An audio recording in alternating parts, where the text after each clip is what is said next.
The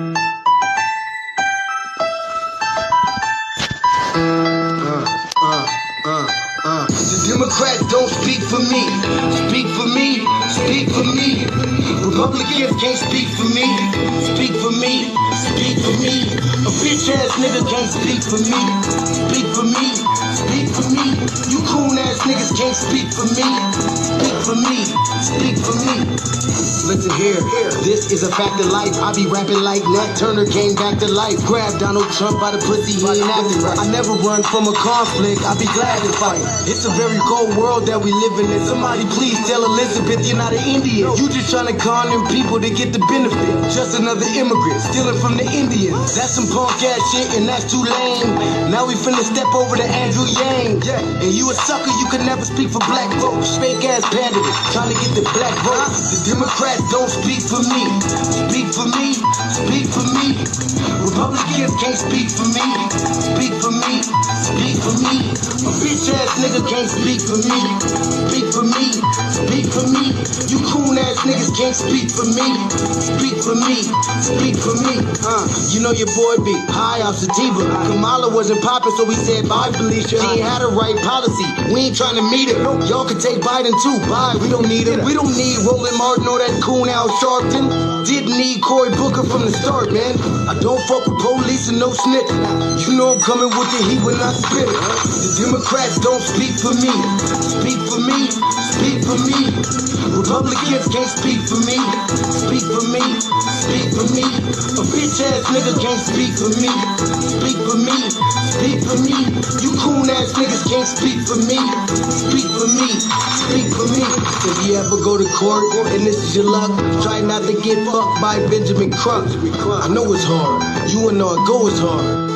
But who the fuck is Amy Cloak? Put her picture up on the bullseye and start throwing darts. People cut our organs out our bodies, that's a stolen heart. They can't save us from the flood like Noah's Ark. Black lives always matter, we finna go for ours. So then we savages, we don't need to pot the piss. Mike Bloomberg is sub thick with that stop and frisk. You ain't speaking for us, we don't know you. Bernie Sanders, they get your funky ass on too. The Democrats don't speak for me. Speak for me. Speak for me. Republicans can't speak for me. Speak for me. Speak for me. A bitch ass nigga can't speak for me. Speak for me. Speak for me. You coon ass niggas can't speak for me. Speak for me. Speak for me.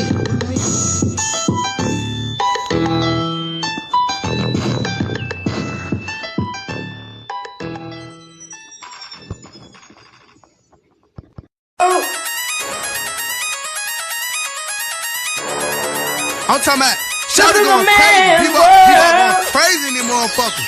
Run that shit back, man. But it means nothing. Nothing. Got a woman on the day.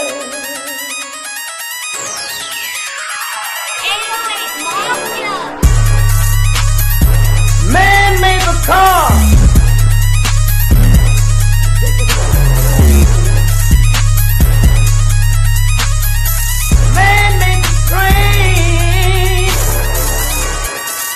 Carry the heavy load. Man made the electrolyte to take us out of the dark. Man made the boat for the water like the 7-millimeter. Man thinks about a little bit of baby girl and a baby boy. Man make them happy because man make them dark. But after man make everything we can, do you know that man makes money?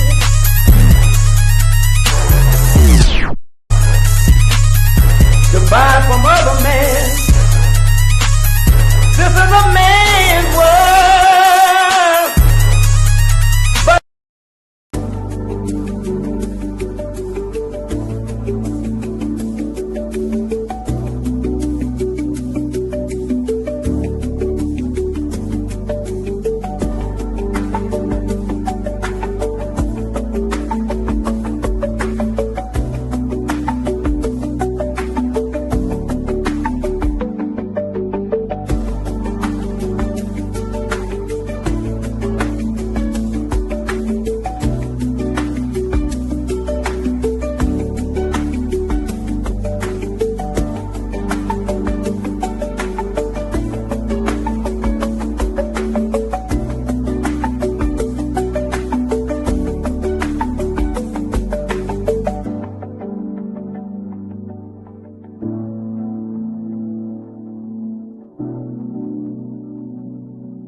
Sexy, so long, Black American princess. I'm probably posted in the crib lighting incense. Lit bitch, I could get you touched in an instance. If you ain't black, stay the fuck out the business. Bow. All the 9 blacks to the back.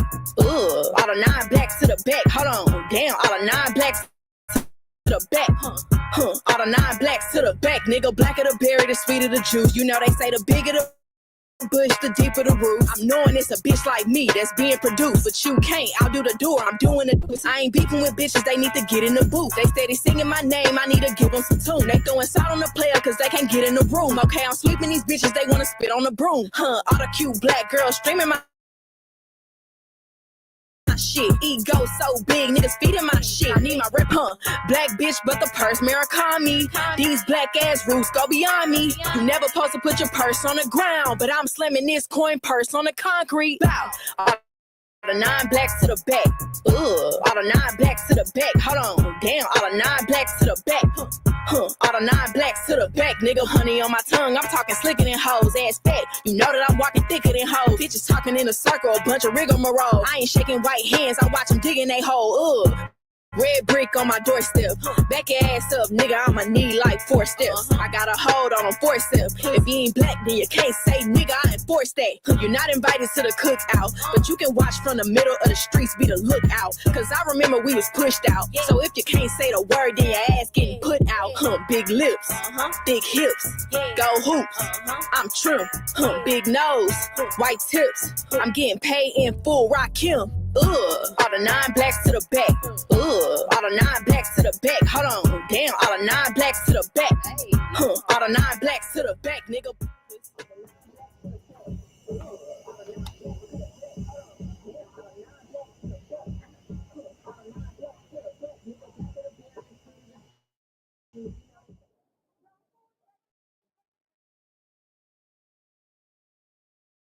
Yeah.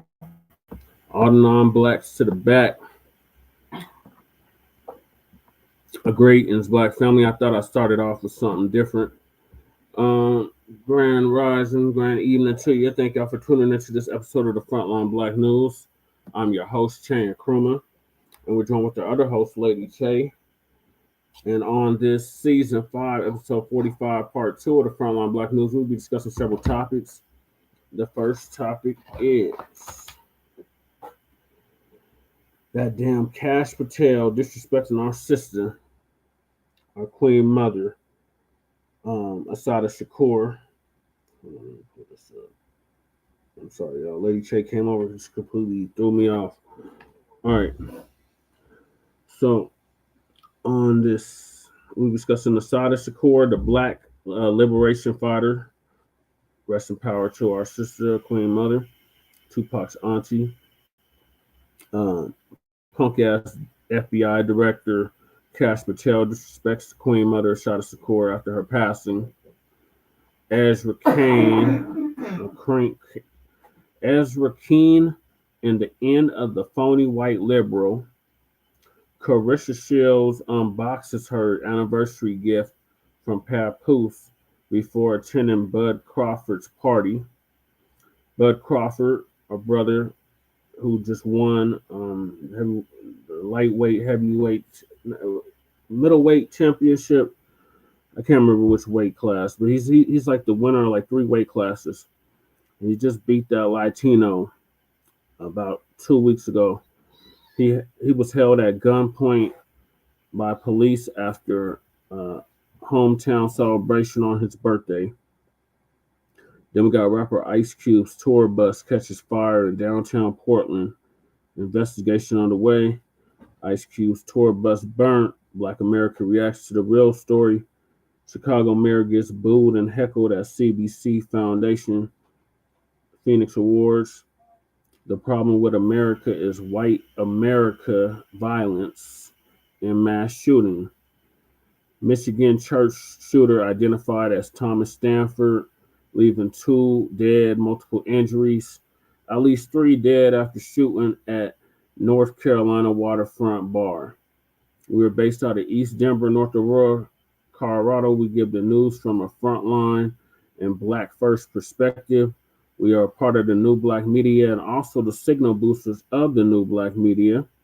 and we have been around for 5 seasons now and counting. We have several platforms that are part of the Frontline campaign. Frontline Blacc News is the first one, and we started back in 2020, 2021. Then the RBA, and then we brought Shabaka's Buck Experience Enhanced over to StreamYard a couple of years ago. Please join us on StreamYard, YouTube, Frontline Blacc News. The links to all of our channels are in the description, including Lady Chase, the RBA, the Revolutionary Agenda, Jay Millie, who's in the chat with us right now, was cracking TV with Jay Militant. His link is in the description. Also, our brother Kukizi, who does our intro track, his link is also in the description. And the Church of Black Power, a brother out of Watts, California, who's now in Houston, Texas, his link is also in the description. Also, we have the petition for reparations in the description as well. Black family, please sign it. We have the GoFundMe for the brother that was expelled from college for mocking the death of Charlie Kirk. His link is also in the description. And Lady Chase GoFundMe is also in the description. Okay, cats. Copyright disclaimer under Section 107 of the Copyright Act of 1976. Allowance is made for fair use for purposes such as criticism, comment, news reporting, teaching, scholarship, education, and research. And I do not own the rights to this music. And if you don't understand racism and white supremacy, what it is and how it works, everything you think you understand will only confuse you in all 9 areas of human activity, and as economics, education, entertainment, labor, law, politics, religion, sex, and war. And some say health and nutrition. And that's by the great Nelly Fuller Jr. RIP to him. He transitioned back in February. ProduceJustice.com. Then when you, a black person, are captured by any race soldier, you must never fuss, fight, or flee. Comply and defend yourself in court. Also by the great Nelly Fuller Jr. ProduceJustice.com. And last but certainly not least, we got racism, white supremacy. It's conscious and subconscious behavior to maintain white genetic survival, to prevent white genetic annihilation. And that's by the great Dr. Francis Cress Wilson, who transitioned back in 2016. So that's what we have for y'all. Make sure y'all like and subscribe, like Twin has said in the chat, to the Frontline Blacc News. So I'm going to hop right into it with the first video, and that is Assata Shakur. So we're going to hear from the Queen Mother herself, one of her poems that she did before she passed away. I think she did this after she was in solitary confinement. So let me see if I can find it. I got 2 videos actually. So the first video is from Kukizi. Shout out to Kukizi. And then the second video is Assata Shakur, the Black liberation fighter. Let me share the screen again.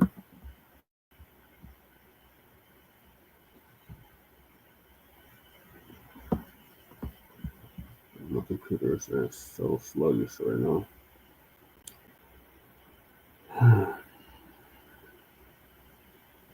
Well,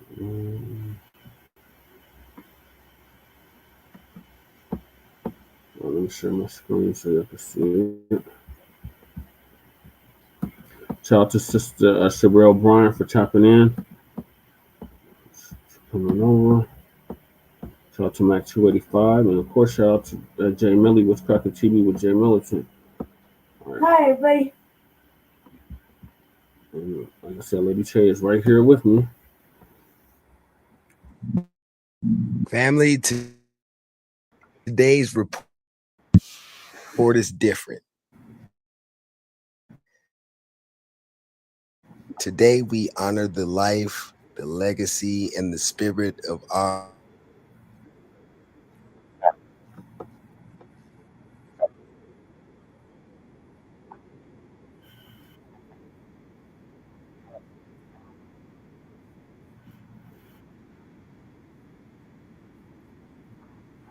told me about Assata. As big as her story was, why didn't I know about her? Why wasn't she in the same lessons? That's when it hit me. It's my job to make sure my children and the next generation do know. They won't have to stumble on her story by accident. They'll know who she was, what she stood for, and why courage matters. Assata wasn't just a name for your FBI list. She was a soldier. She was a teacher, a fearless spirit who stood tall against the system of white supremacy. No matter the propaganda, the truth is clear. She was untouchable.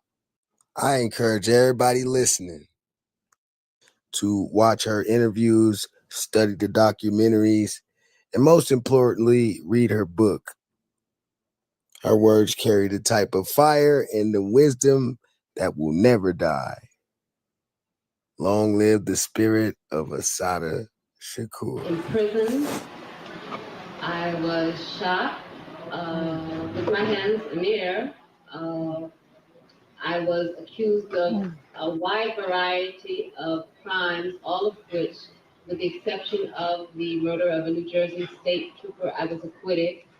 I was tried for the murder of a New Jersey state trooper by an all-white jury in a highly prejudiced county where something like 70% of those polled already believed I was guilty. I was tried in the press for years. I was subsequently convicted. I was sentenced to life plus 30 years in prison, plus 30 years because I would not stand up for the judge. I spent 6.5 years in prison.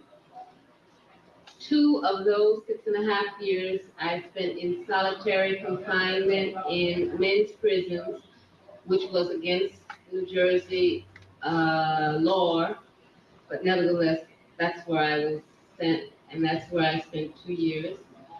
And I subsequently escaped. All you scared to death Negroes.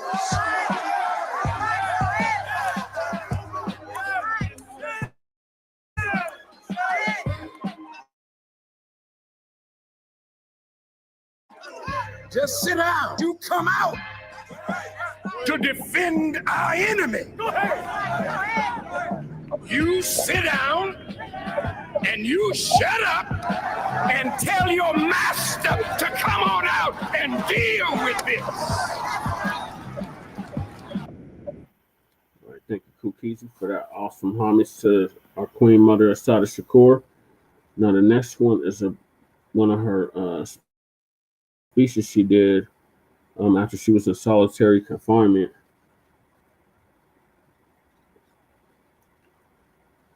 So my computer catches up. I'm sorry, it's like so sluggish. The letter to the Pope. No, Khalifa.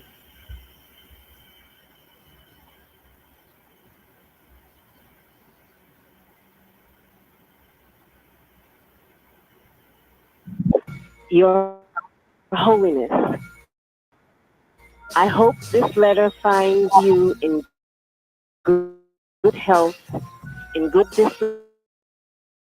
disposition. I must confess that it had never occurred to me before to write you, and I find myself overwhelmed and moved to have this opportunity. Although circumstances have compelled me to reach out to you on this occasion to try to cross the boundaries that would otherwise tend to separate us. I understand that the New Jersey State Police have written to you and asked you to intervene and to help facilitate my extradition back to the United States. I believe that their request is unprecedented in history, since they have refused to make their letter to you public, although they have not hesitated to publicize their request.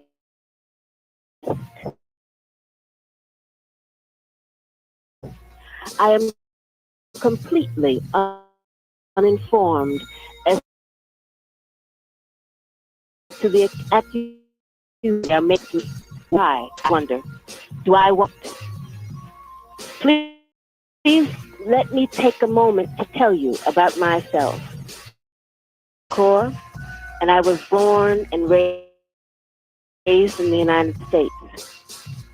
I am a descendant of Africans who were kidnapped and brought to the Americas as slaves.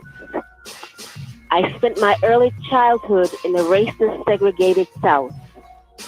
I later moved to the northern part of the country where I realized that Black people were equally victimized by racism and oppression.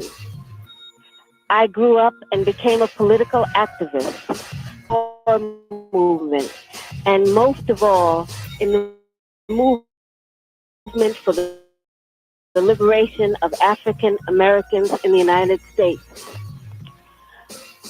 I later joined the Black Panther Party, an organization that was targeted by the COINTELPRO program, a program that was set up by the Federal Bureau of Investigation to eliminate all political opposition to the U.S. government's policies, to destroy the Black liberation movement in the United States, to discredit activists, and to eliminate potential leaders.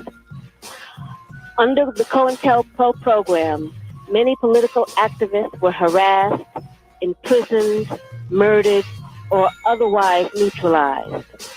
As a result of being targeted by COINTELPRO, I, like many other young people, was faced with the threat of prison, underground, exile, or death. The FBI, with the help of local police agencies, systematically fed false accusations and fake news and other activists of crimes we did not commit. Although in my case the charges were eventually dropped or I was eventually acquitted, the national and local police agencies created a situation where, based on their false accusations against me, any police officer could shoot me on sight. It was not until the Freedom of Information Act was passed in the mid-70s that we began to see the scope of the United States government's persecution of political activists. At this point, I think that it is important to make one thing very clear. I have advocated, and I still advocate, revolutionary changes in the structure and in the principles that govern the United States. I advocate self-determination for my people and for all oppressed people inside the United States. I advocate an end to capitalist exploitation, the abolition of racist policies, the eradication of sexism, and the elimination of political repression. If that is a crime, then I am totally guilty. To make a long story short, I was captured in New Jersey in 1973 after being shot with both arms held in the air and then shot again from the back. I was left on the ground to die, and when I did not, I was taken to a local hospital where I was threatened, beaten, and tortured. In 1977, I was convicted in a trial that can only be described as a legal lynching. In 1979, I was able to escape with the aid of some of my fellow comrades. I saw this as a necessary step, not only because I was innocent of the charges against me, but because I knew that the racist legal system in the United States, I would receive no justice. I was also afraid that I would be murdered in prison. I later arrived in Cuba, where I am currently living in exile as a political refugee. The New Jersey State Police and other law enforcement officials say they want to see me brought to justice. But I would like to know what they mean by justice. Is torture justice? I was kept in solitary confinement for more than 2 years, mostly in men's prisons, Is that justice? My lawyers were threatened with imprisonment and imprisoned. Is that justice? I was tried by an all-white jury without even the pretext of impartiality and then sentenced to life in prison plus 33 years. Is that justice? Let me emphasize that justice for me is not the issue I am addressing here. It is justice for my people that is at stake. When my people receive justice, I am sure that I will receive it too. I know that your holiness will reach your own conclusion, but I feel compelled to present the circumstances surrounding the application of so-called justice in New Jersey. I am not the first or the last person to be victimized by the New Jersey system of justice. The New Jersey State Police are infamous for their racism and brutality. Many legal actions have been filed against them. And just recently, in a class action legal proceeding, the New Jersey State Police were found guilty of having an, quote, officially sanctioned de facto policy of targeting minorities for investigation and arrest, unquote. Although New Jersey's population is more than 78% white, more than 75% of the prison population is made up of Blacks and Latinos. 80% of women in New Jersey prisons are women of color. There are 15 people on death row in the state, and 7 of them are Black. A 1987 study found that New Jersey prosecutors sought the death penalty in 50% of cases involving a Black defendant and a white victim, but only 28% of cases involving a Black defendant and a Black victim. Unfortunately, the situation in New Jersey is not unique, but reflects the racism that permeates the entire country. The United States has the highest rate of incarceration in the world. There are more than 1.7 million people in U.S. prisons. This number does not include the more than 500,000 people in city and county jails, nor does it include the alarming number of children in juvenile institutions. The vast majority of those behind bars are people of color, and virtually all of those behind bars are poor. The result of this reality is devastating. 1/3 of Black men between the ages of 20 and 29 are either in prison or under the jurisdiction of the criminal justice system. Prisons are big business in the United States, and the building, running, and supplying of prisons has become the fastest growing industry in the country. Factories are moving into the prisons, and prisoners are forced to work for slave wages.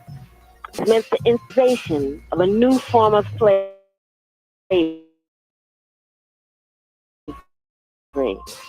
Those who cannot find work on the streets are forced to. Not only are the prisons used as instruments of economic exploitation, they also serve as instruments of political repression. There are more than 100 political prisoners in the United States. They are African Americans, Puerto Ricans, Chicanos, Native Americans, Asians, and progressive white people who oppose the policies of the United States government. Many of those targeted by the COINTELPRO program have been in prison since the early 1970s. Although the situation in prisons is an indication of human rights violations inside the United States, there are other, more deadly indicators.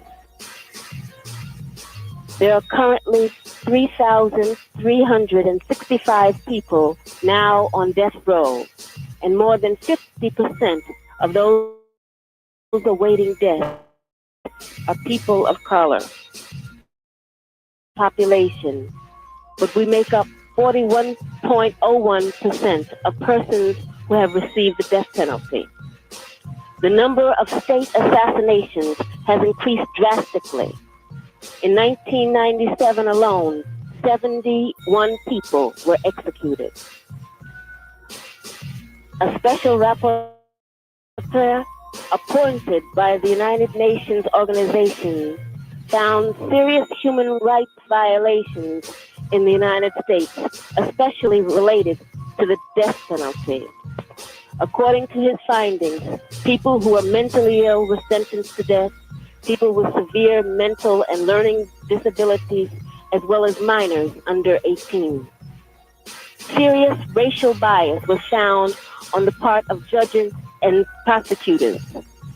Specifically mentioned in the report was the case of Mumia Abu Jamal, the only political prisoner on death row, who was sentenced to death because of his and because of his work as a journalist, exposing police brutality in the city of Philadelphia.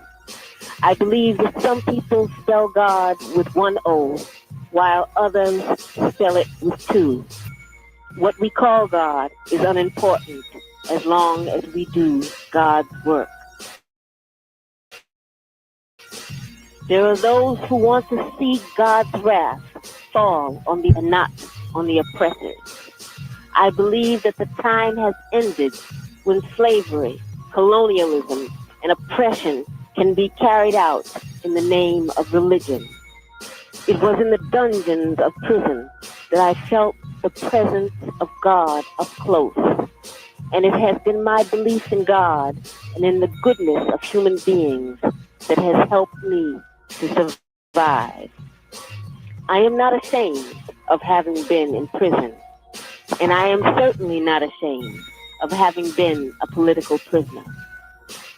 I believe that Jesus was a political prisoner who was executed because he fought against the evils of the Roman Empire, because he fought against the greed of the money changers in the temple, because he fought against the sins and injustices of his time.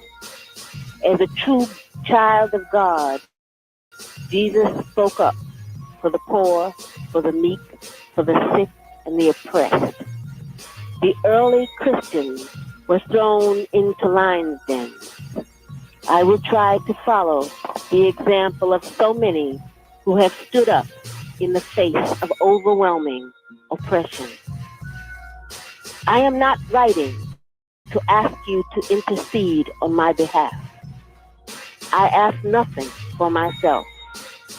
I only ask you to examine the social reality of the United States and to speak out against the human rights violations that are taking place. On this day, the birthday of Martin Luther King, I am reminded of all those who gave their lives for freedom. Most of the people who live on this planet are still not free. I ask only that you continue to work and pray to end oppression and political repression. It is my heartfelt belief that all the people on this earth deserve justice. Social justice, political justice, and economic justice. I believe it is the only way we will ever achieve peace and prosperity on this earth. I hope that you enjoy your visit to Cuba. This is not a country that is rich in material wealth, but it is a country that is rich in human wealth, spiritual wealth, and moral wealth. Respectfully yours, Assata Shakur.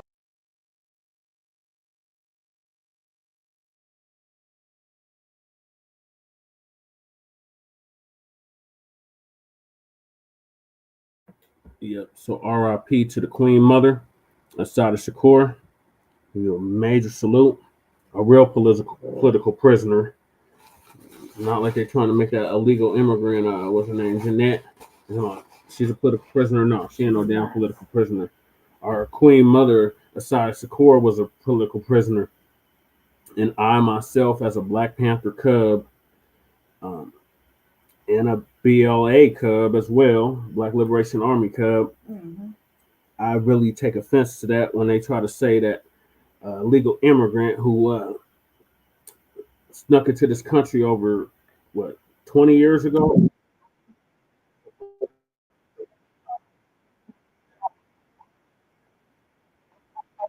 Mother was definitely a political prisoner. So big rest in power, big rest in paradise to her. What are your thoughts, Lady Che? Hold on one second. I think this cupcake is like super dark chocolate. It's like super messy. Hold on one second. I don't know if you can see me. Yeah, yes. I got a mirror. Right, check it out. I feel like how Cookies, our brother Kurt, our Cookies said. I felt like, why didn't we learn about this? Why didn't we know? I also got the other side where I did know. I did learn around the time everything was happening with Tupac. I learned about that after the fact. It was after the fact, right? And I learned about it through my Panther revolutionary father, Brother Yanga. Shout out to Cousin Yanga. I learned about her too, and then I learned about it more even through a documentary that I watched on Hulu. I think it was on Hulu. Tried to show it, but they banned me from it that time. It came out, in the first couple years of the RDA, and I felt like he did. Like, felt cheated. I felt cheated. Also, and I also feel like it is up to us to lead our children the best way we know how, by giving them the real history or the real story behind her and her the way she's been. You know what I mean? The fact that she got shot so many times. The fact that she had to flee for asylum, and the fact that what she was saying was all true. Everything was so true, and that was a big ass letter to unpack. The fact that nobody did that for her, really shame. Um, I'm glad she's resting in power. As where I'm not where she was, but I'm glad that she don't have to go through and see this anymore, because this probably weighed a lot on her heart.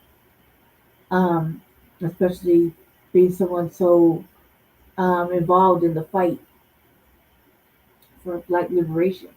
Also, too, I was also told, we don't talk about the BLA for some reason, like, shh, and I learned that early. I think I was learning that early, one of my early 20s. I don't know why. I was like, but why?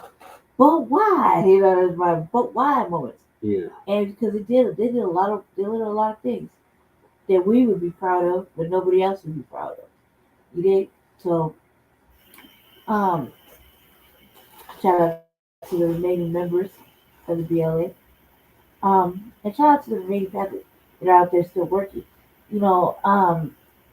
Through Brother Yanga, I get to experience Pantherhood, and I talked to him a long time ago about the politics in it, and I decided just to stay in the cut, because last thing you want is some messy ass relationships and situationships, things like that, or motherfuckers calling one leader this and another leader that. So it's better just to stay out of it. Just help and do what we can. Is the way it was told to me by not just one revolutionary, but by many. We all have a role to play in the revolution. So that's all I say. I really feel cheated. I wish we had more time with her over here stateside and listen to some more powerful speeches. I'm sure she had more to say, especially in these trying times.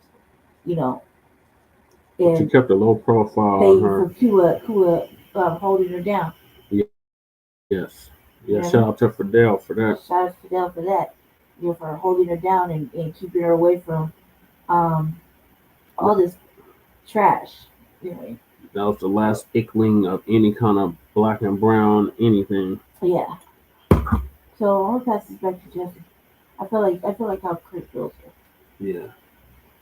So while we're mourning the loss of our Queen Mother, the punk ass Kash Patel, or our FBI director now, has some very disparaging things to say about her. So I'm gonna show y'all the tweet he made. This shit is so messy.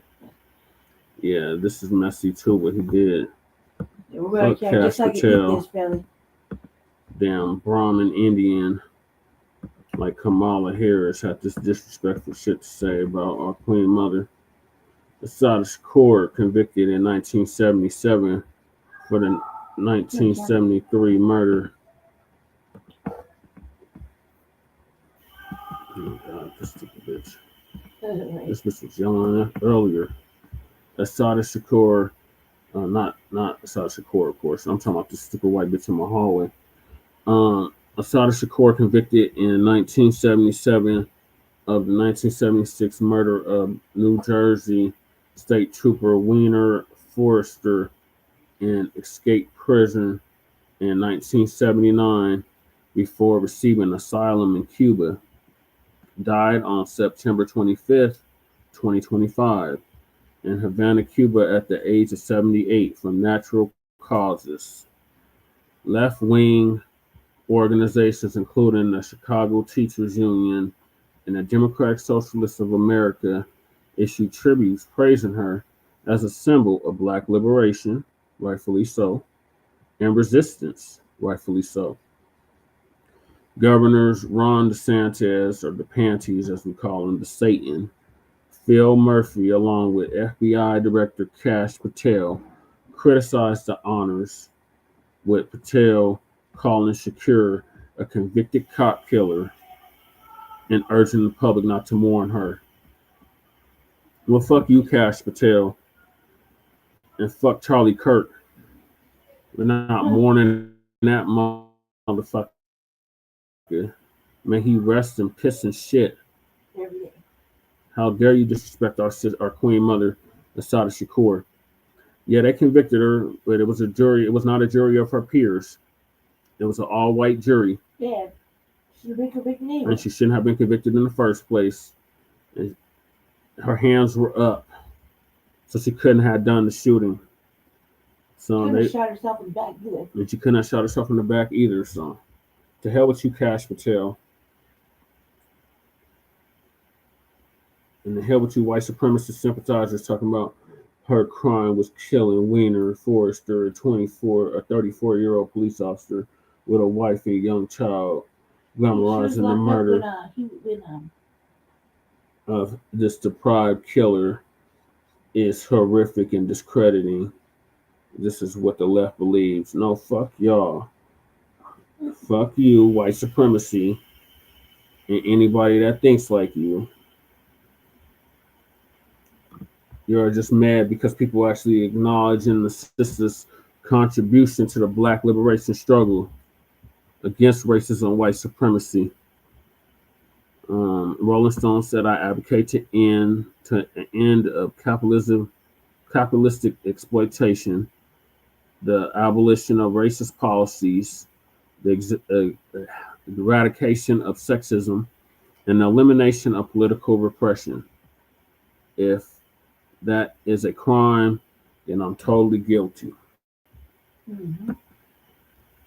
Secure a member of the, they put this down, note, secure a member of the BLA, the Black Liberation Army, was convicted of first-degree murder, armed robbery, and aggravated assault for the killing of a New Jersey cop. BLA associates helped break her out of prison and escaped to Cuba. Under the Obama administration, the FBI added her to its most wanted terrorist list. Fuck Obama. Yeah, fuck old Sambo too for that as well. So, yeah, the hell with you, Kash Patel. You need to go ahead and release those goddamn Epstein files and start worrying about our Queen Mother, who was a black revolutionary, a freedom fighter, and a symbol of resistance against racism, police brutality, and injustice. Forever an inspiration. May she rest in power. Nobody in the world, nobody in history has ever gotten their freedom by appealing to the moral sense of a people who were oppressing them.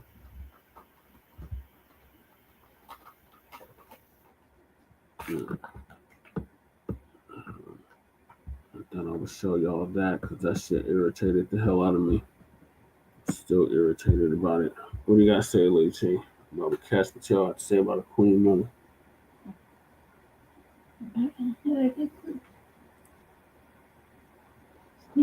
Yeah. Sure. Yeah. I don't have the camera on, but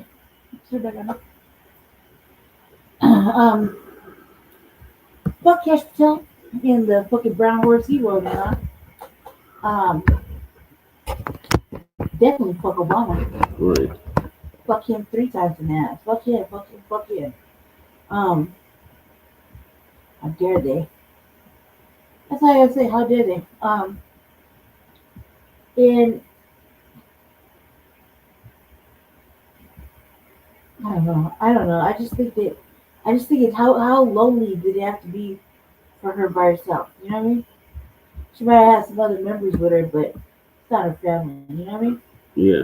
Family, but not family. You think? So that's she doesn't have to see this no more. You know what I mean? Right.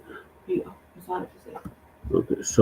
So these punk And I think ass. it's fucked up that they keep calling her, and they keep trying to emphasize her government name when we don't. I didn't really know it until yesterday or the day before, and I still find it like word vomit to say in my mouth.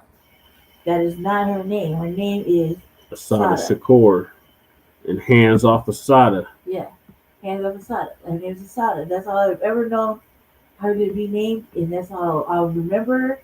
And fuck all this other her government name. Now, nobody probably has ever called her by a government name in like fucking 40, 50 years. So government name was is that their slave name? Yeah. Yeah, nobody calls you by your slave name. Right? Great. So she's free of all of this madness. Yeah. Right. So not only did the white supremacists have some disrespectful, or the wannabe white supremacists like Kash Patel have some disrespectful shit to say, the Taylors have something disrespectful to say. So they called into one or two weeks Twitter spaces disrespecting the Queen Mother and got smooth roasted. But first I have to play this video from Black Dynamite.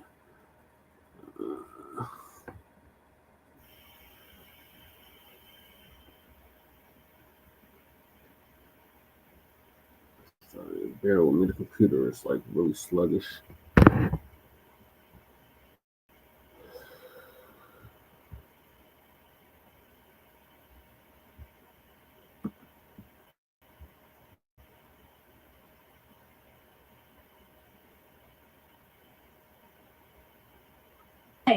The world mourns the loss of Assata Shakur, a revolutionary figure, a voice of resistance, and an enduring symbol of the Black liberation movement. She of 78. Born Joanne Byron, Assata rose to prominence as a member of the Black Panther Party and the Black Liberator on the New Jersey Turnpike, Assata Akoli and Zaid Shakur. The traffic stop turned into a deadly shootout, leaving Officer Werner Foster and Zaid Shakur Foster's death and sentenced to life plus additional years. But supporters argued her conviction was unjust and politically. 6 years behind bars, in 1979, Assata escaped prison with the help of allies, and by 1984, she found political. She was a fugitive. To others, she was a freedom fighter. Her life is etched into the history of Black resistance in America. Tributes have been pouring in. One admirer wrote, "What a powerful ancestor we've gained. Thank you, Assata Shakur." Another said, "May the ancestors rejoice upon her arrival, sending love to her daughter and grandchildren." And a third reflected, "The great Assata Shakur has passed. In power. Her journey has come to an end, but her legacy lives on as a freedom fighter, an exile, and now an ancestor." Yes. So these disrespectful tellers have the audacity, the tenacity to disrespect our Queen Mother.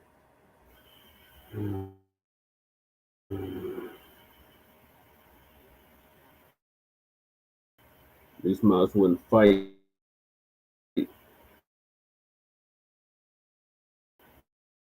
for their own freedom in their own homeland. Yeah, they got the audacity to our Queen.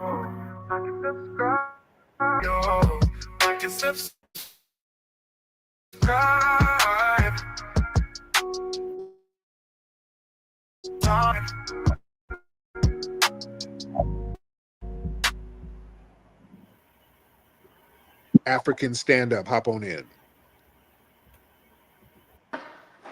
Hello. What's up? You should be ashamed of yourself. Uh-oh, why is that? Assata Shakur was a terrorist. Oh, She was a domestic terrorist, sir. Yeah. She was convicted of murder, sir. Okay. The Black Liberation Army committed an act of violence by killing a judge and breaking her out, sir. So this woman should not be paraded around. She shouldn't be honored, sir. Fucking audacity. Tariq, you sunk into a new low. Now, African, now where are you from, sir? Again. I'm from Mississippi. No, sir. No. African, where are you from? Mississippi, quit lying, Tether. I'm from Mississippi. No, you're not. Sir, where's your family from? Stop. Where's your family from? Gambia. Now, why was that so hard to say? And I don't believe it. What tribe in Gambia are you from? What do you think? The Lion Tether tribe, because you made up a country. You're from Africa somewhere, but what country? I just told you, sir, from Gambia. What's the capital of Gambia? I don't know. Listen, Tariq. On the line. Okay. She's a killer, bro. She's a killer. No. Why are you lying now, sir? She's a killer, sir. You're a killer liar. You're killing us with lies. Sir, she's a killer, sir. So is your underarms. Why are you lying? And I'm Mandinka, by the way. And stinker. You're a musty lying tether. You're a musty. Okay, listen. Musty, stinking lying tether. Man stinker. Why are you in here lying, sir? Right. Huh? Come on, Africa. Come on now. You're not muted, sir. Well, you muted me and then you told me I wasn't muted, but okay. But listen, why do you Black Americans parade around your criminals? Why do you honor your criminals? She didn't build anything for you guys. Damn lie, Tether. Your checks aren't signed by her family's name. Homeland. She didn't build any institutions. Motherfucker. She committed armed robbery several times, sir, and the cases were dismissed. I'm very aware of Assata Shakur. Why do you guys worship these people, sir? Because they're freedom. Because it was people like Assata Shakur that made it possible. Unlike Tether. So your musty family can come here. Here's like you. That's not true. Yes, it is true, sir. Sir, Africans were already in the country, sir. Not in large numbers, sir. You weren't. No, they're called foundational Black Americans, sir. You are an African, aren't you? Where? Where do you originate from, sir? Here. Sir, where do you originate from, sir, before you were here, sir? Everybody on the planet came from Africa at one point. What's your point? Sir, Africans were in the country prior to the civil rights movement, sir. And she was Foundational Black Americans were here, sir. We didn't immigrate here, sir. Right. You're an immigrant. You come from an immigrant background, sir. We're foundational Black Americans. That's why we can't get deported. And she was a foundational Black American, and she was a criminal. And she was all of us. No, sir, she was a murderer. All of us are criminals under the system of white supremacy. Hold on, let me get my brother Ty in. Let's get Ty Powell. Can you hear me? I can hear you. What's up, man? Yeah, first off, this guy sounds like he's jacking off in a warehouse. And secondly, this is a troll page. This guy, he's probably living in Cleveland or somewhere like that, and he's not being genuine. So he's very disingenuous, and you can't go by what a '90s baby once the '40s and '50s would know. He knows nothing about Assata Shakur, but what Wikipedia and white people told him. And I'll land. There you go. Thank you. Yeah. It's definitely a troll page. Well, he's just light-skinned babbling, sir. I mean, the fact of the matter is that I'm very aware of Assata Shakur, sir. Did she not get convicted of murder, sir? Oh yeah, you're what's his name? Okay, I know who this is. This is Revenue. You're that Nigerian tether. I can't think of his name. Yeah, I know who you are. You're on his. You know my name, sir. Chaotic. Is this Chaotic? Yeah. This is Chaotic. What's up, Tariq? I knew I smelled some over the phone. I'm like, wait a minute. Yo, must wait. No, but seriously, man. Seriously, bro. Assata Shakur. I mean, I had a poster of her on my wall when I was in college. I had a little poster of her in my college dorm when I was pro-Black. But bro, when you really look into her history, man, she was not a good person, man. Yes, she was. No, bro, she wasn't. Tariq, come on, bro. Come on. These people were trying to target her and to kill Black activists. Oh my God. Oh, hold on. Let me get my brother man on here because am I gonna be able to talk to these people or am I gonna get muted? I mean, we don't have the babble, but Daniel, as long as your arguments are in good faith. Okay, sounds good, sir. Daniel, what's up, brother? We got Chaotic Truth in here talking that tether talk. What's up? Yeah, I just going to flex, man. How you doing, man? I'm good. Now, he said that our good queen mother, Assata Shakur, was a bad person. See, this is man. Okay, so right. I really don't know what. Hear me? Hello. My bad. Hear me? Okay, I get. Okay, my bad. See, this is the thing that irritates me about them. So he said she's a criminal. She shouldn't be a hero. Blah blah blah. But it's like, are you familiar with American culture? Because you know who Bonnie and Clyde is. Do I know who they are? Yeah. Yes, I've heard of them. They were criminals too. Yeah, and they're really big in American pop culture. Yeah. I have no idea, sir. I'm gonna go up and take your word for it. You don't know Bonnie? You know who Al Capone is? I've heard of Al Capone, sir. He was a criminal. Yes. Real big in American culture. Yeah. What did they stand for? Crime, sir. Robbing banks, shooting people, chaos, rebellious people, right? Same thing. Yeah, and they're not glorified either. So. You do realize that the FBI has admitted to killing Black Panthers. Sir, again, I'm very, very aware of subterfuge so when you look sabotage of groups, sir. But so when you look at the weight of the United States government and all its resources, we're actively targeting these people and murdering them because they didn't like the message they were sending. Now, do we call that criminality?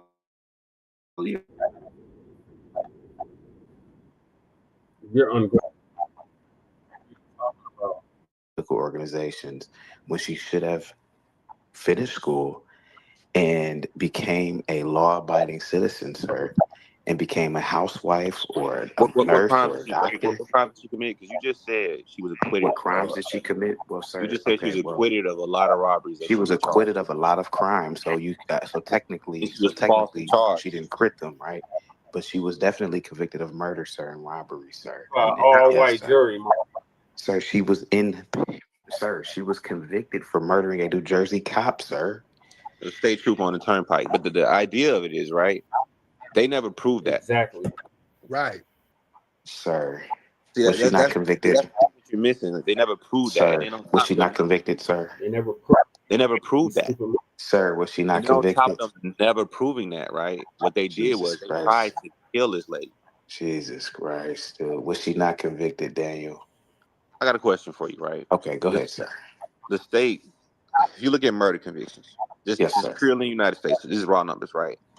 52% of all murder convictions, right, overturned are Black Americans. This is the FBI statistics, meaning I'll take your word for it. Means we get falsely accused of all type of shit. So when y'all look at this, and this is why we differ from y'all as a people. We don't believe in letting the system do whatever to us just because it's the system. Right. Assata Shakur is a hero and a martyr because she refused to be a victim of white supremacy. And through their negligence, they lost one of their own.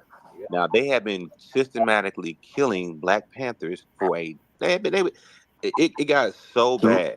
Oh, Daniel, you were asking me.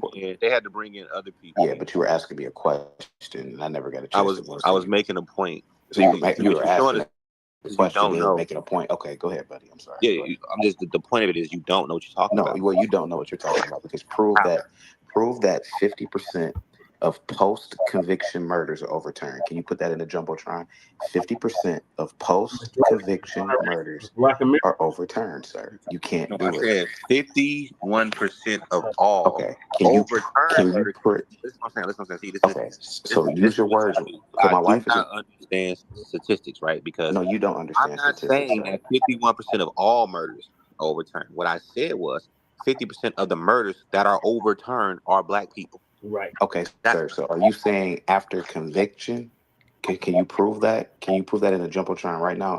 51% of murders after conviction. This is one of those things where I can explain it to you, but I can't. No, sir. Can you just provide the data, sir? How about that? Use Grok. No, I don't need to use Grok, sir. Don't take my word for it. Look it up. You brought it up. You are incorrect, sir. I'm actually very correct. No, you're not. 51%. I just looked at the numbers the other day. Sir. I'm Daniel and I say so doesn't work with me, sir. You just said 51% of post-convictions in terms of murders that are Black. Yeah. No, I said 51% of the murder convictions overturned are Black people. Can you prove that now in the jumbotron? You have Grok on your phone. Can you sir, you brought it up. I didn't bring that up. I don't believe it. Can you show it to me? Can you show that to the audience, sir? It's a simple Google search. Sir, you know what? I'm not going to Google search it because I've never heard of nothing that crazy. If you haven't heard it, you can't debunk it. Right. Unless you look it up, and nobody's going to look it up for you, sir. Okay. Tariq. Shakur. You keep saying Tariq.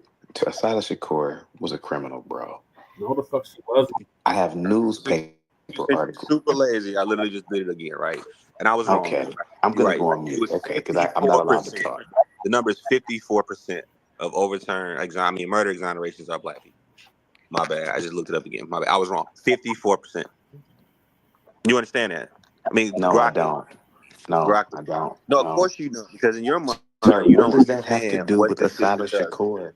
Sir, the point is that of all the murder convictions that are overturned in this country, 54% of them are Black people, meaning that we are the most falsely accused of murder. How many murder convictions? So it does not surprise me. How many murder convictions? Falsely accused of Black person of murder. How many murder convictions? How many murder convictions are actually overturned then, sir? Now we're moving the goalposts. Okay, listen well, to what sir, I'm telling you, right? How about this? It really doesn't matter. What you don't understand is that when the government gets it wrong, 54% of the time the people are Black. So it does not surprise me that the government falsely accused a Black person of murder. Specifically, a Black person. Why would they fall? Okay, how about this? So does that make sense to you? Assata Shakur was just some goddamn angel then, right? Does that make sense to you? Because you're talking around the point. Sir. You're talking around the point. Is chaotic. Stop trolling, because now you're low-key trolling. Yeah, you talking around the point. Just look. First, you move the goalpost, right? You asked for the number. I looked it up. It's 54%, right? Now, what you fail to realize is that if there is 54% of the murders in this country are overturned, are black people falsely accused, it would not shock me that the government has falsely accused more black people of murder. And just by the numbers, it's not my opinion, it's just math. If somebody was likely to be falsely accused of murder, looking at these numbers, it tends to be black people. And there's not, and the add on top of that, a black person that they do not like. You know, they convicted Fred Hampton of stealing an ice cream cone and gave him 5 years in prison for that. Yeah, ridiculous. I didn't know that, bro. That's what I'm talking about. But you wouldn't know that type of stuff. Now, this is a person who was a part of the Black Panther movement. At 21 years old, J. Edgar Hoover sent people to murder this kid. I was in the movie that they did with Daniel Kaluuya, sir. I was actually in that movie, so congratulations. I know they had a bunch of feathers in the movie, but the point is this, right? I'm not a tether, sir. Yes, you are. Yes, you are. It's all no, I'm not, sir.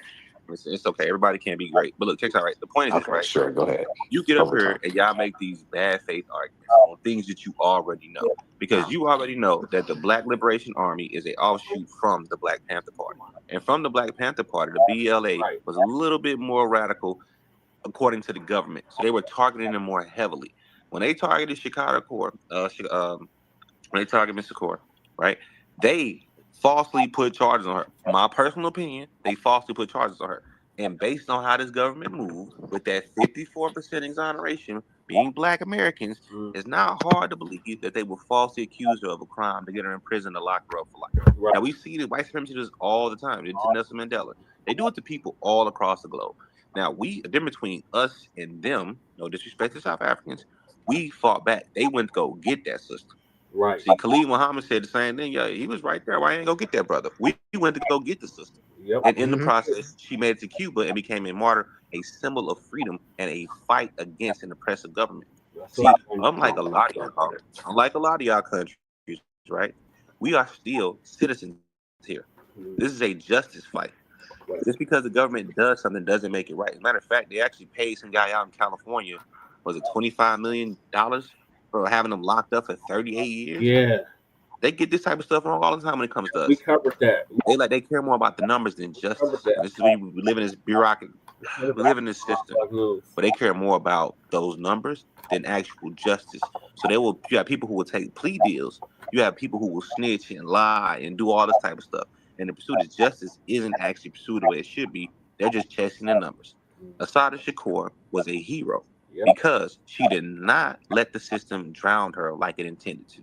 And for you to come up here, and this is why we have the issue with you tethers, for you to come up here and try to make fun of her legacy and say, oh, I had a poster on her wall. And I did have a poster on her wall, sir. The homie Robbie Blue made a very good point earlier. I'm going to repeat it. But he said there are professional people like yourself who lick the piss off the white man's toilet seat. I don't. So when you realize you can make money from licking the piss off the white man's toilet seat, you want to come drive the in white man's car, and sir. tell us. You said what now? I said you drive the white man's car, sir. You benefit off everything in white society. Sir, you lick the piss off the white man's toilet seat. Sir, no, I'm sir. I earn money. I buy. Sir. You enrich the very same system that's impressing you, sir. Stop. Yeah, but you lick this very same piss that I do, I pay for things that I pay for things too, sir. I pay for you things. lick the piss off their No, you do too, sir. You're wearing the white man's clothes right now. Wait. So are you admitting to licking the piss off toilet seat? I'm admitting to licking the piss off, just like you're licking the piss off right now on the white man's phone. So you agree that you, as a human being, I am just like you are. Yes, because you're doing the same thing, sir. Yeah, this dude's weird. You got the white man's clothes on right now, sir. You got the white man's clothes on. You're on the white man's phone, sir. What's the white man's? Yeah, what is the white man's? Well, hold on. Good morning, Chaotic Truth. Can you hear me? What's going on, Robbie? How you doing, sir? How are you doing, brother? I have a question. Did you graduate from college here in America? I did. Okay, that's excellent. No, excellent. I'm glad you. No, before you do that, before you do any more trolling, would you dignify? No, hold on. Would you dignify me real quick? Because I know you have high IQ. You said that you graduated from college here. I don't have a high IQ, sir. Okay. You had enough high IQ enough to graduate from college, right? From a regular state college, yes. Okay, great. Excellent. Yes. Here's my whole point. If it had not been for people like Assata Shakur, who had enough integrity in her pinky bone, which is more than the integrity that some people in your lineage have, most of us would still be enslaved, and most of us would still be dealing with Jim Crow. Some of you still need to be enslaved. What you have to understand is, see, you can have that. Listen, you can have that defeatist attitude, and you can have that internalized racism. What I'm thankful for, okay, if you're gonna talk over me, we can't have a conversation, and I'm not here to troll. Okay, well, leave. Bye. Leave. What do you mean? I'm talking over you. I came up here. I don't want to talk to you. I want to talk to Tariq. Okay. I don't want to talk to you. But he's Robbie. You're not smarter than me, Robbie. You're not a smarty person. You know what? I'm gonna tell you this. I'm smart enough to not say what's really on my mind on a recorded space because I know how to deal with you. Robbie, but here's the point. Here's my point. If most of us did not have the courage and didn't have the integrity, we would still be enslaved because people like this don't have any self-respect, and they will be sitting here working with the very people who are trying to oppress us and to spread this myth of biological superiority. Work for the white man now, but sir. this, I didn't say, you didn't hear me complain about anything about America. I'm a veteran. You're the one who's admitting that you feel like you have a low IQ. You're admitting that you feel like that you're subhuman and have a low IQ. Did you hear what I'm saying? You just said that you feel like you have a low IQ. Served in the white man's army, sir, for his interest. I proudly served in the military of my country. And I thank you, sir, for protecting me. Right. Sir, you served in the white man's institution. So if you thank me for protecting you, you served in the same way that I've extended respect to you, the same way that I've extended respect to you, I'd appreciate it if you wouldn't talk over me. Because I'm not here to argue with you. Right. I'm just trying to make the point that even the degree that you say that you got, you wouldn't listen. You had some of our ancestors with education that were still getting lynched. So this whole argument, the whole argument. See how, okay, listen. See how this dude is talking. See how this dude was just talking. Who had education that was getting lynched? Listen. Okay, hold on right there. Thank you, Rob. Let me just deal. I'll deal with you. Let me ask you. By the way, do you mind if I come to that comedy event on the 6th? I got to get some extra root work for you because that smell is going to kind of put the audience. But yeah, I got a new batch and we might be able to get that. Sounds good. Go ahead, man. Let me ask you this, chaotic truth. Go ahead, buddy. How do you feel about Charlie Kirk's death? I feel that his death, though tragic, he definitely does not deserve to have any coinage. He definitely does not deserve to have any day after him. He was just a podcaster. He did have a way of galvanizing the younger audience within the country.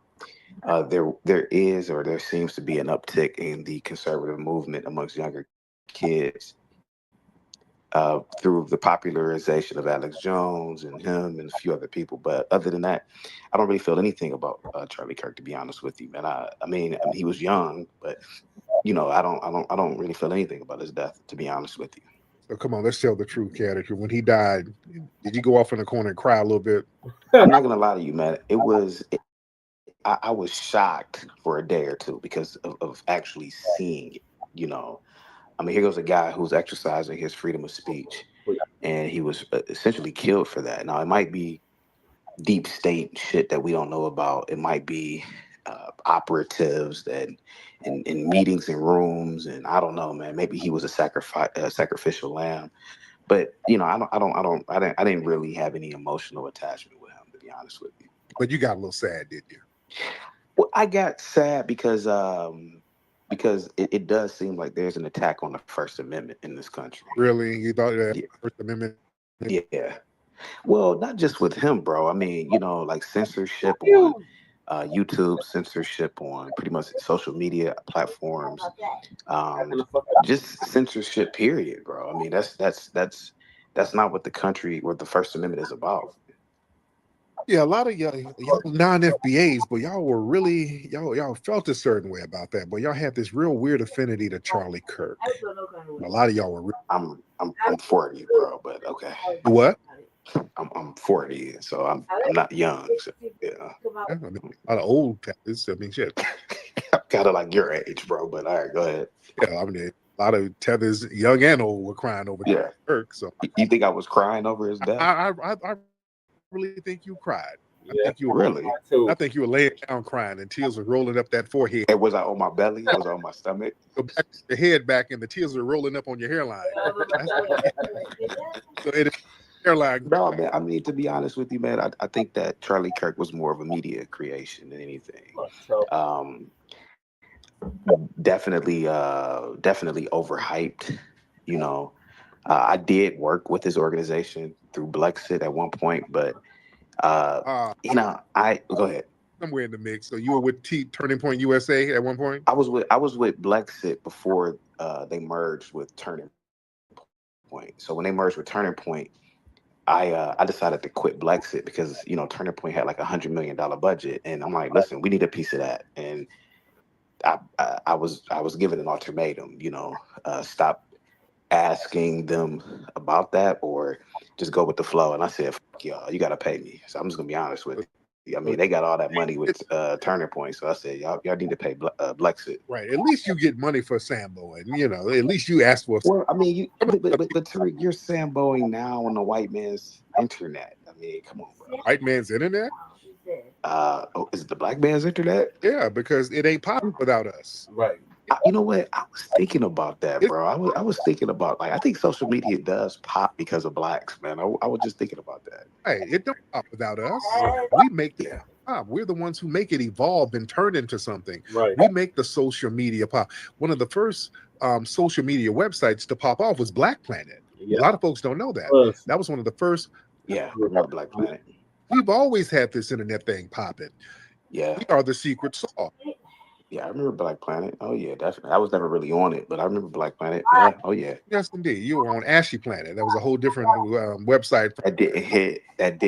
Normally, all your jokes hit. That didn't hit. That one you must be getting tired. Bro. That didn't hit. It did. Yeah, Ashy Planet. Yeah, it didn't hit. Ashy. A Bush. No, but you know, listen, man. Look, I wasn't trying to listen. I'm not disrespecting the military and people who serve, man. And shout out to Robbie, man, because I do respect the military and people who serve, but bro, like, I have my opinion about Assata. It's not gonna change. So I don't want to be attacked. But I just don't want to be attacked over here about this. We're not attacking you. We understand the tether mindset. I'm not a tether, so I'm an American. Right? Y'all don't really understand freedom fighting the way we do. I mean, you come from a flea culture. I'm not trying to be mean spirited, but I come from Ohio, sir. But okay, go ahead. I'm Ohio. Y'all family fled to Ohio, so okay. You got like a magic ball or something? You just know all about my family history or something? Ooh, you're Nigerian, damn. Right. Yeah, okay. Go ahead, buddy. But yeah, when you come from just kind of running all over the place, everything is all over, fleeing to the next, Yeah, that's a different disposition. You don't really look at freedom fighting the way we do. Y'all don't have, who's the riders in your community back home? Right. My home is Ohio for the last time, man. But what I'm saying is, bro, is that if you have to come here and kind of co-opt our lineage. The Ohio was a place where a lot of the foundational Black American abolitionists were. Yeah. It was a railroad, places like Cincinnati. But you have uprisings and riders out there in Cincinnati and in Ohio. So the fact that you're in Ohio, that's because of foundational Black American freedom fighters, sir. Black folks had to kick ass in Ohio. Okay, Tariq, can I get deep with you real quick about something real quick? Okay. Yeah. If Black people had the equivalent of a Mossad within America, I could rock with that. Basically it's a clandestine organization that collects data. It uses whatever information that's collected to execute a plan. Like, for example, like that white boy, that piece of shit, Peyton Gendron, that shut up that Buffalo supermarket. Could you imagine if there was a clandestine Black organization that gathered so much information from that carried out, and I'm not going to say it because I'm being, but that carried out plans. I'm just going to say, what if he on his route mysteriously got into a car accident? And I'm going to leave it there, bro. I could rock with something like that. But bro, I think that the Black Liberation Army, the Panthers, and a lot of these black groups, man, they're too sloppy. They're sloppy as fuck, bro. So whatever happened with Assata Shakur, whether she was an actual criminal or not, she was a part of an organization that gained the attention of the federal of the three-letter organizations, right? Well, what if you had like a three-letter organization that, I mean, what if you had a clandestine or a shadow or a secret cell? Now that's black power, bro. Let me tell you why we don't rock that. We rock on a different code. That's not gonna work. You know why we can't do that? Okay, go ahead. Tethers like you. Oh, you think I snitch? At the drop of a fucking eye. Come on, Tariq, That's man. dating, sir. That's Come on, bro. Let's be real. Just imagine you showing up to a meeting somewhere and we're trying to talk about doing some covert work. You would take a whole to snitch on everybody. Okay, right. Arrested. The minute the meeting is over, everybody get arrested. That's been the problem. No, it hasn't. Now let's get deep. The reason why our good sister Assata was so successful because she won. It's that you went up against the system and won and lived. Right. They never caught your ass. That's record. That's the reason why she was able to do that and move around black society, because we didn't have a lot of tethers like that. So people didn't snitch on her. The black community understood the assignment. They knew how important she was and how important it was to protect her. So the black community protected Assata, safely got her out of the country. Now, it took her a few years to get out the country. She was all in different people's homes around Harlem and other places. We knew not to snitch on her because that wasn't our spirit. We got so many damn tethers now that wouldn't work now. So we have to first, we're delineating. We got to get a head count on who's who, where you're from, where your mama from, where'd you grow up. So now we can get an understanding of people's dispositions and understand when we bring people around, what are they capable of? Are they going to undermine us? Are they going to be riders? So we got to get some internal straightening, which is what we're doing now. But yeah, what you just mentioned, we can't have that because listen to you. You're like, well, she a criminal. She shouldn't have done it. So hell no. That's the first thing. We got to get y'all out the mix when it comes to us handling business over here. Huh? She was a criminal, Tariq. Yeah, all of us are criminals. I mean, you're just babbling now, bro. I mean, come on, man. It's No, like, bro, listen. When y'all come across the border illegally, you're a criminal. I mean, shit. Everybody can be criminalized. Yeah, everybody can be criminalized. The FBI just criminalized all black people. The FBI said black unity was the biggest threat to security. So just black people loving each other is criminal. So what? That's what law says that, man. What are you talking about? Have you read the COINTELPRO paper? I know you're trolling, but have you read the COINTELPRO papers? I only read a few pages of it, bro. I mean, I have it in my room, actually. It's very deep. Yeah. It's very deep. We got to stop the rise of a black messiah. There was a quote from COINTELPRO. They said black unity is a big threat to this nation. That's why they're always doing things to infiltrate and undermine us, sir. But we still stand up. Go ahead, listen, man. All right, do I need to get another because there are a lot of folks want to get on here and chop it up. Yeah. People can talk to me, man. Come on. Yeah, I bring him up, man. Yeah, you can bring him up. Let me get brother average.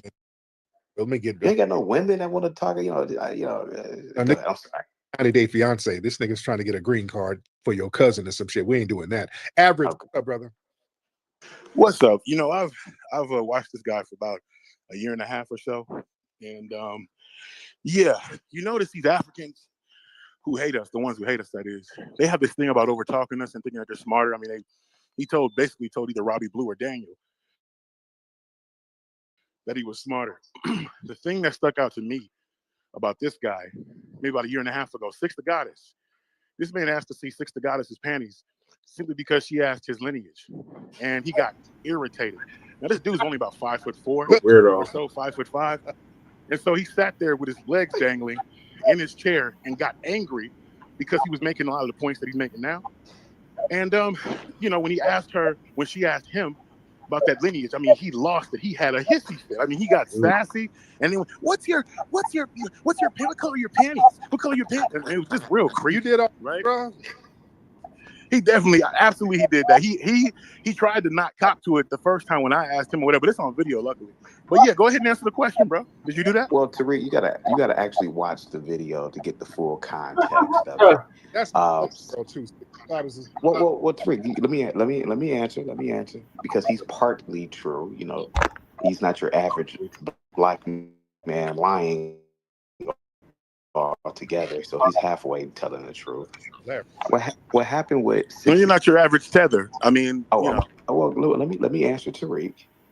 What happened was, Tariq, I was invited to the Lapeef Network, and I was, just having a Michael Jordan day on the panel like I normally do, and then Six the Goddess decides to get on the panel.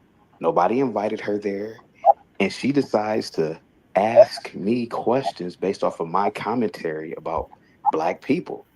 And I was offended by it. I was offended by some of the questions she was asking me.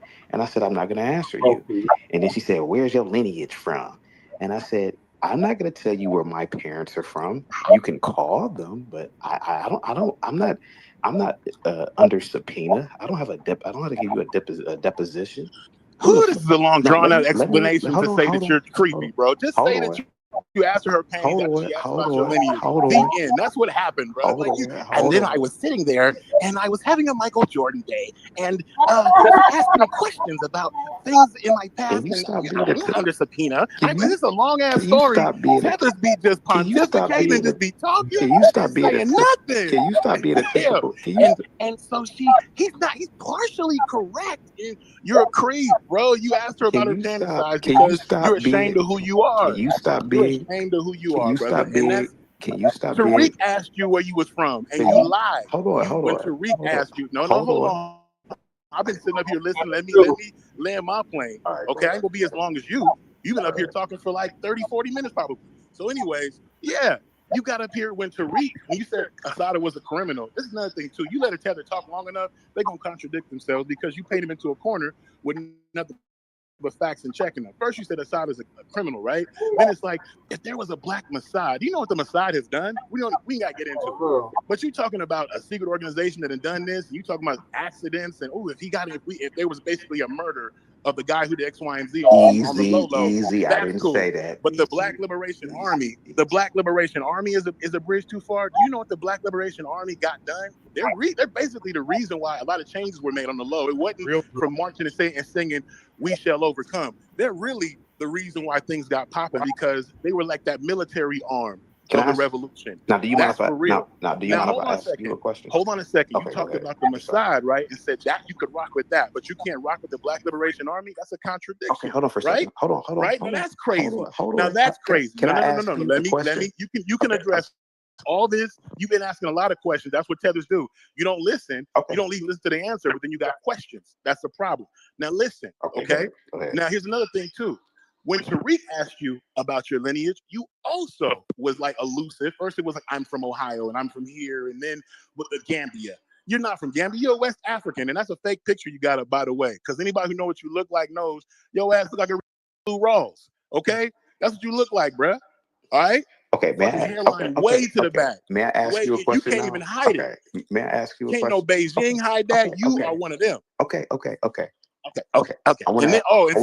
And stop trolling all the damn time. Sir, you're doing a poor Tariq impersonation. I was doing sir before I knew Tariq. You're babbling, Tariq. Like, damn, be original. Okay, listen. Okay, I'm gonna ask you a question, sir. Are you on coke right now? Oh my God. Yes. You said what? Am I on coke? Yeah, I mean, respectfully, are you on coke? Because you came in pretty like Speedy Gonzalez right now. Like you're really. Yeah, I'm hitting you with questions. No, I'm actually outdoing you at what you do. You're on coke right now. You're on coke. I'm outdoing you. No, I'm pulling a you on you, and I'm actually staying on point when I'm doing it. No, sir, you're not, sir. And I brought facts. Sir, what does that have to do with you being a creep, though?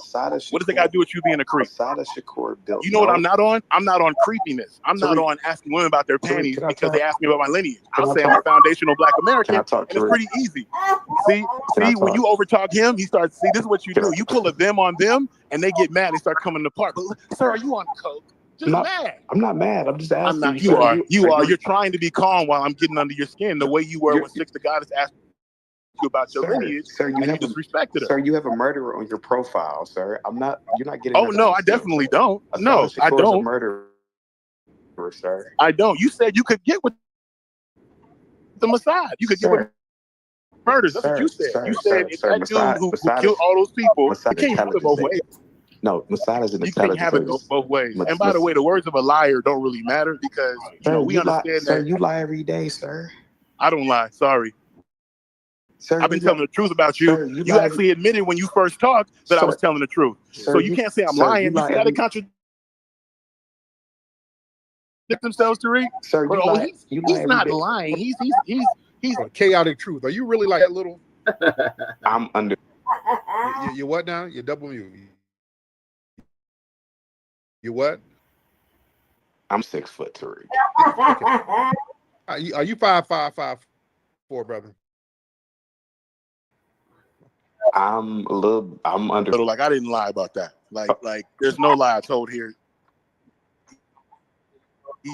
His feet was low key like dangling. You could tell by his posture. Tariq, you gonna let this cokehead overtalk me? Yeah, no coke. I've taken no coke. Overtalk me. This dude is never taken cocaine in my life. A damn lie, dude. Shut up. Oh, I swear on my soul. Now, chaotic. Are you from the Pygmy tribe over there in Southern? Are you a little much? Tariq. No, sorry. I'm a foundational Black American. But listen, he shop in the Husky Boys section, Tariq. That boy, if he got clothes that say Oshkosh B'gosh, I wouldn't be shocked. I have too much of a following to advocate for a convicted murderer. Do you know how this looks for your brand, sir? Yeah, I stand up for the freedom fighters and the freedom riders, and I got. Sir, she smoked a goddamn Jersey State Trooper in '79. That ain't no freedom fighter. It's a cop killer. Never proof that she did it. Yeah. Oh my God! Is it okay? Wait. Now they don't know who she. Is it Patel existed? Oh my God! That's that. Okay, exactly. That don't make no sense. Yeah, there was. No, it does make sense, sir. Because we could. That shootout, there was a shootout at that Jersey Turnpike. They don't know who shot who. They just kind of railroaded that sister, and the Black family got her the hell up out of there, like freedom fighters do, sir. And I know you can't relate to that because everything. Who killed Emmett Till? You weren't there. You don't know who killed Emmett Till. It could have been a group of blacks that killed him, and they blame the whites. Well, the white people admitted that shit. Bro, come on, man. How do you know, bro? You weren't there, man. That could all be actors and actresses, bro. Yeah, they all admitted that. See, that's what I'm saying. Like, Tariq, if we start questioning, if we can't question that, then we can't question anything, right? It can't. Yeah, go ahead, bro. I mean, I can't talk. Go ahead. Okay, now this is Bantu babbling at this point. Okay. No, I'm not, bro. No, I'm not. I'm just saying. Okay, now it's okay. Yeah, okay, thank you. Okay, enough of the Bantu babble. You're just running out of material. And now I'm starting to get musty. That should be rubbing off on you. I got a little stench on myself. So now that babbling makes me musty. I don't just listening to it makes you musty. Okay, the truth. Boy, these tethers, boy. Yeah, these tethers. They don't understand standing on business and fighting for justice. That's foreign to them. That's scary to them. They don't understand that. That's not their spirit. And he's talking about how come we don't have a clandestine organization.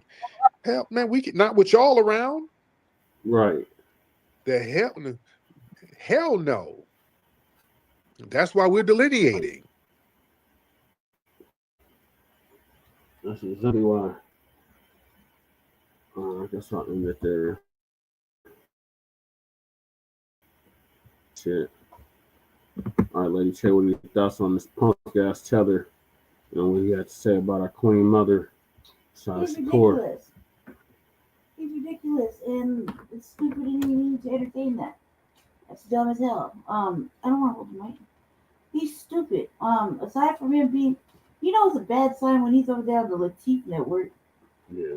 That's the manverse, the manosphere over there. There's nothing but coons and weirdos over there.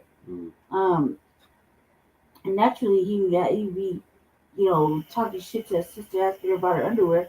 Like, Weirdo. That's a lame thing to do. That's some weird shit. Online too? Like, come on, God, dude, pull it together. Why would you do something like that? You know how bad that makes him look? Right. Talking about this is making Tariq's brand look. No, it makes it look like you're a fucking creep. Right. That's exactly. And a poor sport. Mm-hmm. So if you can't argue, you should be a poor sport. But right. So the hell with these musty fleeing tethers and what they had to say about our Queen Mother, Assata Shakur. May she rest in power. May she rest in paradise. She was an actual freedom fighter, a political prisoner. And she's gone but not forgotten. What are the kids doing, children? Either go pee or stop. We'll fight around the toilet. Talking to the cats. All right, well, moving on. We got Ezra Keene. I think that's how you say his name. And the rest of the phony, or in the end of the phony white liberal. And that's going to be from Professor Blacc Truth. Shout out to Professor Blacc Truth. We've listened to Professor Blacc Truth for over 10 years. And everything he said has come to pass.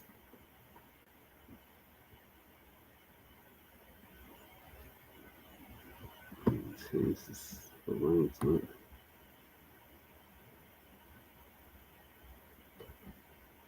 It keeps freezing up on me.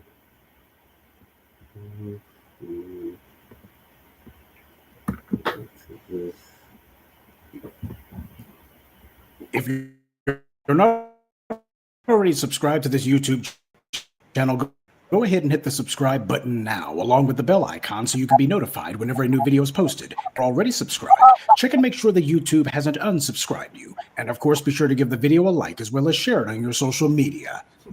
The white supremacists hate that. And now, the Sunday address. Ezra wrote an op-ed celebrating Charlie Kirk, but mostly Ezra did what he always does. He talked about himself and his own feelings and what he thought. The man's an egomaniac. No matter what happens, it's always about him. He used his piece in the New York Times to validate that he's the judge of whether Charlie Kirk was, as he put it, practicing politics the right way. That Klein and Kirk were, quote, on the same side of the continued possibility of American politics. Even to things like black pilots. No black pilot has ever had a plane crash inside the U.S., something their white counterparts cannot say, and which Kirk didn't say either. Charlie Kirk was a racist and a liar, and Ezra Klein said this was practicing politics the right way. But Klein never mentions Kirk's words. None of Kirk's fans ever does. Claim to love what he stood for, but never tell people what he said he stood for. Imagine trying to laud a man so corrupt that you attack people for doing what you didn't do, telling people what Charlie Kirk's actual words were. To decry political violence without mentioning how Kirk celebrated it and supported it, to separate how someone practiced politics without ever praising what they were politicking for, this is the height of intellectual dishonesty. Now, while a lot of people on the white left are catching the vapors at Klein sucking up to this imaginary version of Charlie Kirk that never existed, the reality is Ezra Klein is a Zionist. He'll deny it, but it's true. And like a number of Zionists, they've been furious that leftist activists, particularly at these colleges and universities, have started to reject what these people have been telling them all these years. In other words, these young people have begun to question folks like Ezra Klein, and worse, these young people are denouncing Ezra Klein's worldview and rebelling against what the white media, like Ezra Klein's New York Times, has told them all these decades. People like Ezra Klein don't like that. And that's where his sudden bout of petulance with the failed politics of the Democrats and the left has come from. You see, for Ezra Klein, just like with the Democrats, losing elections is perfectly fine. But questioning the narratives that people like Ezra Klein and the DNC depend on for their power and influence, Now that we can't have. The reality is Ezra Klein has far more in common with Barry Weiss than he does the likes of, say, Noam Chomsky. This isn't lack of awareness on his part. This is someone who's trying to stick up for a position that they know you don't support. When Ezra Klein talks about Charlie Kirk doing politics the right way, what he means is in a way that neoliberal mouthpieces like Ezra Klein approve of. The same attitude is why Democrats keep losing elections. They know what their base is demanding, they see it, and they're determined not to do it. Democrats know full well exactly what they have to do to win elections, but as far as they're concerned, producing tangibles for black voters, punishing the police for their criminality, stopping the American oligarchy from stealing the whole country, well, if Democrats did any of those things, that would be winning elections the wrong way. That's the reason why you didn't see Kamala Harris talking about any of those things, while the people on the campaign trail were screaming at her, you have to do these things. Ezra Klein and the DNC have that in common. His argument isn't with the Democratic leadership, it's with the activists and the non-political actors who are giving so much pushback. Ezra's defense of Kirk is pure moral relativism, and when you hear people like me point out that the similarities between the white left and the white right far outweigh any alleged differences, this is what we're talking about. This kind of finger-wagging lecturing that we should only consider Charlie Kirk and the cheap, vile bigotry he stood for in the abstract without ever passing judgment on what he said, that's not principle. That's actually advocacy, because we never hear this from Klein or any of these other white liberals at any other time. Some of your white online podcasters and pundits have made the same statements about black politics in the past, so Klein's not alone. The only reason so many of your white online podcasters and pundits are getting their nose hair about, like abortion and transgender issues. That's why these white leftists constantly don't mention what he said about black people. It's because they don't care. That's the issue they've got with Ezra Klein's piece. He mentioned in passing how Paul Pelosi was attacked by a Trump supporter with a hammer, but conveniently neglected to mention that he was a Trump supporter, or how Charlie Kirk went on his podcast and laughed and celebrated that violent assault, and told his listeners that they should bail the attacker out of jail and treat him to an interview. And why is he still in jail? Why has he not been bailed out? By the way, if some amazing patriot out there in San Francisco or the Bay Area wants to really be a midterm hero, someone should go and bail this guy out. I bet his bail's like $30,000 or $40,000. Bail him out and then go ask him some questions. This is what Ezra Klein called practicing politics the right way.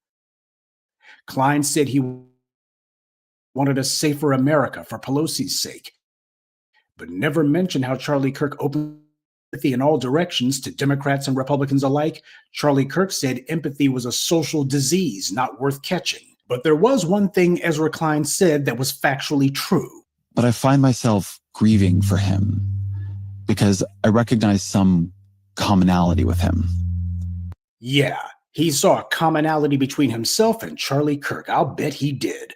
A white man with media access, tons of big white money behind him, racial privilege, working for rich white interests, and trying to forward their agenda. And I'm sure that at this point, some of you are going to ask, well, Professor, what did you think about Ta-Nehisi Coates' Vanity Fair piece that was criticizing Ezra Klein? First of all, he didn't criticize anything. That's the first thing that needs to be said. He did not take Ezra Klein or any of these other white leftists to task for what they said about Charlie Kirk eulogizing an unrepentant bigot. All it was the usual Ta-Nehisi Coates lukewarm, mealy-mouthed, all but useless gibberish. And if you are one of the delusional people who thought that Ta-Nehisi Coates apparently had some sort of beef with Ezra Klein, well, I hate to lay these negative vibes on you, but just a few hours ago, Ezra Klein himself posted a video of him and Ta-Nehisi Coates having a nice little sit-down love fest and hashing out their differences. But whenever you watch this video, you see that there really weren't much differences between them at all. These were distinctions without a difference, the same old gibberish that we get from the white media and their approved of Negro bootlicks. No matter how tough these suck-ups try to talk, you put a white person in front of them and they'll show you exactly what they really think. They roll right over. So that's what I think about Ta-Nehisi Coates and the piece that he wrote that some people have misconstrued as being critical of Ezra Klein. It was not. Some of you folks out there started getting all dewy-eyed and your hearts went pitter-pat because the white media was claiming that Ta-Nehisi Coates went over to Palestine and he said some critical stuff. He didn't say critical anything. If Ta-Nehisi Coates was truly taking on the white powers that be, then the white media would never give him platforms to do so. They would be locking him out, they'd be ignoring him and deciding, let's go ahead and can this guy at some point. It's precisely the fact that you see them welcoming his approved of quote-unquote criticism on their airwaves and such. That's how you know this is controlled opposition. And while it's nice that Ta-Nehisi Coates is making some grumblings of phony discontent, the truth is that people like Coates have empowered and enabled the Ezra Kleins of this world and are still doing it. The black media has known this all along. We've been saying it from the jump for 2 decades, but it's only been in the last 2 weeks that so many of these leftist Negroes have figured it out. They seem to have finally figured out the fact that many, if not most of these white liberals have been racist as much as the day is long, and that the only actual difference between the white anti-black racism, while the white left tries to be a little less straightforward with theirs. We've been out here saying it for going on 2 decades now. And these sorry Negro mouthpieces who have been cheerleading for these very same white liberals and telling us we need to wait, be patient, oh, it's not like that. These guys got egg on their faces. No one should ever have been listening to them to begin with. Where have these people been at? They've been auditioning for a job from a white political party or white media outlet. That's where they've been. And all that talk about allies and whatnot was just them playing the game. But as we've told you, in the end, they're the ones who wind up getting played. Ezra Klein is not a phony white liberal. He's actually a genuine bona fide white liberal. This is why the whole white allies thing was always damned to fail. It's something the black grassroots has always rejected. Because no matter what era you point to, be it the so-called white abolitionists in the 19th century, the New Deal reformers like FDR in the 1930s, the white allies of the 1960s, the Kennedys, or the people you see running around today, there's always been an understanding among the white liberals that what they really wanted was to attach themselves to our freedom struggle and use us as a springboard to elevate themselves. And then when black people finally get fed up with the runaround, these same people tell us we need to wait, be patient, you're going to lose us elections. You need to practice politics the right way. And more often than not, that's exactly what they've done. Negroes thinking they have friends. All this time, you had these silly Negroes telling themselves that they had friends. They were confused, but these white liberals they were sucking up to, they weren't confused at all. They understood full well the game they were playing. So while people can be disgusted at Ezra Klein's words, the truth is he's saying what these white liberals have always thought. Just that up until now, they felt that they had to keep that kind of blunt honesty behind closed doors. But the rise of the alt-right and the MAGA movement has emboldened the white liberals to say what they've always thought. When you hear some person in Hollywood who claim to be liberal but attacks wokeness and political correctness, what do you think they're doing that for? It's always as a euphemism for black people. Anything that black people are advocating for, that's woke, that's political correctness, that's bad politics. Because you never hear them talk that way on any other issue at any other time. Certainly not where white activists are concerned. You have the white right losing school board elections. You got them losing mayor's offices, the usual push and pull of the political cycle. And yet you never hear the Ezra Kleins and others saying, you know what? The white right needs to modernize their talking points. They need to change. They're out of step with the country. No. They certainly never criticized the Republican leadership for always telling their people to double down and not to back down. No matter how many elections they lose, the white right always says, well, the problem is we didn't run hardcore white right enough. No, the Ezra Kleins only have criticism whenever it's people who are on the quote unquote left who are advocating for things he doesn't approve of. Then there's problems. There's a reason so many in the white media, in these schools and universities and in government or political circles couldn't wait to attack black people for demanding the police be punished for their criminality. That was where Barack Obama started attacking woke. He was the very first politician to come out and attack woke, and he did it specifically on the issue of defunding the police, fighting police brutality. That's what everybody understood to be a euphemism for woke. You're advocating and allying with what these black people are saying. You got to stop. These white liberals, they couldn't wait to attack reparations. As Bernie Sanders said, it's not feasible, not feasible. And as we see states like Florida and Texas and Oklahoma and others who are blatantly violating the law, instituting white supremacist indoctrinations in the schools and other performative extremism, how come we never see these white liberals up in arms about that? Because they've never been up in arms about these things in the past. The white liberal has always carried water for every anti-black program and policy that's ever come down the pike. The white liberal has always found a way or invented a way to make excuses for every anti-Black policy. They've always been the first to be apologists for anti-Black racism and to excuse it away with some pathetic deflection. They want to be the first to wag their fingers at us and tell us that when someone says some anti-Black racist thing, well, we can't really call them racist because you can't know what's in that person's heart. Meanwhile, if you say anything even mildly critical about Israel, Ezra Klein and his ilk could be the first one to say that you're anti-Semitic. They know you're anti-Semitic. They know it. They ain't got to ask. They can read your mind. They can read your horoscope. They can tell your past just because they met you because of one thing you said that they didn't like. And that you can't know what's in their heart, that's a deflection that we never hear at any other time. White liberals say that whenever a Black person is being accused of saying something prejudiced against a white person, suddenly they know exactly what's in your heart. White liberals are controlled opposition. That's their job. You have tethers, sellouts, bootlicks, and backstabbers who try to ingratiate themselves with white society by reassuring them, I'm the good Black massa. Tethers love to run that game. Well, white liberals, the exact same thing. They try to ingratiate themselves with us by reassuring us that they're the good white advocate. And this is why the orange man being back in power is a good thing, because now everyone who's ever tried to hide what they thought or felt that they needed to sugarcoat it, now they feel they have no choice but to come out and say it out loud, or they feel emboldened like they got the luxury of saying it out loud. They feel like the white right's on a roll with all this anti-Black racism, so we got some momentum for me to just say, well, I'm just telling you people some hard truths you don't want to hear. And the people who have been saying that we needed to go easy on these creeps, that they really racist, all of these silly Negroes online who have been attacking the Black media because they claim we've been painting with a broad brush. Now all of a sudden those clowns are sounding like us. White supremacy is utterly reliant on groups as they scheme and plot against us, then everything's good. But when the landscape changes and that old internecine strife comes back to the surface again, white solidarity fractures. Whiteness is an ethno-political fiction. That's the reason why it is absolutely crucial to them that they control all of the resources and all of the politics. They control the resources and the mechanisms by which those resources are distributed. And it's precisely that monopoly on resources and politics that enables them to institute their system of goodies, giveaways, and guarantees that acts as the glue that holds those classified as white together.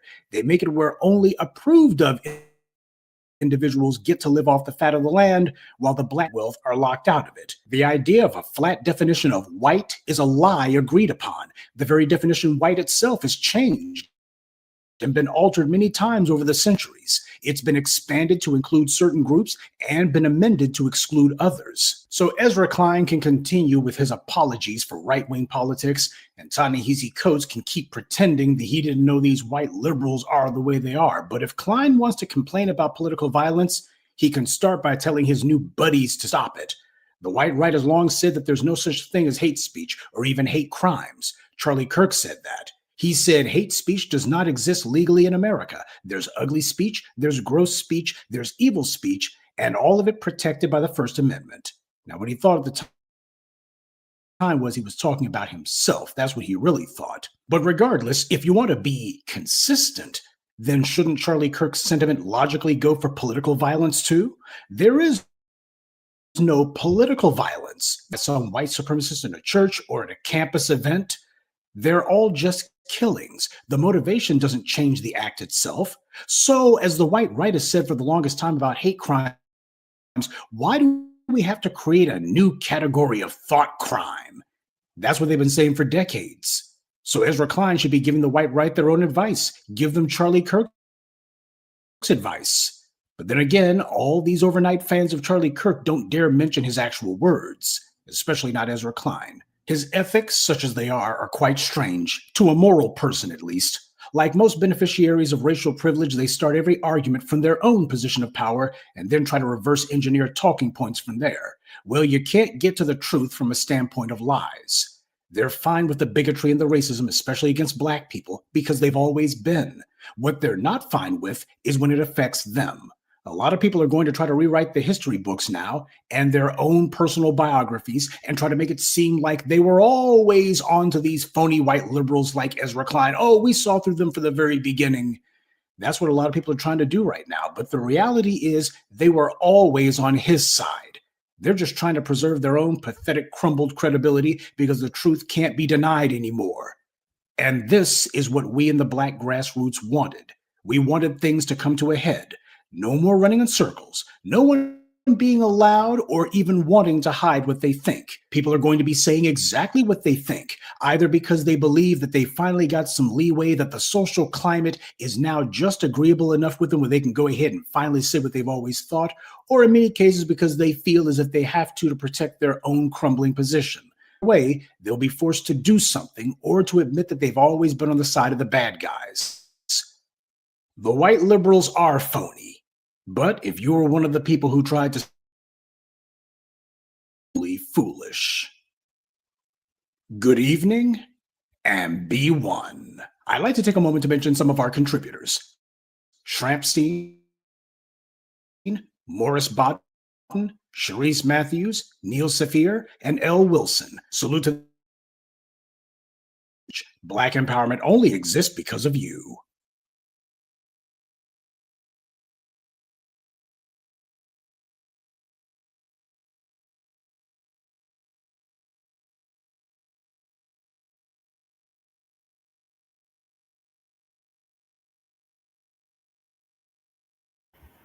Yeah, we've been warning y'all about them white liberals for the longest.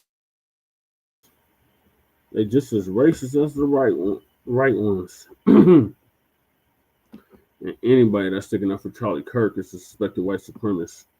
I mean, Jesus, I don't know how you could stand up for somebody like that and not be a white supremacist your damn self. It's beyond me. Shout out to Professor Black Truth for that awesome update on the Ezra crime. To hell with him, to hell with Charlie Kirk, to hell with all the white supremacists and their adjacent flunkies. Now, moving along, Claressa Shields, our FBA sister, our world champion on the female side. Claressa Shields unboxes her anniversary gift from Papoose. If you're not already subscribed to this YouTube channel, I'll go ahead and hit the subscribe button now. Got a mind of its own right now. Yeah, Claressa Shields unboxes her anniversary gift from Papoose before attending Bud Crawford's party.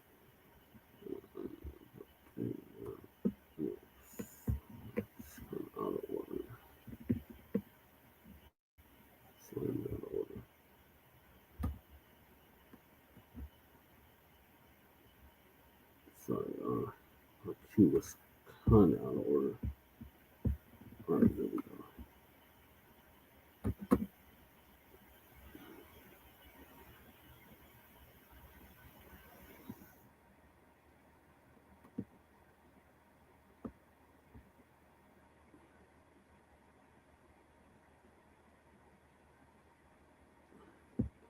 Yep. So yeah, these in times like this, you get to see people's true colors. Definitely, true racist white supremacist colors is coming out.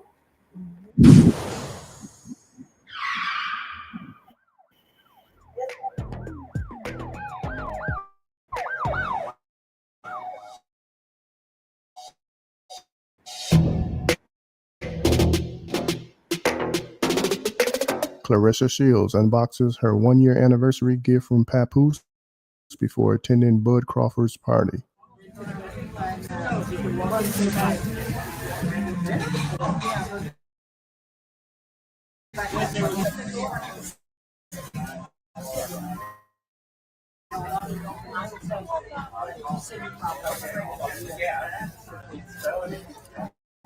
Very cutesy, very demure. You know, I'm about like this chain thingy right here.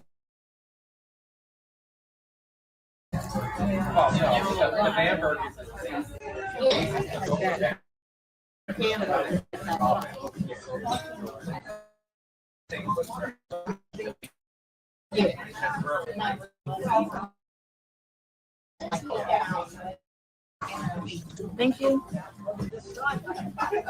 You're welcome.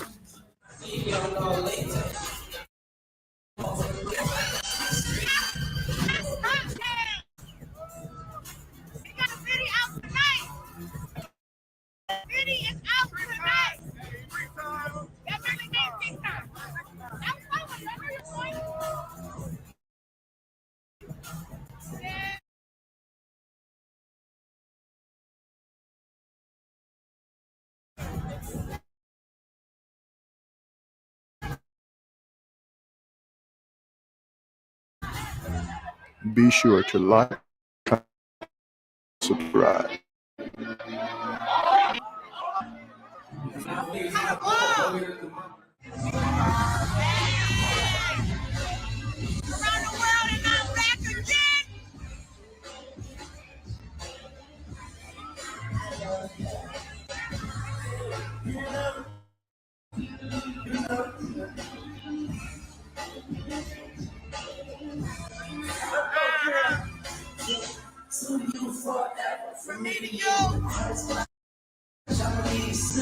I don't know, Ice. Smith.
Hey.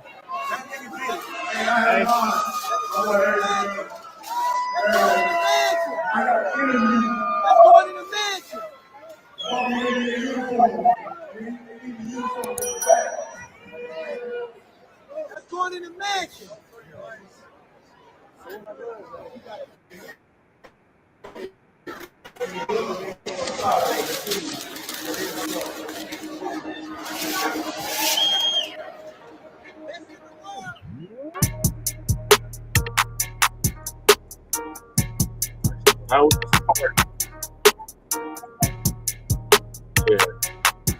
Thanks for tuning in to 9 Mag TV. Held at gunpoint.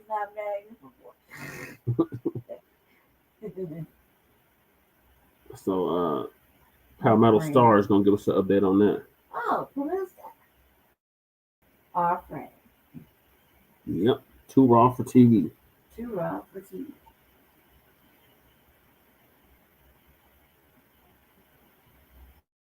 Come on, computer. Sorry, computer. 1001 windows open. Let's see.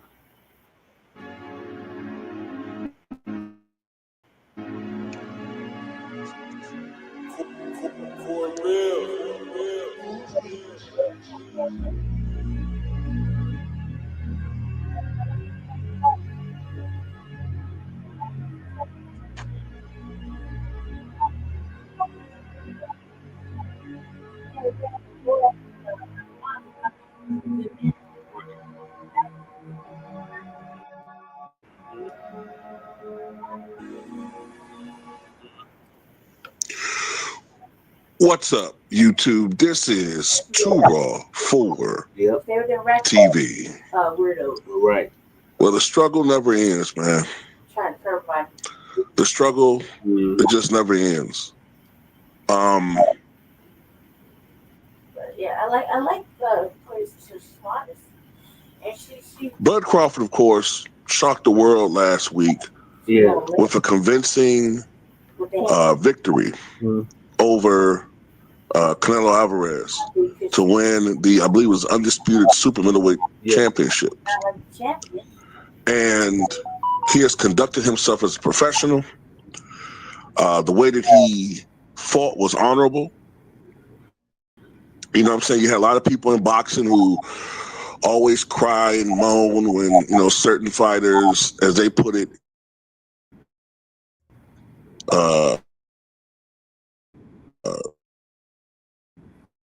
pity pat and run or duck and run.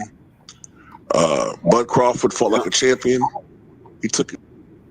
And a covert agenda, a devious one at that, will admit that he won that bout. Yep, against Alvarez. Okay.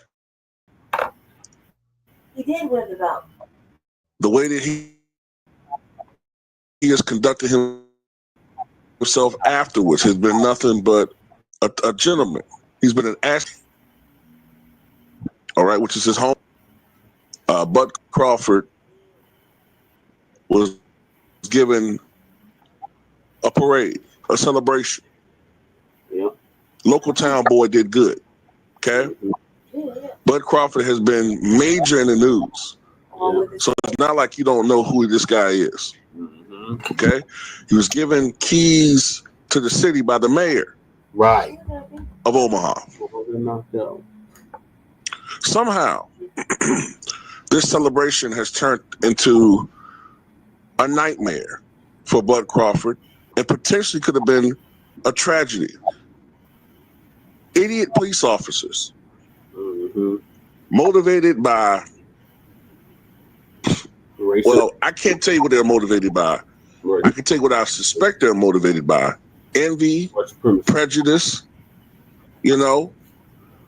Who knows? They could have lost money betting on Canelo. Whatever the case may be, they pull over Bud Crawford and his team. When I say his team, I mean his well, I should say his party. I'll use that. They pulled over Bud Crawford and his party, supposedly for driving recklessly.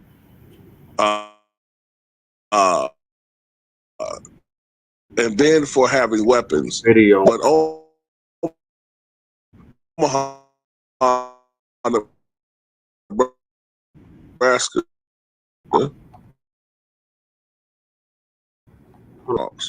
It's in the state of Nebraska, right? But here's the video. Stepping out, seatbelt. Oh yeah. I'm opening the door. I'm opening the door. Right here on my right. I'm keeping my fucking hands up. I'm not reaching for no gun, bro. Right. Can I move my phone? Pigs. Yeah, that's crazy.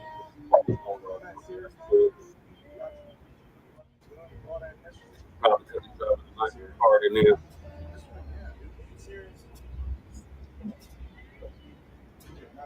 This brother just had a fucking parade in his honor, and these punk ass pigs don't have that. Now, thankfully, nothing happened, but a police officer pulled a gun on Terrence Bud Crawford. Okay? Whether or not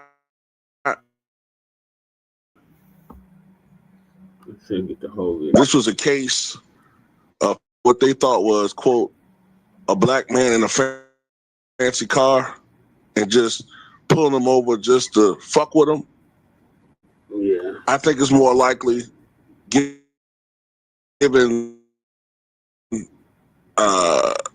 the fact officers that wanted to rain on his parade. They wanted to humiliate Bud Crawford. That's exactly what they wanted to do. And you got a lot of that going on right now, a lot of anger directed at us as if we're the problem in society. You know, the last couple of weeks, you know, somebody gets shot in Utah. Yeah. Okay, that's Charlie Kirk. Apparently by a white man, but yet those by man's death want to aim us. It's never been about bullshit. It's Mm-hmm. That's exactly what it is. A lot of these get bolder and they're violent. Yep.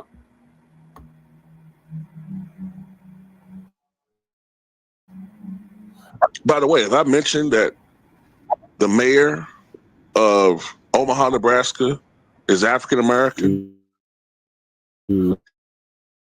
He's the first African American mayor in its history. Did I mention that Omaha, Nebraska is becoming increasingly Democratic? You don't think that has some friction with some of the people in the local police department?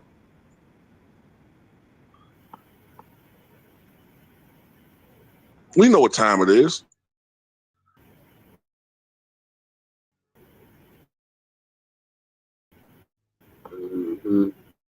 We see it in the South. In Detroit, we can see it in any jurisdiction in this country. Milwaukee, we know what time it is. We know what this was.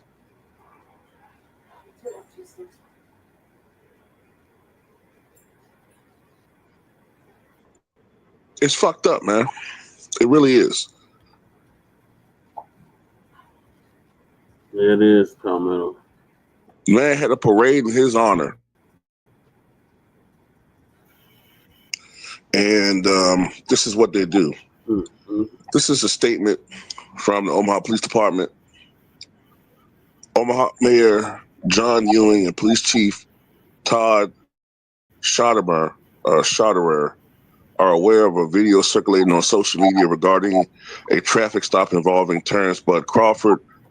Early Sunday morning, Chief Schotterer has authorized an internal affairs investigation. Shortly before 1:30 a.m., officers working in the department area observed a vehicle driving recklessly near North 12th and Capitol Avenue. A traffic stop was conducted at Kash Street. While speaking with the driver, an officer observed a firearm on the driver's side floorboard. For safety, all 4 occupants were ordered out of the vehicle at gunpoint. The driver was later identified as Mr. Crawford. Upon verification of his driver's license, and was issued a citation for reckless driving. One passenger, a member of Mr. Crawford's security team, also was found to be carrying a legal firearm. Police have confirmed that all occupants are legally permitted to carry firearms. A police supervisor and lieutenant responded to the scene at Mr. Crawford's request. Oh yeah, he knew what time it is too. He knew what time it was. And you know, from some people who were there observing it, I guess maybe other people that was on the street that night or whatever, or this morning, they said the reckless driving thing was bullshit. I tend to believe that. But anyway, that's all I got to say about it. Tell me what you guys think.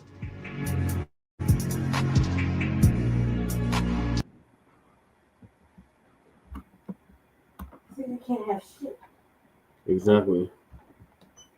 They don't want us to have a damn thing. Punk ass pigs. To hell with Omaha PD for that. That's some bullshit. They had no business pulling over our brother Terrence Crawford. They had no business pulling him over. Especially, you know what? That doesn't even make sense. Because they gave him a parade. That means the police already know who he is. Right. So they're pulling him over. It's like fucking with him. Yeah. Exactly. So I hope you sue the fuck out of them. That's definitely a lawsuit. They had no business pulling over our brother. That was clearly racially profiling and harassment, like Lady Chaser said.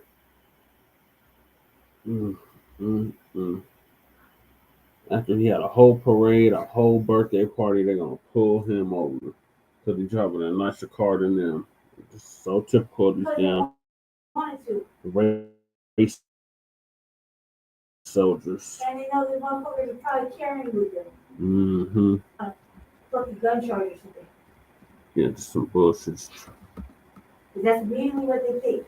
They automatically think that you win something, be outside, gun flashing, something around, and they're gonna have to be drinking and driving, whatever, get caught slipping, you know. Luckily, our brother didn't get shot or killed as a result of this, as we've seen too many times with other unarmed black people or armed black people like Philando Castile, for instance. They end up dead as a result of these traffic stops, or more recently, Ray John Stubberfield in Aurora, Colorado, who got pulled over and ended up dead. So yeah, enough is enough of this shit. So in other news, Ice Cube's tour bus catches fire in downtown Portland. Luckily, nobody was on it. So I'm gonna play the Fox affiliate out of Portland's video on it. And I had another video. I had like 2 videos queued up for this. So this is the first one. A tour bus for rapper Ice Cube caught fire in downtown Portland Tuesday morning, just hours after his Moda Center show. They cleared the smoke. No, Ice Cube's team says the crew is safe. The performer did share this statement saying, quote, "I'm not taking would burn anybody's property that was out there at the time." Meantime, investigators are reviewing surveillance footage and working to find out what exactly started the fire. First video. What did he say? He said, "I'm not taking no coward like that."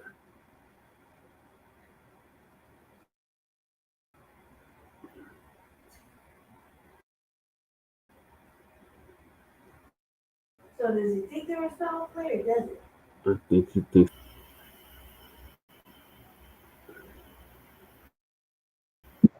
Deck with Tim Blacc. Next on Deck with Tim Blacc. A tour bus for rapper Ice Cube caught fire in downtown Portland Tuesday morning, just hours after his Moda Center and Broadway, where they...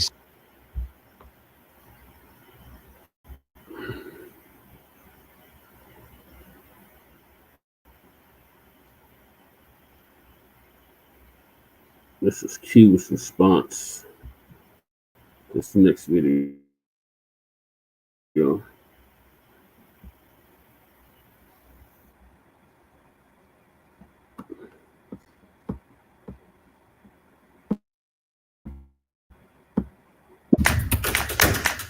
New at 11, hip-hop icon Ice Cube is speaking out after a fire broke out on one of his tour buses in Portland. It turns out one of the tires, even Ice Cube said he is, quote, not like that would burn anybody's property that was out there at the time, end quote. Portland Fire could not confirm the cause, but did say they are investigating. They had the fire was quickly put out and that they vented smoke from the inside of the bus. Glad everyone's okay there. Right. So here's the response. Hold on, let me see.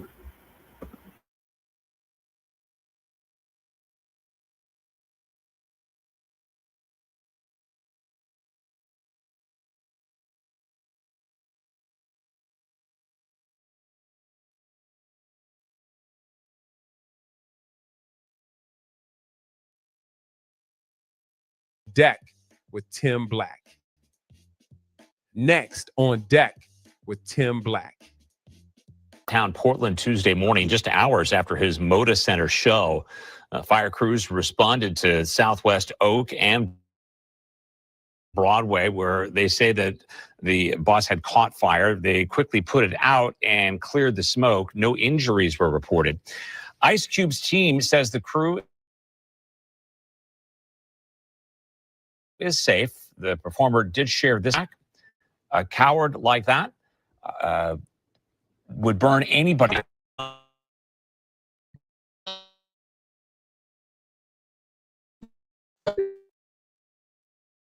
It's so bad a statement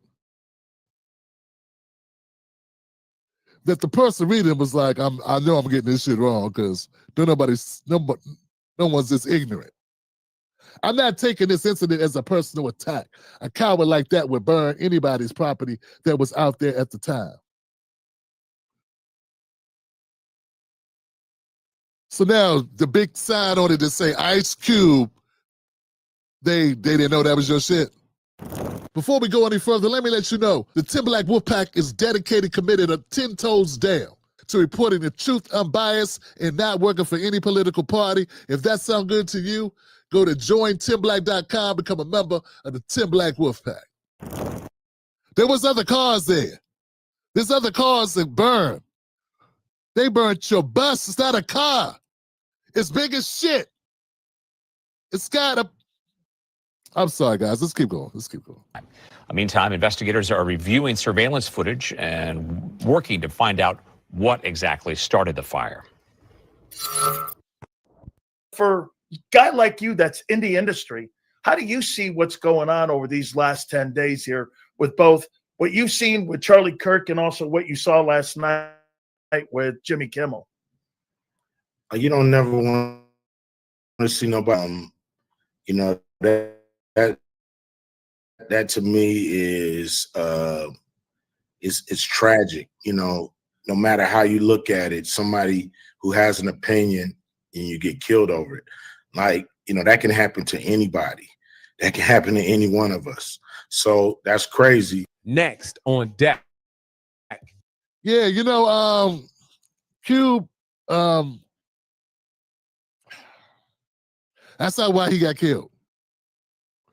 I don't think that's why he got killed, but then we'll come back. Ice Cube, he recently was talking about migrants, undocumented immigrants, all this stuff, and he was like, we need to be nicer, and Ice, hey, we need to, Trump need to call the immigrants off, and call off the ICE and do all this stuff.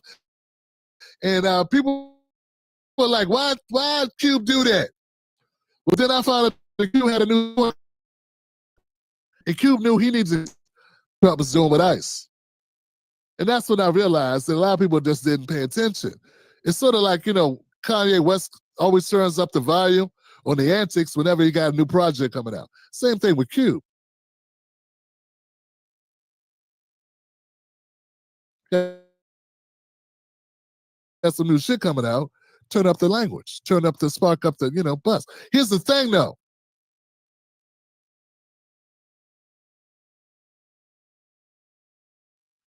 Very much a sit liberals, maybe, people that support the undocumented people. It's definitely a sanctuary city, so, right? So you can put 2 and 2 together and get 4 without even using your fingers, right? Like, that's what happened. He already knew that was going to happen. He knew that there was a risk of that because he's been a vocal Trump supporter. But the guy went on Tucker Carlson's show and didn't say that bad about Trump or Tucker Carlson. Tucker Carlson talked shit about black people for years. Tucker Carlson was Bill O'Reilly light. Then he became Bill O'Reilly times 10. And a lot of criticism. And Cube went on there and didn't bring up none of that shit. It was like, basically, we need to kumbaya and everybody get along, and we need to all work together and all this other stuff. Being a whole different Cube than the one that put out the contract with Blacc America. So what I'm saying is, it's a lot of which is really good. It's a lot of selfish things going on here, right? A lot of preserving one's own money, playing one's position, whatever's best for them. That's all Cube was doing. That's what he's doing here. But the problem is, these activists, they have a long memory. It's sort of like Jay-Z trying to open the casino. Like, and before that, it was to deal with Jay-Z and the NFL. I mean, people be afraid to say what it is. These people are capitalists. These people are business people out to make money. And they just make money off of occasionally talking about things that we care about in order to get a certain type of PR push at the time to get a certain type of news cycle that may benefit whatever they got going on. So there was Colin Kaepernick, Jay-Z kind of laying there for a minute, act like he gonna help Colin. Hate to just that's it. That's short. We ain't got all day. We ain't got going all different sides of the issue. It is what it is. There's not a person that's studies sociology or psychology or the aftermath. We have studies there that can tell you when you put up casinos in areas that are adjacent to working class people, has a deleterious, a bad impact, a negative impact on those people. People are now spending a damn mortgage hoping to get lucky, hoping to get rich. They go in there, people with vices, it's a sickness. Gambling is a sickness. I know you would know that with all the black podcasts taking money from the line. You know how much pain and agony and suicides are tied to that?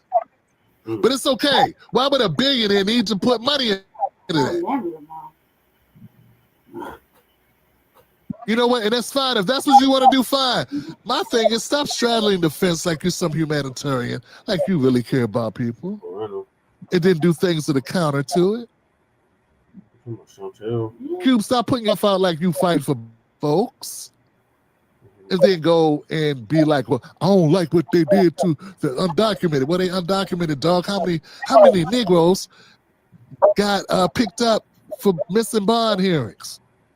How many black people got warrants for failures to appear? Who got locked up for that shit? That's all it is, being undocumented. They had a court date to come back or leave the country, and they didn't make the court date, so now they got an open warrant. And then every once in a while, unlike us, they go looking for them. They look for us all the time. Every once in a while, depending on who gets in office, the freaking people come looking for the warrants. That's all this is. That is all it is. Tell them. And you can be under certain presidents who make it a very low priority and do not focus on going to get those people.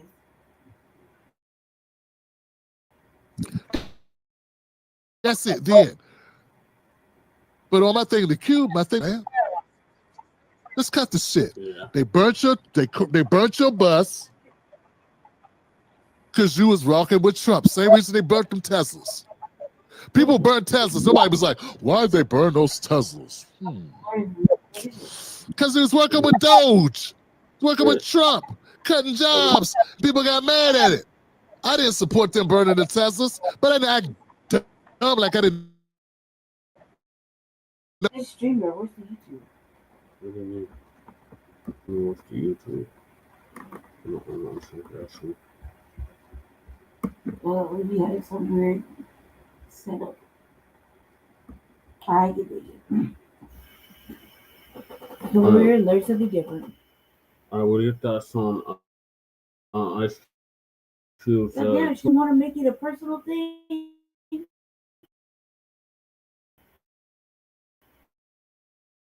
When it clearly sounds like a personal thing, the way the climate is, you know what I mean? Like with Master Charlie. Yeah. That's what I'm gonna continue calling Master Charlie. Fuck him. It's like Master Candy. You know what I mean? Same shit, different day. Fuck the Stevens on the plantation. What I'm saying is maybe he don't want to make it bigger than what it is, but with all them cameras there, and Shirley has cameras on the bus. Like some camera captures something. Somebody caught something, and they're not telling us what it is because he's at a concert. He's off the bus, right? So he's on tour. So he started the tour here in Denver, Yeah, And but he was then during the concert, right? So he's off the bus. when this happened, he wasn't. Yeah, he was off the bus. His whole crew was off the bus, right? Yes. So he was at a show. Yeah, he had just did a show in Portland. Okay, He so did a show in Portland. He was just in there's LA so many tonight. people hanging around the bus. Surely somebody got some video. Who put out the fire? So many questions, not enough answers.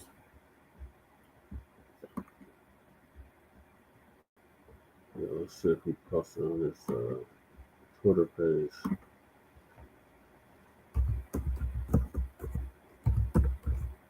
Just keep talking while I'm pulling it up. About what? Wait, Jesus! I said what I said. I'm basically saying, all right, look. So, okay. What you say? Wasn't my bus.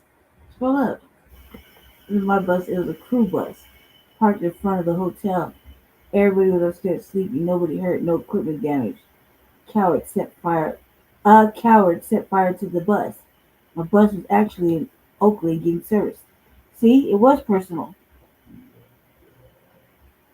It was personal. I don't know what you're talking about, dude. That's fucking story. It was personal.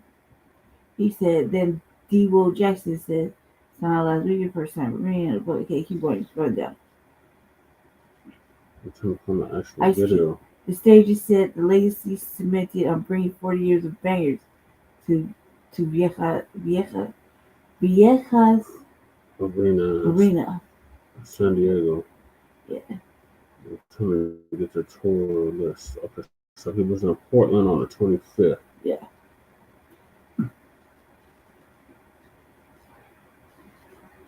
Portland was smoking, Oakland.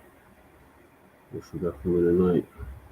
So he went to Portland, and then he went to Oakland. And last night he was in LA. Right. So he said this is a crew bus. So the crew went to Portland first. They must head out first. It's Oregon, right? Portland, Oregon? Yeah. Yeah.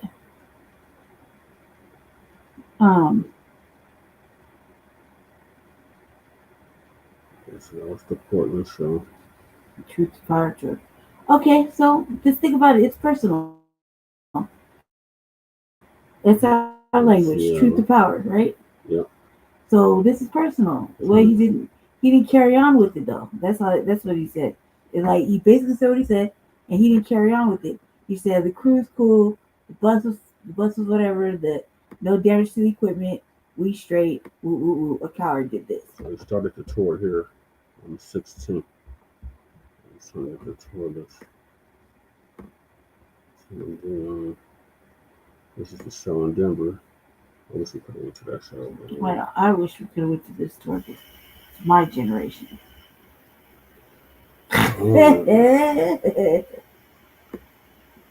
And he's probably one of my 4 favorites. Yeah, he's in my top 5 list. He's in Mount Westmore. I like Mount Westmore. Other people talk a lot of shit. But I've yet to hear a bad song by them. Have you? No. We got legends. Okay, here's the tour guys. So he started the tour in Denver. Then he went to Salt Lake City on the 17th. Then he went to Seattle on the 19th, Vancouver on the 20th, and Portland on the 22nd.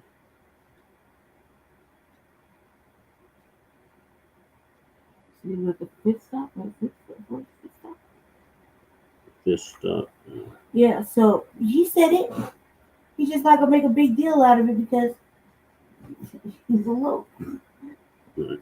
So he was gonna go find out on his own little investigation, and that'll be that. So that's probably all we're gonna hear about it. Mm-hmm. You know what I mean? That's how I feel like. That's how it's gonna maneuver. And the only reason it made the news is because somebody was outside filming it, meaning somebody was outside telling it. Mm-hmm. And so that same person's probably telling me who started that little fire. You know what I mean? Think about it.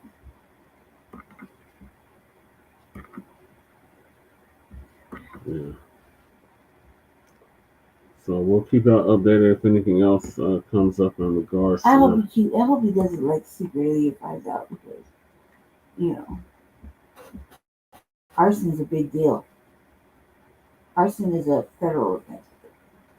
Yeah, it is. Remember the sheepskin factory? Uh-huh. Not to bring in the laws, and I'm just saying, arson is a fucking offense. Punishable by jail time, a lot of jail time too. Especially when you set something like that on fire.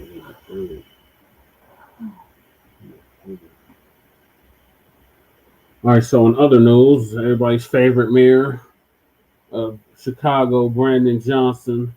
Let's go, Brandon Johnson, get the hell out of office. Shout out to Chicago Flips Red. You are not going to play this whole thing. No, I'm not. I'm going to do. I know you're not going to because I'm not going to let you. I'm not going to play the whole thing. I'm just trying to play the clip. I bet. Go for it. I paid attention. I was trying to run the show. Go for it. All right, Chicago mayor gets booed and heckled at CBC Foundation Phoenix Awards.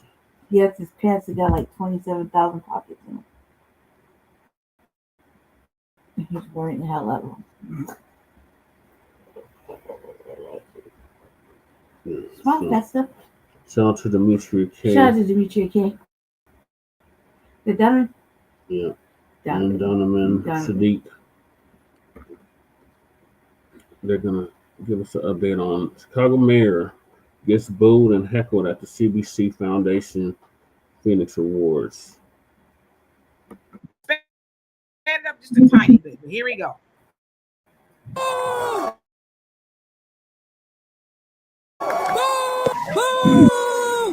White expectation is something that we must understand. That's why the weight is different. White fear is incredibly dangerous.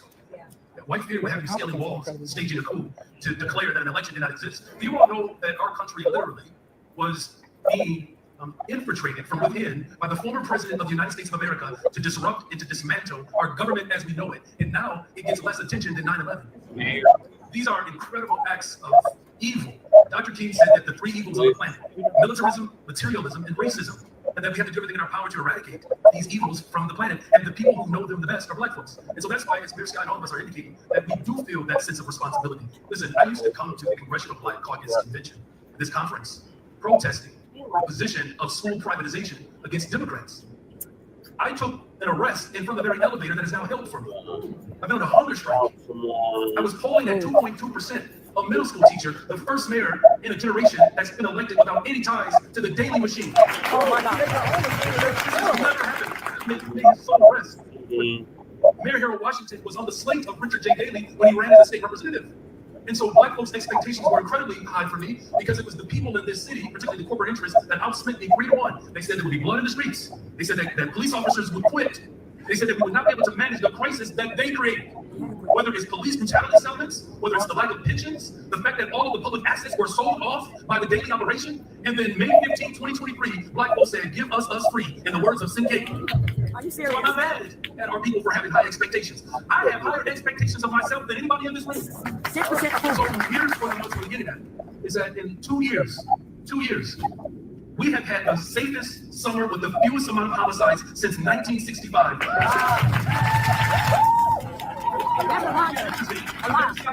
Now that they agree that crime is down, you know what they say now? Well, how do you feel? I said, do you feel safe? Here's the second thing. This is the point, the last point that I believe everything is getting. Now, there's a friendly competition. We're real close to be the #1 busiest area of California. That's why he keeps saying that. But check this out. In the city of Chicago, close to this, we have 20% of the world's fresh water. Stay with me. 2 major airports, railroads, one of the largest economies on the planet. And a Black man who taught middle school 10 years ago is now in charge of that economy. We're in $1 billion deficit. Are you serious? This was just about my Blackness. We're in $1 billion deficit. There's been more Black mayors before. The reason why white supremacy is afraid of this Black mayor in Chicago is because they did not help me get elected. Yeah. So as you heard and saw there, that was Mayor Brandon Johnson of Chicago, and of course, he was getting booed and heckled by that of Chicago Flip Red, Danny C, Jessica Jackson, and a few others. Not quite sure all who was there.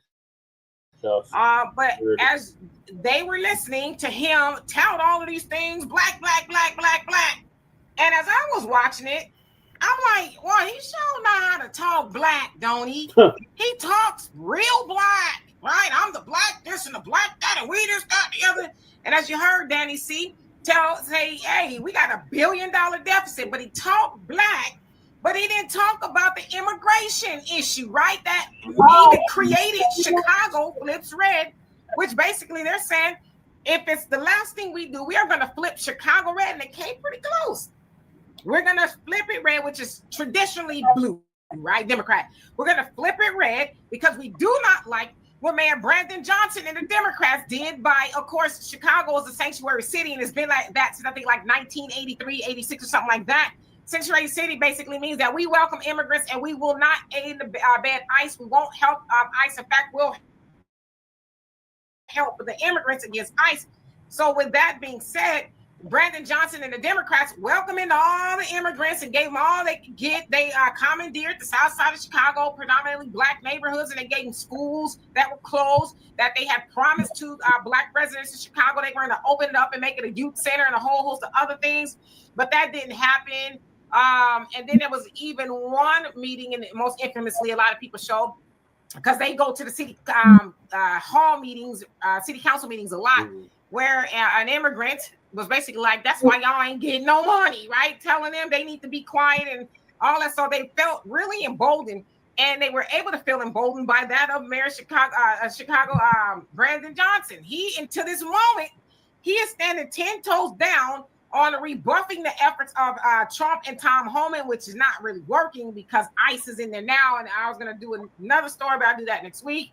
ICE is in there, and they really kind of going in there and, was snatching people up per se. Now, of course, a lot of the black residents there are like, yes, we're here for that, right? Because again, NBC said there's a $1 billion deficit and that they want to raise their property taxes to pay for some of that. But look how snakes and devils such as Johnson, look how they act.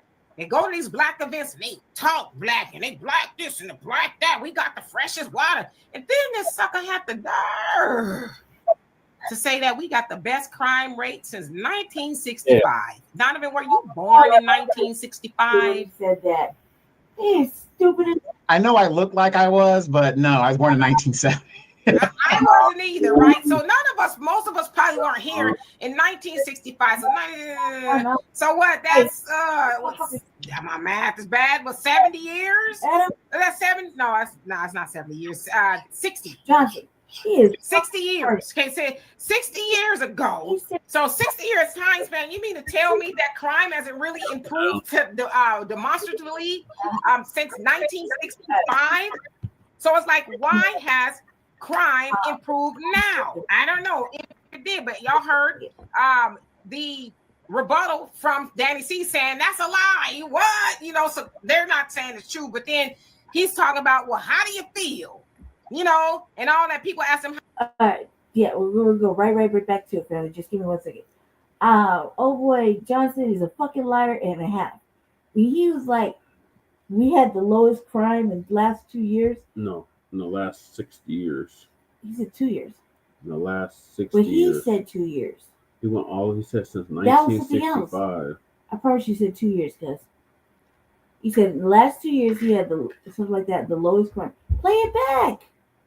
You don't believe me? Stop, man. 60 years. He didn't say that. That's what they just were referencing. No, he said something else by that. Just play the shit so I can finish my statement. No, I'm not. I'm not listening. It's something that we actually understand. That's why the weight is different. White fear is incredibly dangerous, though. Yeah. White fear will have you scaling walls, staging a coup to declare that an election did not exist. You all know that our country literally was being infiltrated from within by the former president of the United States of America to disrupt and to dismantle our government as we know it. And now it gets less attention than 9/11. These are incredible acts of evil. Dr. King said that the three evils of the planet, militarism, materialism, and racism, and that we have to do everything in our power to eradicate these evils from the planet. And the people who know them the best are black folks. And so that's why, as Mayor Scott and all of us are indicating, that we do feel that sense of responsibility. Listen, I used to come to the Congressional Black Caucus Convention, this conference, protesting the position of school privatization against Democrats. I took an arrest in front of the very elevator that is now held for me. I've been on a hunger strike. I was polling at 2.2%. A middle school teacher, the first mayor in a generation that's been elected without any ties to the daily machine. Oh my God. May his soul rest. But Mayor Harold Washington was on the slate of Richard J. Daley when he ran as a state representative. And so black folks' expectations were incredibly high for me because it was the people in this city, particularly the corporate interests, that outspent me 3-1. They said there would be blood in the streets. They said that police officers would quit. They said they would not be able to manage the crisis that they created. Whether it's police brutality settlements, whether it's the lack of pensions, the fact that all of the public assets were sold off by the daily operation. And then May 15, 2023, black folks said, give us free, in the words of Sinkei. Are you serious? So I'm not mad at our people for having high expectations. I have higher expectations of myself than anybody in this room. 6% So here's what I'm getting at, is that in 2 years, we have had the safest summer with the fewest amount of homicides since 1965. Now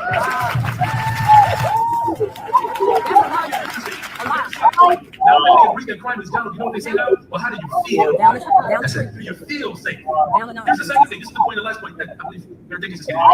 Now, there's a friendly competition. We're real close to being the #1 business area. That's why he keeps saying that. Where did it go? So we've been in office how long? For 2 years. 2 years. All right, yeah. Jesus Christ. Why is it saying the same thing got me so goddamn combative? All right, look it. We're both right. He said the last 2 years. So basically, during his term, he feels like they have had the safest summers. Okay. Since 1965. Okay, cause they heard. Jesus fucking Christ! You want to hear? Take the fucking mic. I'll leave. No, Take the fucking mic. no, go. Jesus Christ. We don't count 65. That's when he was born. Don't count that shit. Anyway, back to us. We're talking about the last 2 years. Okay, the last 2 years he said, and we had 65. Whatever fucking stupidity he wants to add to that. And 65. Okay, 2 fucking years of nothing but crime. When has it been safe? There's been like what, up to 15 shootings almost every 2 weeks. At least. Just a mass shooting on Labor Day. Before that, there's been like serious shootings. There's always a shooting in Chicago. There's always a shooting in Chicago, right? That's right, Jesse. There's always a shooting in Chicago. So what is he really protecting anybody for? And when the migrants came, he's tiptoeing around that shit. Mm-hmm. He was giving them goodies and giveaways and fuck black people, and that's why every day they attacked our sister Trinity Washington, our young. And that's why Chicago Flips Red had initially banded together. Yeah. Yeah. So we shout out them sisters. They're doing a good ass job. So go ahead here. Check this out. In the city of Chicago, close up this. We have 20% of the world's fresh water. Stay with me. 2 major airports, railroads, one of the largest economies on the planet. And a black man who taught middle school 10 years ago is now in charge of that county. That's it. We're in $1 billion debt. Are you serious? This was just about my blackness. We're in $1 billion debt. There's been more black mayors before. The reason why white supremacy is afraid of this black mayor in Chicago is because they did not help me get elected. Woo!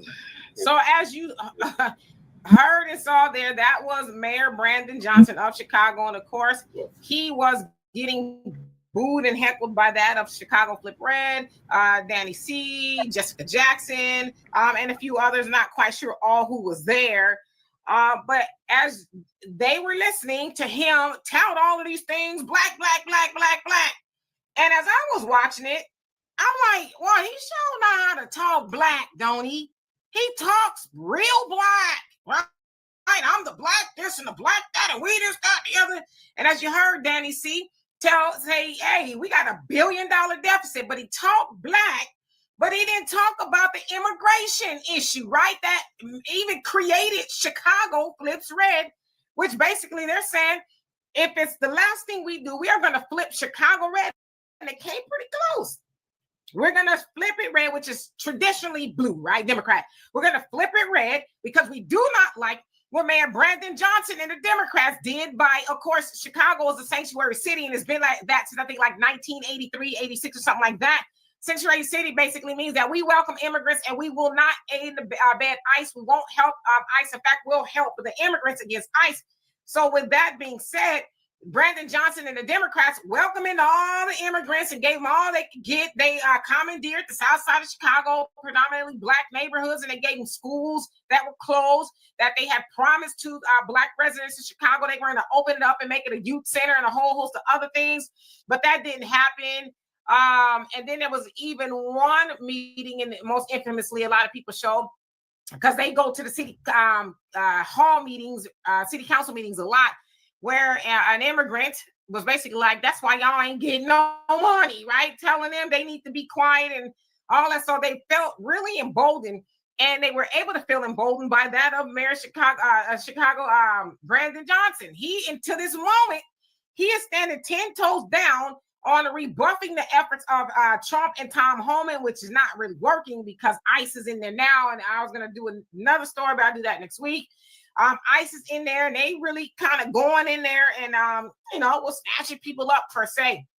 Now, of course, a lot of the Black residents there are like, yes, we're here for that, right? Because again, as Danny C said, there's a $1 billion deficit, and that they want to raise their property taxes to pay for some of that. But look how snakes and devils such as Johnson, look how they act. They go to these Black events and they talk Black and they Black this and the Black that. We got the freshest water. And then this sucker had the nerve to say that we got the best crime rate since 1965. Donovan, were you born in 1965? I know I look like I was, but no, I was born in 1970.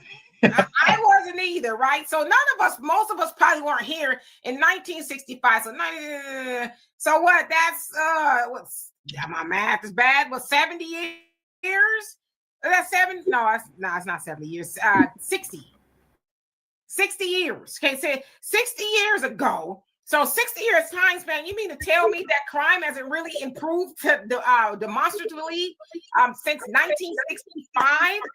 So it's like, why has crime improved now? I don't know if it did, but y'all heard the rebuttal from Danny C saying that's a lie. What? So they're not saying it's true, but then he's talking about, well, how do you feel? And all that. People ask him, how do you feel? But again, there's that play on words. Oh, crime is improving, but then you have Danny C and them saying, no, it's not. It's improving, but what about, and Brother Reggie, you said it best too. If crime improves 20%, what about that 80%? There's still 80% of people still feeling it. So I thought that y'all should see how these jokers and suckers show up to Black events. And oh God, don't get me started on the CBC. I'm gonna give it to you right now, Donovan. Boy, I tell you, all the stuff that I just read to y'all, they're taking up the mantle for Black Americans. And this. It's like, if you don't stop lying, the CBC has not belonged to Black Americans probably since 1971 in its inception, right? When your Shirley Chisholms and them was still in there. So it's not belonged to Black people. They have not served Black people. And what they're basically doing is, somebody will get mad, I don't care. They're having these award ceremonies and they're giving each other awards and pats on the back for doing what? Especially if you go back to this last year, the CBC, Kamala Harris, who showed up there, and everybody else, they more or less helped immigrants come over here and destabilize the Black community even more so than it already is. But yet they're giving each other awards because they pretended like they're doing something for Black Americans. Please. Donovan? Well, I said this years ago when we were first starting out in these podcasts, when John Lewis was in office before he passed, I told people most Black congressional leaders, if you look at their records, what do they do with most of their time? They name post offices and they give each other civil rights awards. That's what they do with most of their time. But the Democratic Party has given them a new initiative, is to help replace Black people with these immigrants. So that's what their new agenda is. And, the lies after the lies after the lies. I want to say this, and I'm not going to say everybody, you guys. But do you guys know some of the worst politicians are teachers? Some of the worst politicians you're ever going to run across are teachers. You want to know why? Because a teacher is an authority figure. And when they get into Congress, they actually believe people should follow them because of their former vocation. See, and that's where the arrogance comes from. And this guy, Brandon Johnson, look at him. I think he's a history teacher. I think that's his specialty. This guy is so delusional, he actually thinks what he is doing in Chicago is justified and is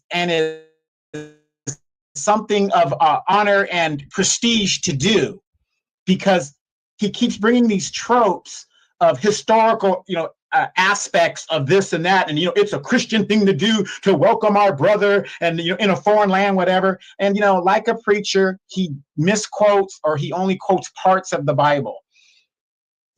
Yes, you welcome the foreigner in your land when they come there legally, not illegally. When you break the laws of Caesar, you're breaking the law of God, because again, Caesar was put here by God, and so on, whatever you believe.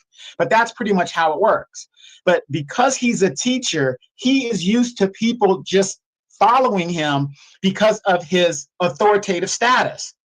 And that's where the delusion comes in. This man was polling at, I believe, Dimitri, 6% at his lowest? And most of his constituents, and, 6%. Yeah, 6%. And this guy actually thinks he's a popular mayor. The people that got him into office, he's done absolutely nothing for. And yet he thinks he has the support of the people who put him in the office. There's the delusion right there. And we have a lot of that going on in the Black community. And you know what? I don't blame him. I don't blame him. Maxine Waters has been in office for 30 years. John Lewis was a civil servant for 30 years, not his civil rights record, his government record for over 30 years. I could name you guys all of these long-standing Black representatives, because they're not leaders. That's another thing. We've got to change our vernacular and our way of thinking.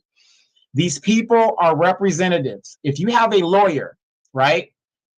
A lawyer is your representative in the court. He's your mouthpiece. He or she is your mouthpiece. They're going to come up with a strategy to get you out of whatever the problem is. But at the end of the day, the outcome that you want from your lawyer is what they're supposed to do. And they're going to do because they want to get paid, right? So we've got to change the way we look at these representatives, because that's what they are. Jim Clyburn, look how long these, okay, any Black person that I name that's a representative, name me name me legislation that any of these Black congressional members have done that has changed and altered the lives of American people. There's not one piece of legislation they have ever championed, much less for their own people. But if you go through their congressional records, you will see dreamers, you will see illegals, you will see this, you will see that for everybody but Black people. And it's sad. Kimmy Rochelle says, Donovan, you done turning up in the DR? No, I'm not. I'm not done. But thank you for asking. It was a good vacation. I can say that. Yes, it's 3:04 has come to an end for now. So hello, everybody that's come on here. Albert Chill, what's going on with you? Brother Damon, how you doing? Let's see.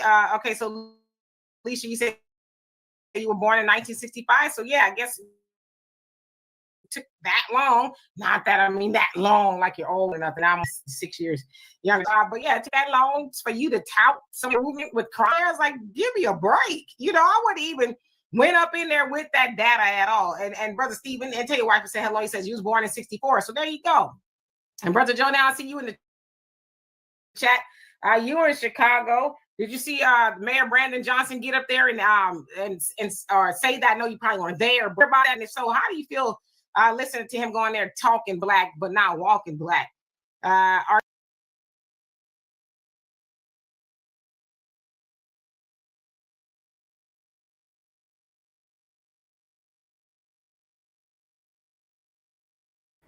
Sorry about that, Felly.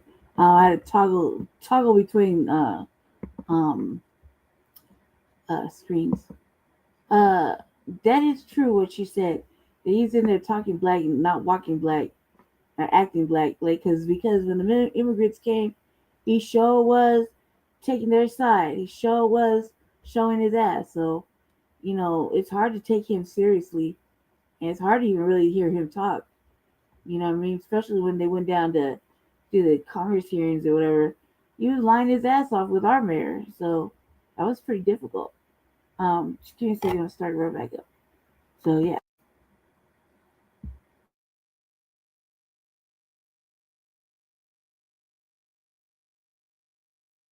He says, I know he was lying. Your average logical thinker, how you doing? Hope you're doing well. Sister Zoe. Yes, Zozo, that's her name. And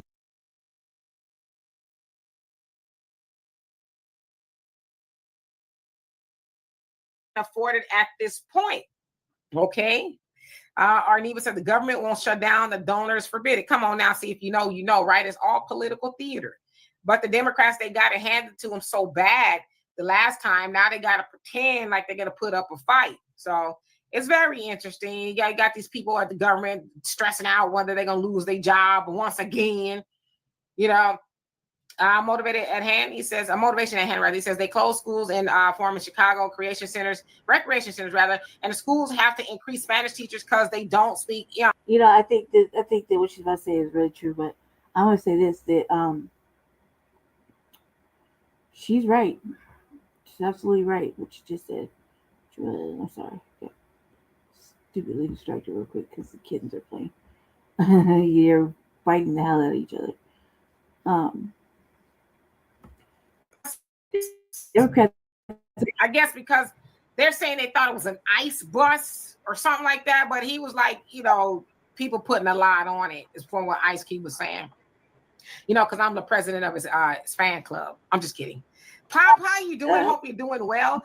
Brother Damon says, oh, that's why those Democrats voted for the Charlie Kirk racist BS. Well, they're saying that they're trying to keep down a political violence. Is like if you don't stop. Carrie, he says, that show you the Democrats and the Republicans. How you doing? Hope you're doing well. Arson, he says, wait, what Donovan say? The people who fought for the illegal immigrants lost their jobs over it. You guys know I'm one of them too, but sadly, blacks can't afford it at this point. Okay.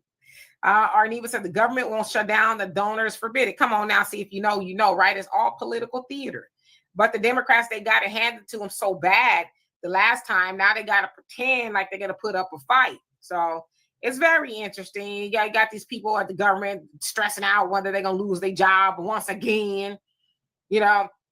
Motivated at hand. He says, motivation at hand, rather. He says they close schools in former Chicago recreation centers, rather, and the schools have to increase Spanish teachers because they don't speak English. And yes, I did a story on that.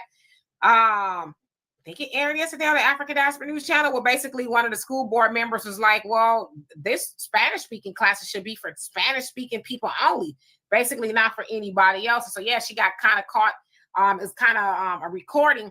They couldn't actually release the recording because it was under official business per se.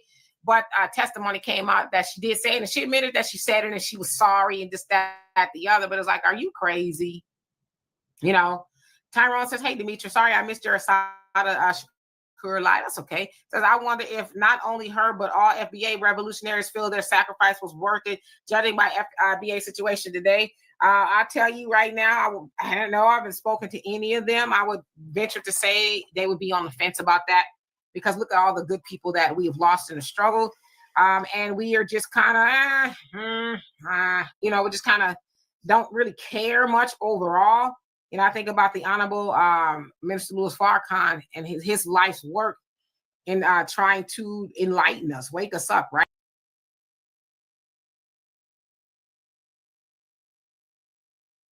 I just want to play the part about Brandon Johnson getting heckled. Shout out to Chicago Red for heckling his ass at that CBC Congressional Black Caucus, more like Congressional Tether Caucus Foundation Phoenix Awards in Chicago. So shout out to AmeriKKA for covering this along with Donovan. So moving along, we're gonna go to the elder out of New Orleans, Baba Rashawn, and he's gonna give us an update on the problem with America is white America violence and mass shootings. Mm-hmm.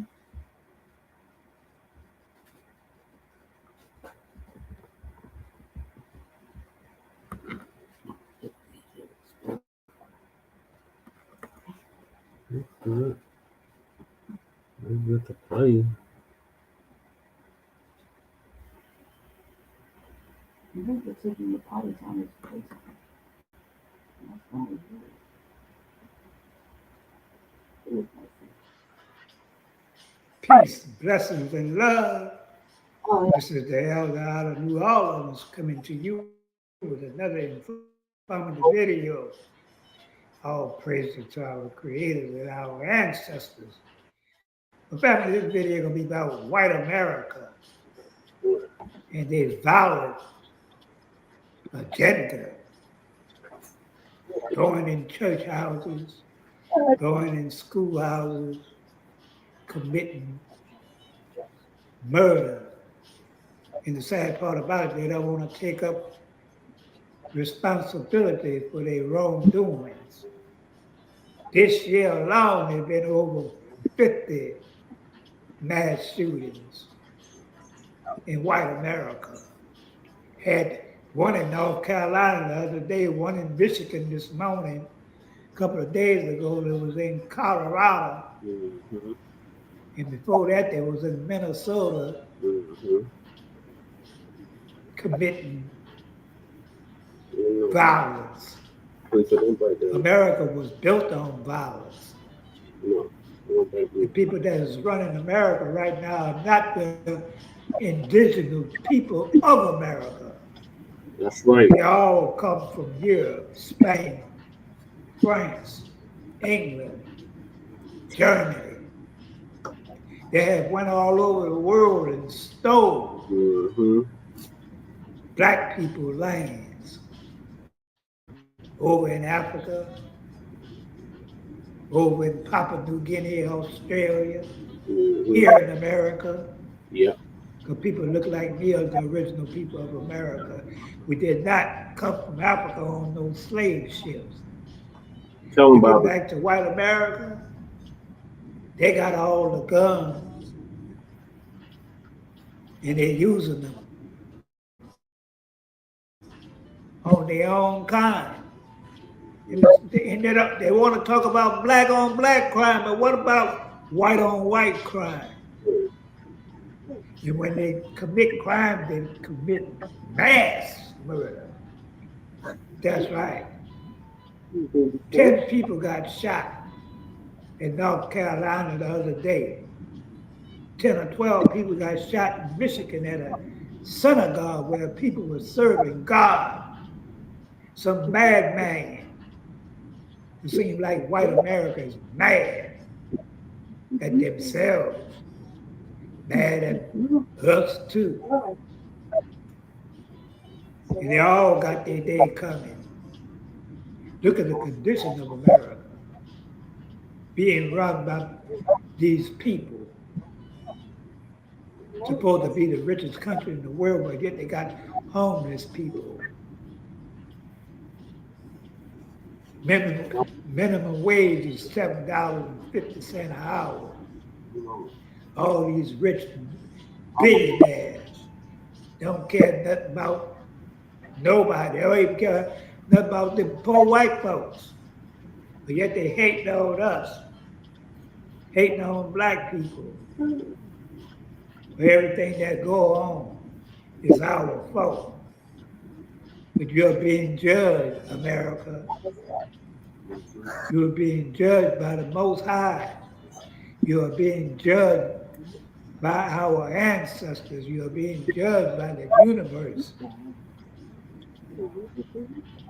And you will pay for your wrongdoings, for your evilness, for your unrighteousness.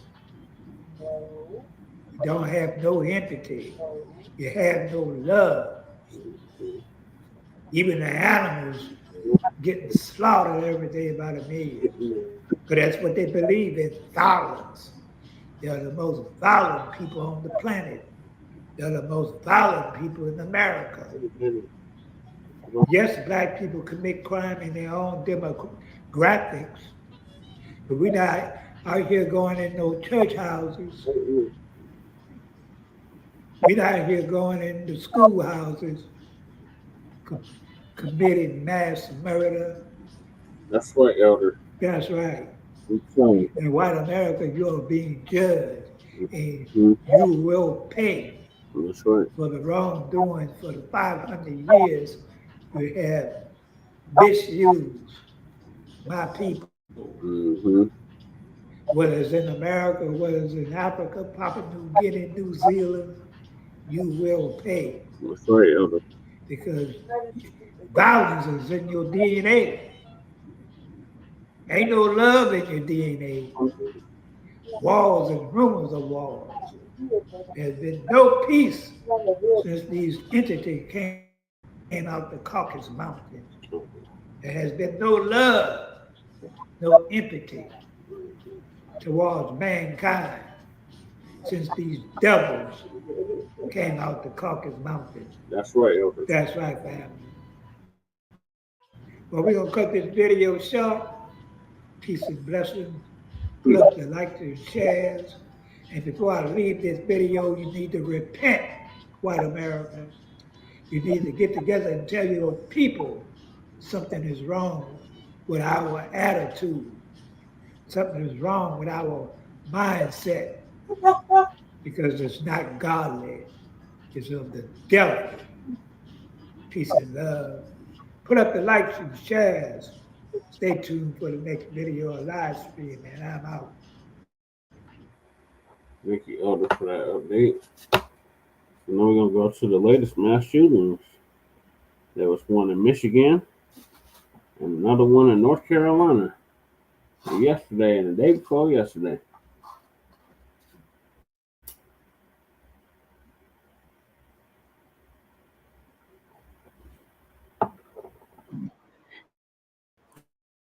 This is Dabu 7, and unfortunately, we have another shooting, this time with the building engulfed in flames. Now, not sure exactly how the fire started, but some of the details here is law enforcement saying that the shooter has been neutralized. Reports indicate there are multiple victims, including children, that are wounded.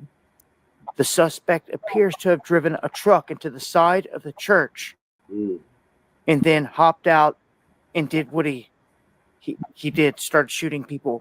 The police department saying that they don't want none of the public to come around this area right now because they're still trying to put flames out, assess all the damage, but they say there's no threat.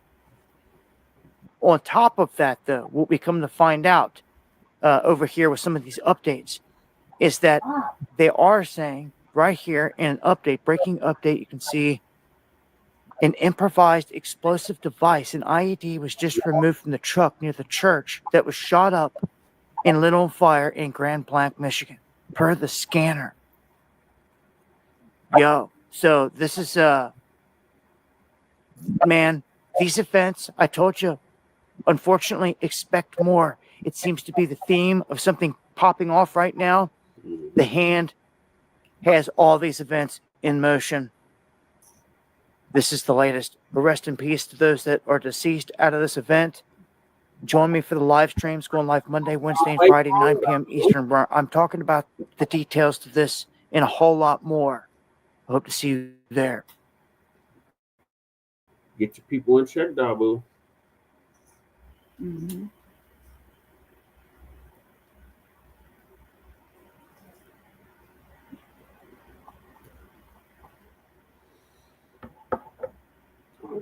And this one's from Street Media TV, so I'll talk about the Street Media TV. The Philly Bell. Also developing tonight, police in Michigan now say 4 people are dead after a shooting at a fire at a church in the city of Grand Blanc. 8 others are in the hospital, and the gunman, identified as Thomas Jacob Sanford, was killed in a shootout with police. A worship service in Michigan marred with violence Sunday morning after police say a lone gunman rammed his vehicle into the Church of Jesus Christ of Latter-day Saints in Grand Blanc and opened fire with an assault rifle. And this kind of violence doesn't happen in our community, and we are heartbroken that it came to Grand Blanc Township. Police add the 40-year-old gunman was shot and killed, but not before authorities believe he intentionally set the church on fire. The number of victims could rise. We do believe that we will find some additional victims once we find the area where the fire was. It was a large fire, and we do believe that there was people up there that were near that fire, and they were unable to get out of the church. Nearby residents described the scene moments after the shooting as chaotic as police and fire arrived. The church is engulfed in flames, not much left of it. Police everywhere, 50, 100 police cops, ambulances, fire trucks, everywhere. Grand Blanc police are looking for a motive and are executing search warrants at the shooter's home. Police added they will be scouring social media accounts believed to belong to the shooter, as well as cell phone records and text messages where possible.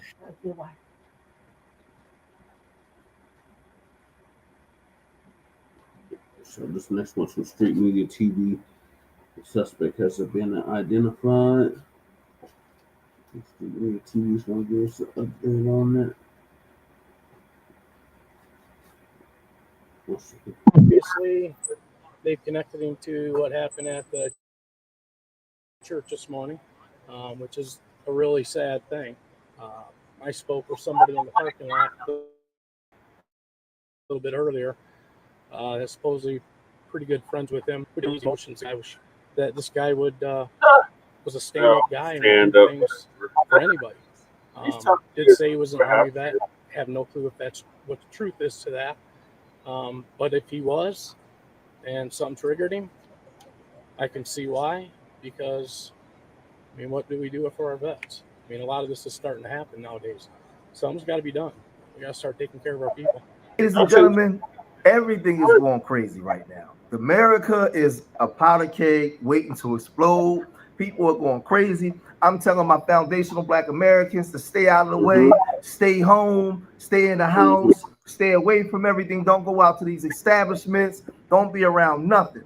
We know last night in North Carolina, a W man just started spraying bullets, unaliving 3 people. Today, up in Michigan, a man drove his car into a church, made it catch fire. When they start running out, he starts spraying bullets. Another W man. And immediately, people on the right are blaming this on the radical left. They say that this man's name is Thomas Sanford. And they're saying that he had Stop Trump signs outside of his house. He's a former Iraq war veteran. They blaming it on Antifa. The radical left is going crazy. They're taking people out. It's good versus evil. They're allegedly saying that the radical left is just unaliving people. Crazy. Y'all don't believe me? Listen to what the radical right is saying.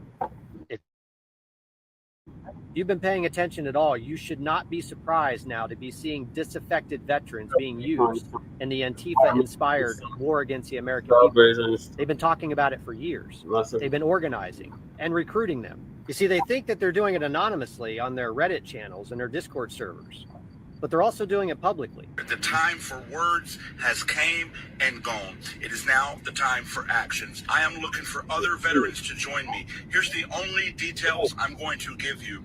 This is not going to be a one-day action. This is going to be a sustained action. So I need you, if you want to join us, to clear your schedules. It's a strategy, and it's an effective one, because they know that the American people will naturally associate a veteran with right-wing politics.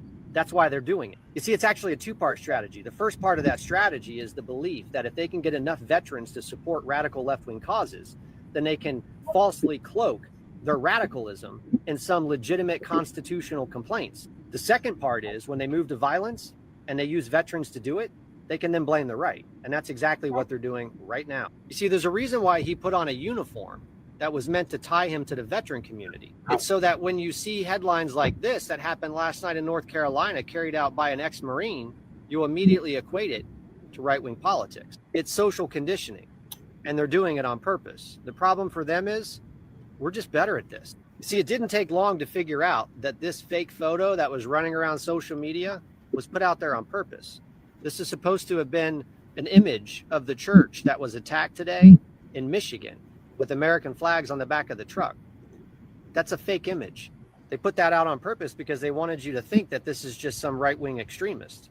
The problem is, again, we're better at this. You see, because once they released the name of the terrorist that attacked the Mormon church in Michigan today, it was pretty easy to start finding out exactly who this person is and the things that they've been talking about. It's pretty easy to find out his voter registration.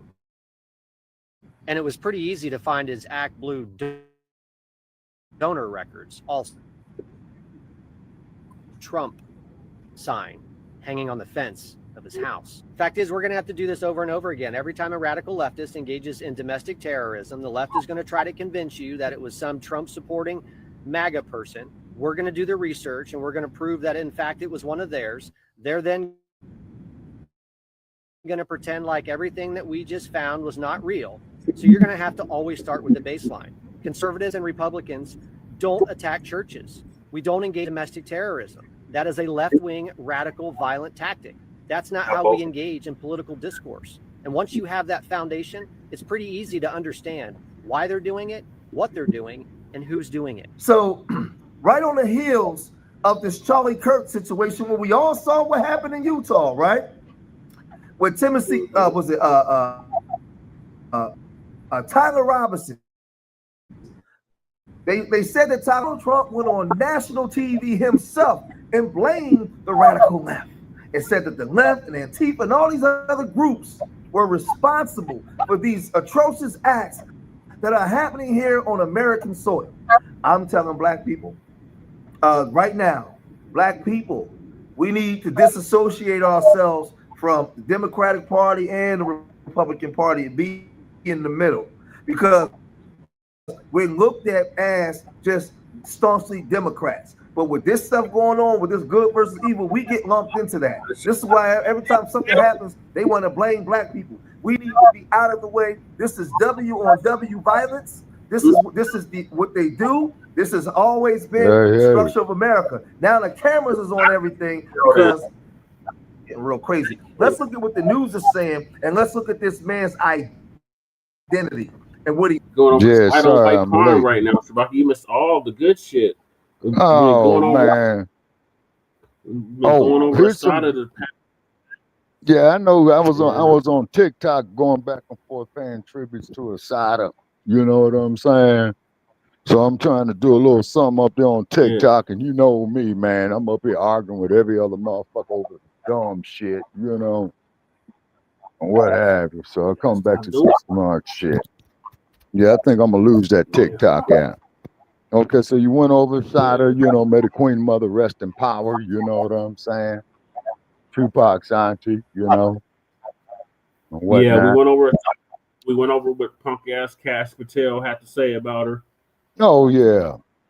And that fool looked like he on dope. You know, how dare he gonna sit up there and tell the black community not to mourn over our sister? But they want us to mourn a white supremacist Charlie Kirk. Yeah. Maybe Assata's putting her foot in his ass on the other side, if you know what I mean. No, they're not in the same place. No, they're not in the same place. He's definitely in hell. You're right about that. And I just finished arguing with some of the most densest, brain dead bunch of MFs, man, that I ever came across on TikTok, man. I'm losing that TikTok app. Yeah. I've heard a lot of bad things about TikTok. Yeah, it's all bad, man. It's all bad. And when I ran for mayor, that was about it. I've always been scared because I'm too shy. Oh, by the way, I know you came across that Eric Adams is not running for mayor of Philadelphia, which is great news. Great news. By the way, the sorry ass Raiders lost by 1 point to the Chicago Bears, so I told them to leave town. They lost my support. I seen that. And I knew they were gonna lose. I sat there and watched that shit there, man, and I said they are fucking up so bad, man. I said, and they're gonna lose by 1 point, and lo and behold, they did. Ponies ain't doing too good either. Hey, y'all We need San Diego to lose. They undefeated now, unless of course they lost today. They lost. So okay, who gave them the L? The Broncos play today, Shabaka. Who gave the Chargers the L? Yeah. What's that? I don't remember who the hell it was now. So the Ponies lost, right? No, Shabaka. The Broncos play today. Oh, on Monday night. Who the hell was it that gave Man, I've been on this bullshit so long, man. I forgot what damn day it is. I know it's Monday morning. Yeah, so need the Ponies to lose. Cowgirls and okay, you guys playing the Cowgirls? Keep on losing. Oh, Raiders, I'm done with them, man. I'm done with them, man. Losing. I put it up there on Facebook, told them to fire Pete Carroll today. Like Robert De Niro said in that movie Goodfellas, today. Fire him today. Oh, it was the Giants, Shabaka. The Giants, the New York Giants gave them their first loss. Okay, so the Ponies got their first loss from the Giants, right? No. God damn it, Shabaka. Listen. No. Tell Shabaka to say that light again. The Chargers lost to the New York Giants. Great news. The Broncos play today, Shabaka. Who you guys playing? The Bengals. The Bengals? Yes. Cincinnati? Yes. Man, them dudes are in the toilet, man. You guys ought to walk all over them. You would hope so, Shabaka. Are y'all playing in Cincinnati or y'all playing up there in Pony Stadium? Quit hating on the Mile High Stadium, Shabaka. We're playing here. Oh, hopefully it's snow on there. No snow yet, Shabaka. That'll be another month. How you gonna wish for snow? It's like a month off of snow. No, I am not going back to Denver, Colorado. No time between November to May. He was warned, y'all. He just mad because he didn't think Fat Got up there, got stuck in the snow. I've been in the snow in Denver for 3 years. And it always snows on Halloween. For some odd reason, on October the 30th, 31st, or November 1st, you look out there, all you see is white shit all over the place. That's my season. That's not your goddamn season. Your season is in the spring. Yeah. It's a Halloween too. I like Halloween. I do though. Oh, my God. And I saw pumpkins growing in the hood, cuz. Talked about the pumpkins growing in the hood. Yeah. That was so amazing. Pumpkins in the hood, in the middle of the hood. It was spectacular. I'm from California, so there's no such thing as a real hood, in Colorado. So what they consider it. I just go along with the narrative. In the rough part of Aurora, there is pumpkin patches. A pumpkin patch. And I was like, oh, they're fully grown, but they're on the sidewalk. So Not cutting you short, Lady J. I know y'all heard about the fool in Michigan that went and ran the car up into the church. Literally going over there right now. Yeah. Fool drove his car up into the church and he got the busting. Yeah, we're literally going over there right now. So it really did happen. Yes. Okay, so that's so in Michigan. He was talking about if it was a right winger that did it. Okay, yeah, we're in the middle of that. So sit down and buckle in. Glad you're here. All right. Okay, I'm on the late break. Got some feedback or something going on, Shabaka. I do. Okay, all right. Okay, go with the store. I'm gonna go on mute. Okay. Looks like, right? Now, mind you, they say that there's going to be more casualties because this man had a rifle and he opened fire. He went to a church and just opened fire on innocent people. Like this thing, listen, this is W on W violence. Yep. Check this out. At least 2 people have been killed in a shooting at a Mormon church in the US state of Michigan. The 40-year-old suspect also started a fire at the Michigan church. A Sunday morning service turning to horror when police found with an assault again. We have an active shooter at the church. I need manpower up here ASAP. I have people trapped in the building. Repeat, people trapped in the building. We got children inside too. That frantic 911 call alerting police to an active shooter at the Church of Jesus Christ of Latter-day Saints, about 55 miles northwest of Detroit. He rammed the vehicle through the front door, exited, then started firing shots. Police say multiple people were shot, and the gunman was killed by 2 law enforcement officers. Adding to the terror, police say the shooter then set fire to the church. We believe that was Wow, deliberately Branch set Davidian shit. by the suspect. The horrific act shocking this community of about 40,000 people. This kind of violence doesn't happen in our community. Neighbors watching in disbelief as thick smoke billows from the church. I'm completely distraught. This was a quiet neighborhood. You know, we've never seen anything like this. As this community grapples with grief, the church website now reads closed. And we're going to take you live to Michigan now, where authorities are giving an update. Acting Special Agent in charge of the FBI, Ruben Gleeman. Special Agent in charge of the ATF, James Deere. Grand Blanc Township Supervisor Scott Bennett. Grand Blanc Township Fire Chief Gent. Genesee County Sheriff's Department Sheriff Chris Swanson, and MSP Michigan State Police Captain Greg Marenko. I'm going to provide an update from the incident that we spoke about earlier today that occurred at the Church of Jesus Christ of Latter-day Saints at 10:25 a.m. I want to talk about our officer's response. That call came out at 10:25 a.m. and 32 seconds. We had officers on scene at 10:25 and 57 seconds. The suspect, again, we're in the preliminary stages right now, was neutralized at 10:33:44 in the parking lot of that church. In the parking lot. That suspect is a 40-year-old male from the city of Burton, White man. who we identified as White. Thomas Jacob Sanford. Give us a race. That's Thomas Jacob Sanford, SANFORD. White on white car. Currently, where we're at, an update. I gave you 10 victims who were victims of gunshot. Since then, we have 2 victims who are now deceased. One additional one had died at a local hospital. And again, that suspect is deceased as well. 7 other victims at this time are in stable condition. Mayo.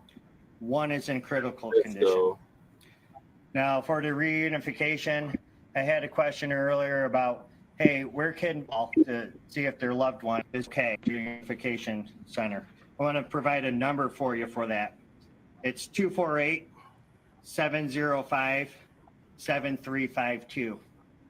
Also, I know that our community is hurting right now, and we want to provide some resources for our community moving forward. At the Genesis Athletic Club in Grand Blanc for Monday and Tuesday from 8 a.m. to 8 p.m., we will have services for the community. From Wednesday to Friday, those services will be available to our community at the Grand Blanc Senior Center. That's all I have for now. I will give you another update, another press conference at 8 p.m. Thank you. Okay, so that wraps up another update. 10 victims of gunshots, 2 deceased. We've got 7 in a stable condition at the moment, 1 critical, and of course the suspect is deceased as well in that church shooting. Donald Trump has described this latest shooting at a Mormon church in Michigan as another targeted attack on Christians. Okay, so we have big updates in the Michigan church shooting. Outlets like the New York Post and even Benny Johnson are naming the alleged shooter as Thomas Jacob Sanford. According to those reports, Sanford was a 40-year-old from Burton, Michigan. And here's what's catching attention. Online images allegedly show his home, where just 3 months ago, a Trump van sign and a stop sign were positioned side by side. Now, I cannot confirm he was Vance. If accurate, that would suggest Sanford wanted to stop Trump and J.D. Vance. While the details are still being confirmed, it's hard to miss the bigger pattern here. Faith and freedom under fire. There are going to be a lot of twists with this story very early on, but the stop Trump Vance combo is very telling if that is indeed his home. Yet people are trying to say there is no correlation between the Trump and stop sign being right next to each other. You gotta be kidding me. Have a great day, Patriots. Prayers go out to everyone involved. I'm also hearing right now that there's an active shooter somewhere in Pennsylvania. I got to look more into that. We had a situation in North Carolina. This thing is going crazy, man. And listen. Yeah, he's right about that. Now I'm worried Y'all about gotta be careful motherfuckers out there because I don't know. This happens a lot, but they didn't have the cameras on it. They wasn't really reporting on this, but now they're reporting on this to get the American people riled up, right? And I'm saying this to W America. Nobody black has nothing to do with this, so don't come over to our spaces talking trash. Leave us alone. Go over there and deal with that. I'm reporting the news and I'm telling Black Americans, be safe, stay out of the way. My prayers and condolences go out to the people that the incident that happened over here in Michigan in that church. Nobody deserves any of that. Nobody deserves any of that. And I blame this on the power structure, man, and their inability to get out in front of this and calm the American people down. And because of that, you have people losing their lives, man. You have people losing their lives, and the radical right and the radical left in Alabama in coming out, and they just arguing amongst each other while people on the ground and taking each other out. Shame, man. It's a shame because the American people are victims behind this. And I'm telling Black Americans, foundational Black Americans, be careful. Do not be out at no well-known establishments right now. Stay away from everything. Stay home, watch whatever you need to watch on TV. Be around your family, man. But as more of this come out, I'll report more of this. But right now, the man name was Thomas Sanford. He unalived 2 people, shot 10 at a Michigan Mormon church. Peace. I think update Street Media TV. Still got the feedback real bad.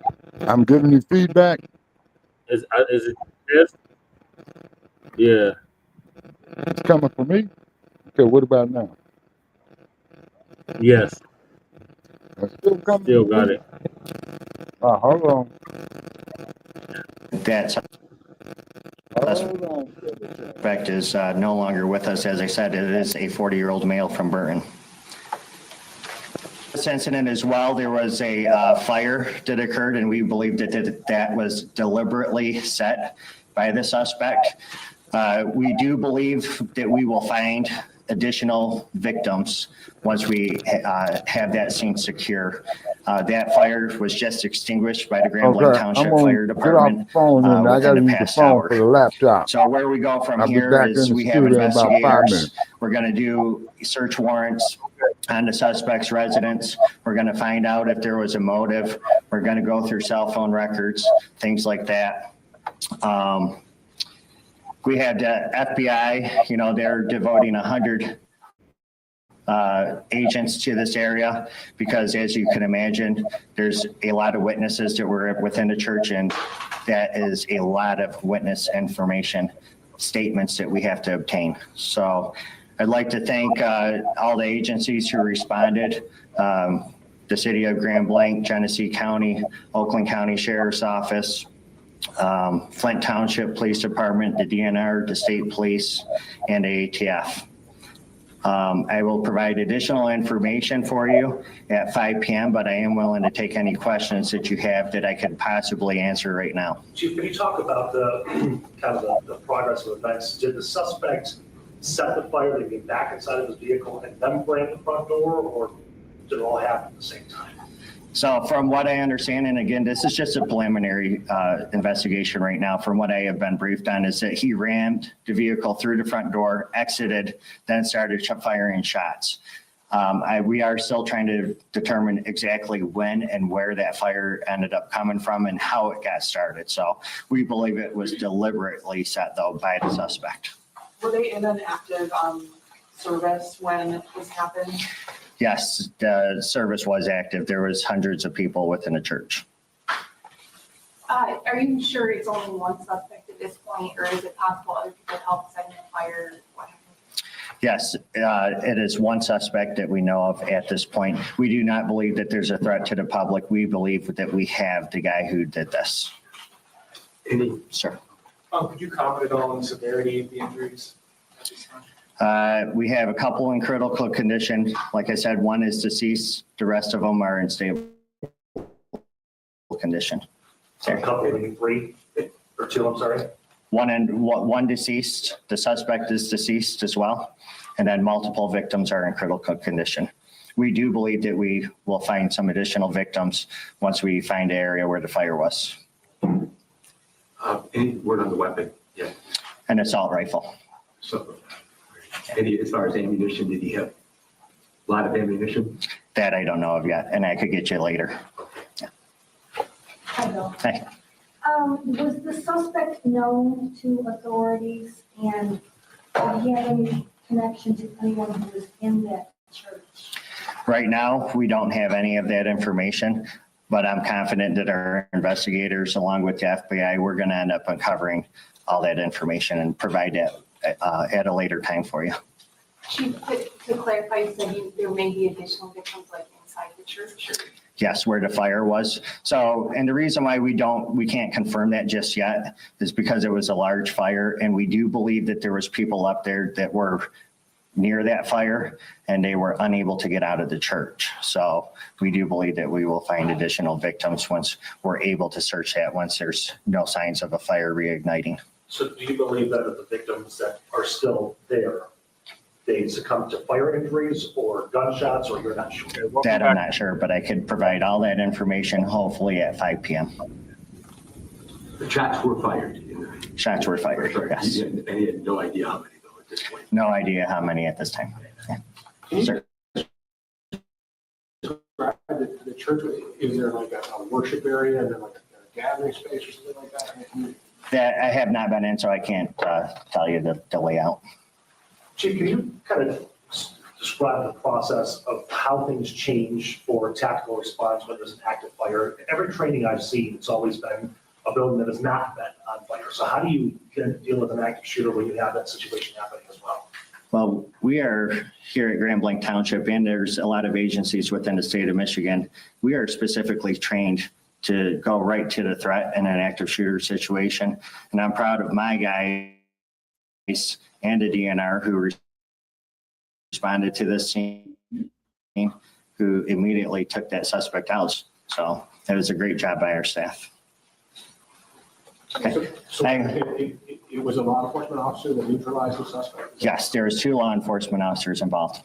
I will be back here at 5 p.m. to give you additional information and hopefully answer some of the questions that you guys went over here today. So, okay. Supervisor Bennett.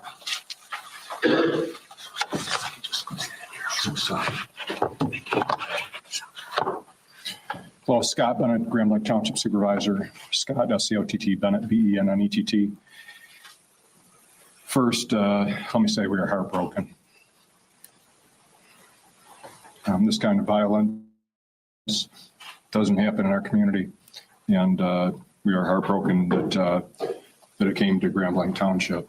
And we're going to do everything we can to support the families, the victims, and our community getting through this situation. And it's something that no community ever wants to have. And we're going to do our best to do everything we can.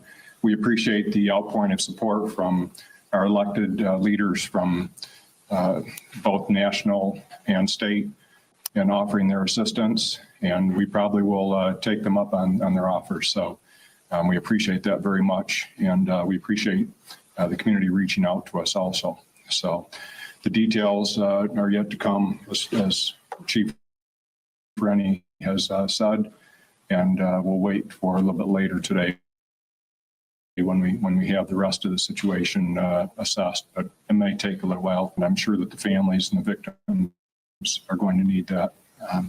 It's a tragedy that nobody wants to encounter. Thank you.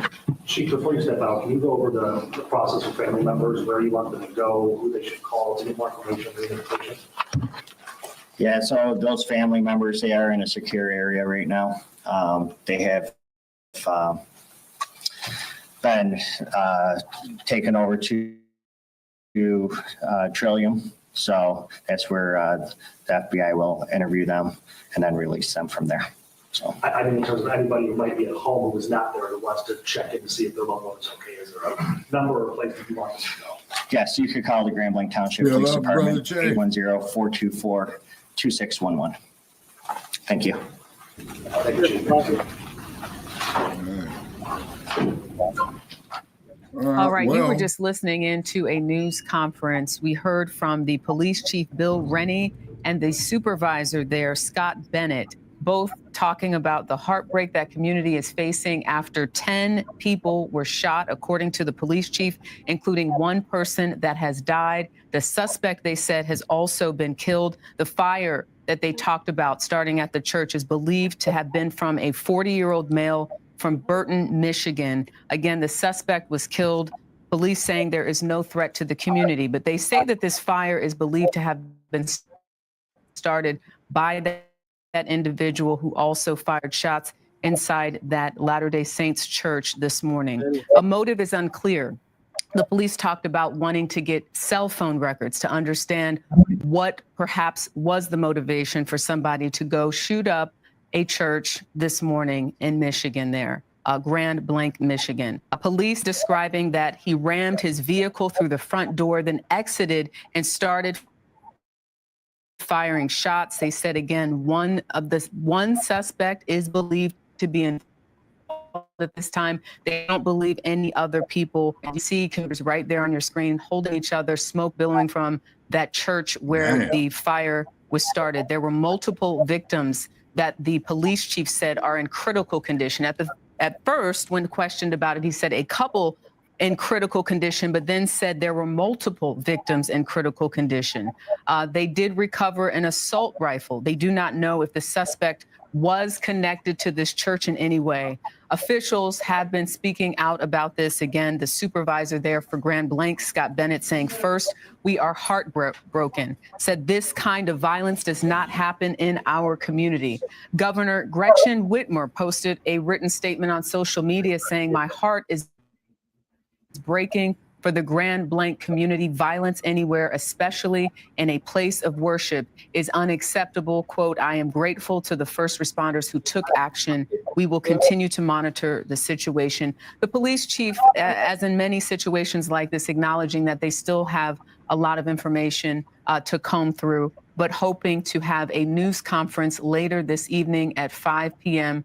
to hopefully bring the community and the media up to speed on what happened, what was the motivation, and hopefully an update on those victims. Again, just to recount, we're hearing 10 people were victims of gunshots, including one person that has died. The suspect has been killed. I want to bring in Anna Schechter. She joins us by phone. She's the senior coordinating producer for CBS News Crime and Public Safety Unit. Anna, I know you've been listening in to the news conference too. A lot of folks had questions, but as in cases like this, we're only a couple of hours removed from when this happened.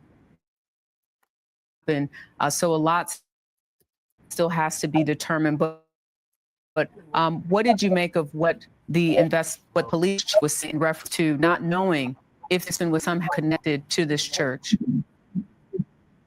It's a great point, because that is the big question, is why and motive. So I am hoping at 5 p.m. we're going to learn more. But the fact that multiple victims, 10 gunshot victims transported to local hospitals, and this is a major event during a day of worship, a morning of worship. So we will probably find out that there was some connection between the suspect and this church, and we're just waiting to learn more details. A number of officials have spoken out about this already. I don't know if you were listening there when we talked about the governor, Gretchen Whitmer, issuing statements.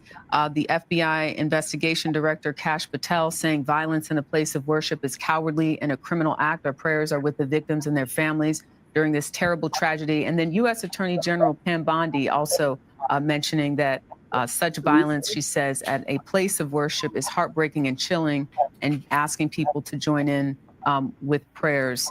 As far as you can tell, Anna, this is a community back in June, I'm sure you recall, in Wayne, Michigan, that experienced a similar situation, but in that case, one person was shot, the alleged gunman was killed. Talk to us about the impact that something like this has on a community, especially to hear from the supervisor opening up saying, we are heartbroken. This kind of violence doesn't happen in our community. They always say that. Well, it's notable that just 3 months ago this happened, as you mentioned, in Wayne. Now, It's such a nice neighborhood. These kind of things never happen here. They always say that shit. Shabaka, you still there? Yeah. Shabaka. Oh man.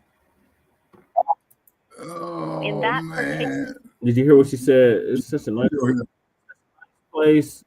These things never happen here. All that type of shit. You see the kitty?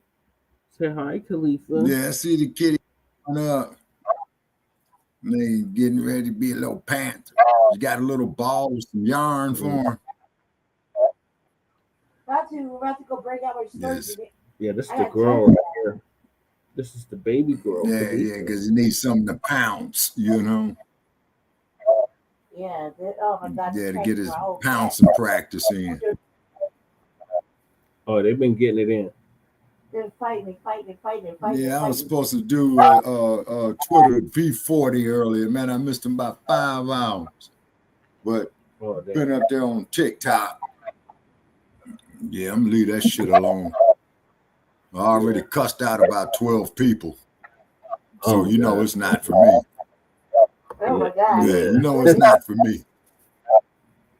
All right, let me finish this clip and then we can discuss this shooting in Michigan. And then we got the other shooting that happened in North Carolina.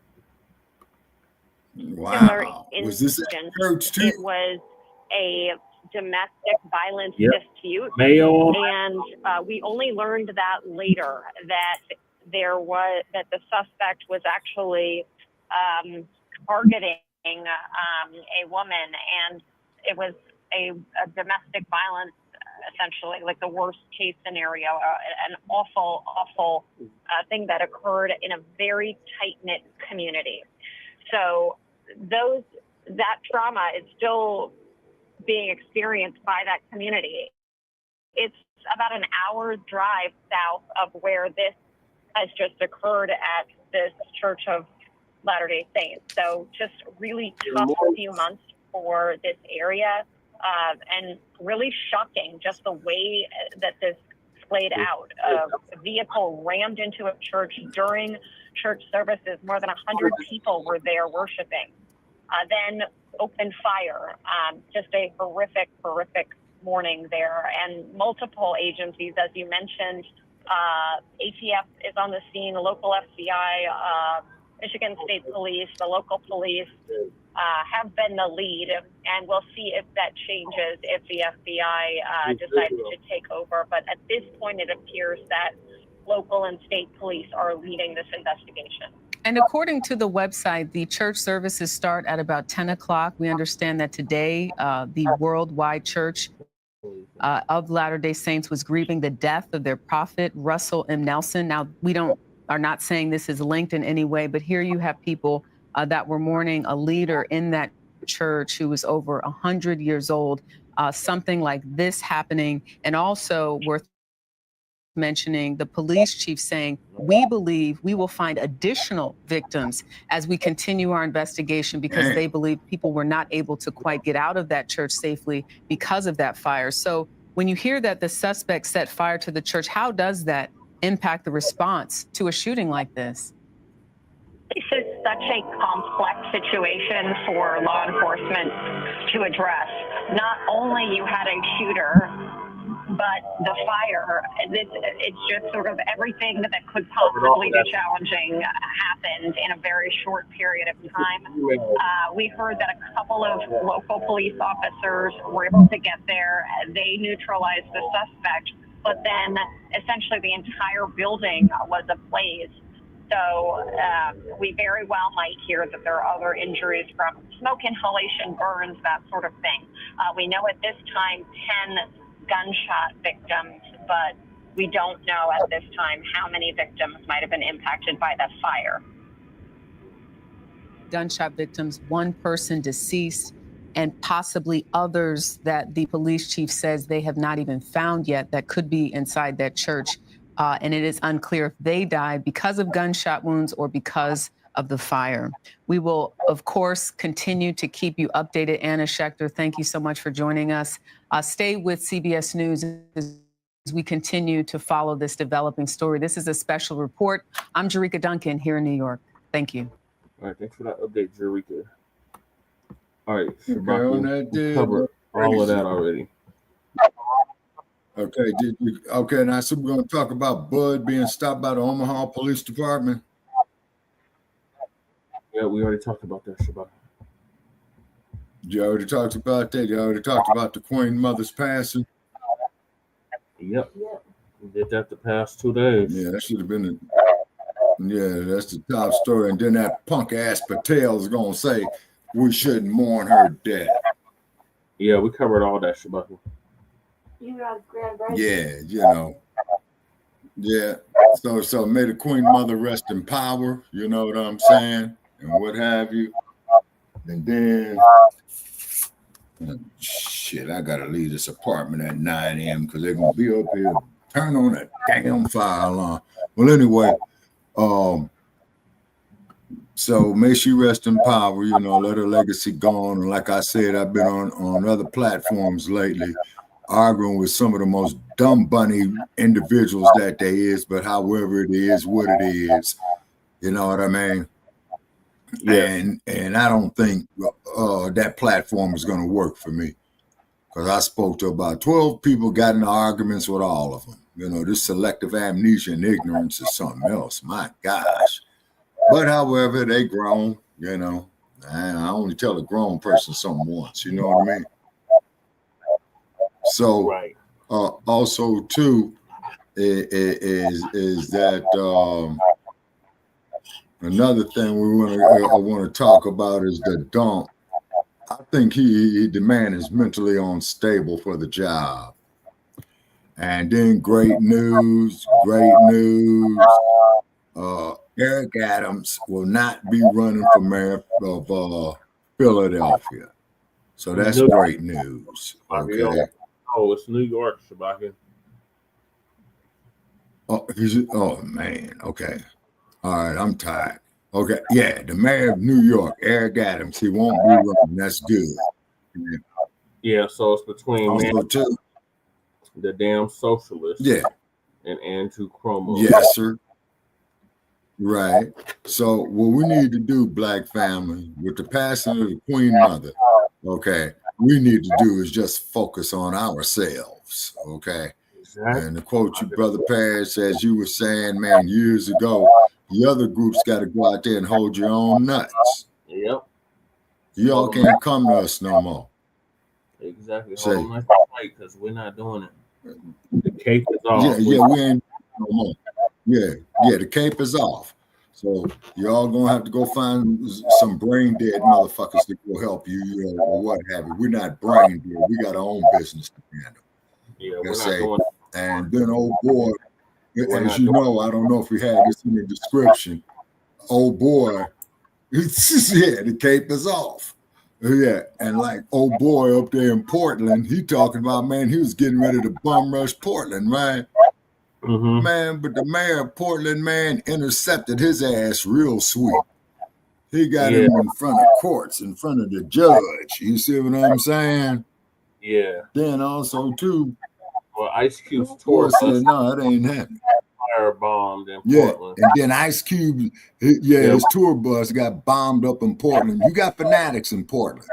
I've been through Portland a few times. They protest like Seattle. They get out there, rumble with you. You got people on that shit out there, on that fentanyl. It's crazy. Yeah, Portland, Oregon's a mess, man. Yeah, Denver's a baby Portland, basically. Yeah. Yeah, because you got a lot of environmentalists out there and Portland. You say. All right, then Trump talking about he gonna send in the National Guard there to Portland, so the governor of Oregon and the mayor of Portland short-stopped his ass. You see, they went straight to a damn federal judge. Yeah, he needs to try and to. then also too, Utah. That's where they need to send him. Send him to Utah. Oh yeah. Come right here to Colorado and get these damn the rest of these illegals. All right, so more Mayo crime. There was another shooting a day or two ago, and that was in North Carolina. So here's the new. Good old boys is getting restless down there. Yeah, these colors are getting a little bit out of line, you know. And MAGA, the pants is falling down on the MAGA movement. They got a lot of internal crap going on in the inside, which is great news. Let them crash from within, you know. Right. Well, the Democrats are already crashing and burning. So yeah, like we said since the very beginning, we don't care if both of these parties collapse. That shit ain't. Yeah, they're two sides of the same coin. Yeah. Right. And you ain't kicking out no reparations. You know, y'all look at us like we crazy when we talk about justice. You know, we built your damn country. The clowns benefited greatly for generations of slavery. And you still benefited today, even when old Shorty, boy got there going looking for Shorty to get that Johnny Walker Red or that Jack Daniels. They benefiting off of that, off the sugar cane. See? And and great news. Hurricanes in Florida, getting ready to smash the shit out of Florida. No, it's gonna go out to sea, Shabaki. It's gonna die out in the sea. It's gonna veer out to sea. Got the Fujiwara effect because there's another storm like directly to the east of it that's gonna make it go out to sea. All right. Who knows? Maybe I need to go study me some geology. What is that? Not geology, the weather, meteorology. Yeah, meteorology. That's what I was initially going to school for.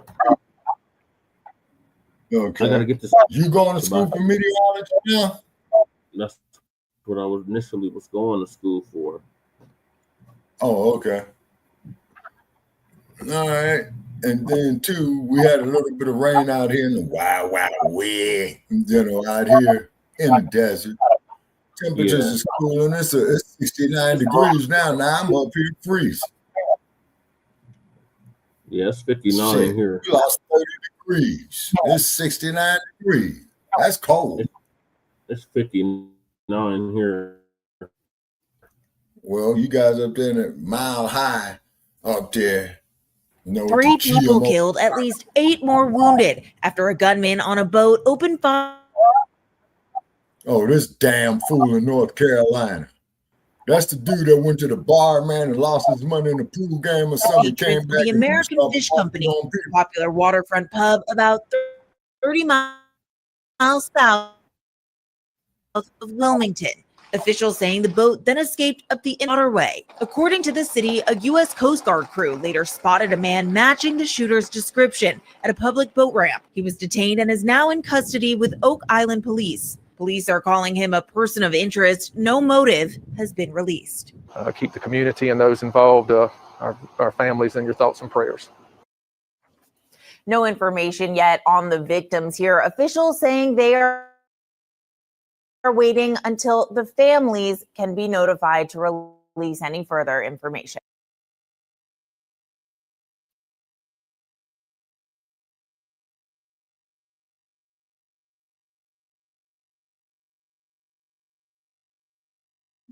Yeah. Okay, so we got crazy ass people shooting at people at a boat after drinking in the bar. Then you got drunk enough to go out there and got pissed off, Good morning. I'm the police chief of the city of Southport. First, this morning, I want to start off by saying that our prayers are with the families and the victims of this tragedy that we've had that occurred early this morning. So our thoughts and prayers are and those that were at the establishment when this unfolded. I want to also thank the outpouring of support that we've received from all of our law enforcement partners and community partners from across the state, for that matter. Behind me, you'll have remarks briefly from Sheriff Chisholm, Brunswick County Sheriff's Office, SBI Chris Brenzel, District Attorney John David, Chief Morris with the Oak Island Police Department, and Jenna Early, the first assistant with the District Attorney's Office. They're behind me today to try to be here to answer any questions we may have or talk this through this morning. So I want to start off on Saturday, December 27th, 2025 at approximately 9:30. Members of the Southport Police Department were dispatched to cause of shots fired with multiple injuries at the American Fish Company at 150 Yacht Basin Drive here in Southport. Reports came in rapidly of a boat sitting in the waterway. Reports of a subject shooting multiple patrons of the establishment. Unfortunately, 3 were wounded fatally. We have 5 injured that are at area hospitals still receiving care. The boat fled the ICW toward the Oak Island Bridge. Shortly after 10 p.m., the Coast Guard observed a single individual matching the description of the shooter loading their boat at a public boat ramp in the area of Northeast 55th Street on Oak Island. Coast Guard crews detained the suspect, who was held at the Oak Island Police Department before being turned over to several members there, including the Southport Police Department, Brunswick County Sheriff's Office, Marine Fisheries, and the Oak Island Police Department. Also the SBI that were assisting us in these various locations. Suspect is a now Max Edge. He's been arrested and charged with 3 counts of first-degree murder, 5 counts of attempted first-degree murder, and 5 counts of assault with a deadly weapon with intent to kill, inflicting serious injury. There are additional charges pending. This is still a very active investigation. But there's a couple of things that I want to point out to you today before I turn it over to some of these individuals behind me. Some facts that we have at this time is that we believe that this was a targeted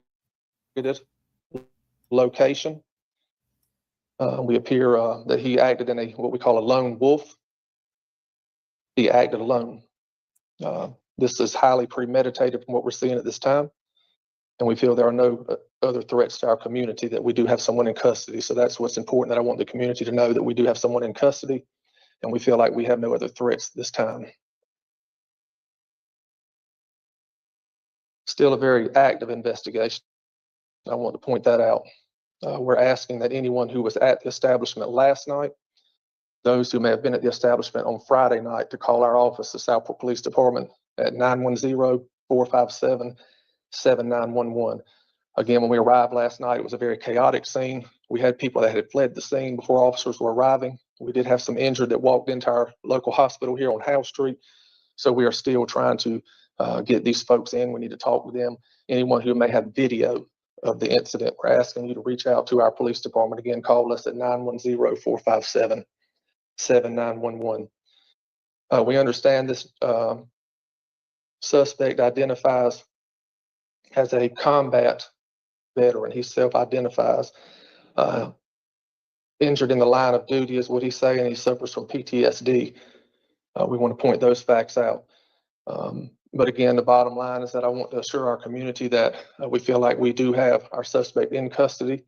And again, we're asking for your assistance. So those are 2 of the things I want to make sure and reiterate before I turn the microphone over to Sheriff Chisholm, to please call our office if you have any videos, or if you were there last night and we have not talked to you. We've been talking to multiple people.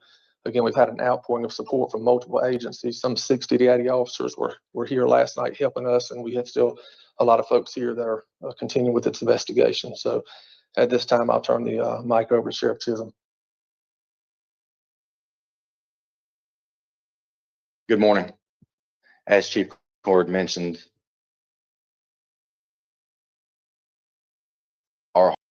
we stand with Southport PD. This is a place that I grew up. So it's a place that I hold near and dear to my heart, like many people in this room. And I want all of you in this room, I challenge you, do not let this define Southport. Yeah, hell yeah, you know You have damn great well men and it women is. standing behind me And I am so proud Yeah, them good old boys. of my Yeah. coworkers and Southport PD, the SBI, all the federal partners, Oak Island PD, everybody that came and responded came together to get this guy in custody so quickly. I am very proud of them, and my heart goes out to them because they were here. They had to see this. Just know that we have having the same all of our resources, and they're available to Southport PD. And I just want to thank all the partners that were there last night and the ones that are here today. They wouldn't be having, and for their quick response and if this just they a wouldn't be having quick end to this tragedy. If this is Wilmington, they Thank you. wouldn't be having the same sympathy. Yeah. Charlie Boris, the Oak Island Police Department. Thank you, Sheriff. Just to reiterate a couple things that the Sheriff and Chief Coring said, we have a close-knit community here. I certainly do not want this incident to define who we are, because that is not us. This is a person that has acted alone.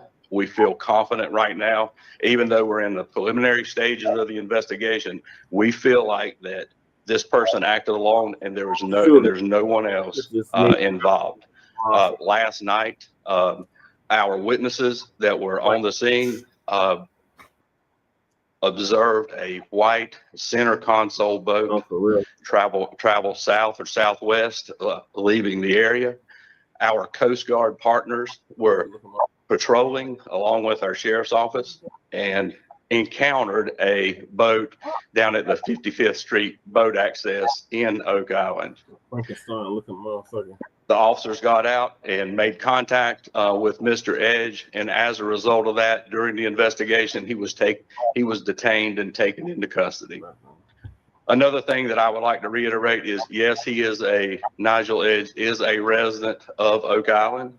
We are familiar with him at the police department. So I want to acknowledge that as well. There you go. So I don't think I have anything else, but God bless our victims. God bless our community.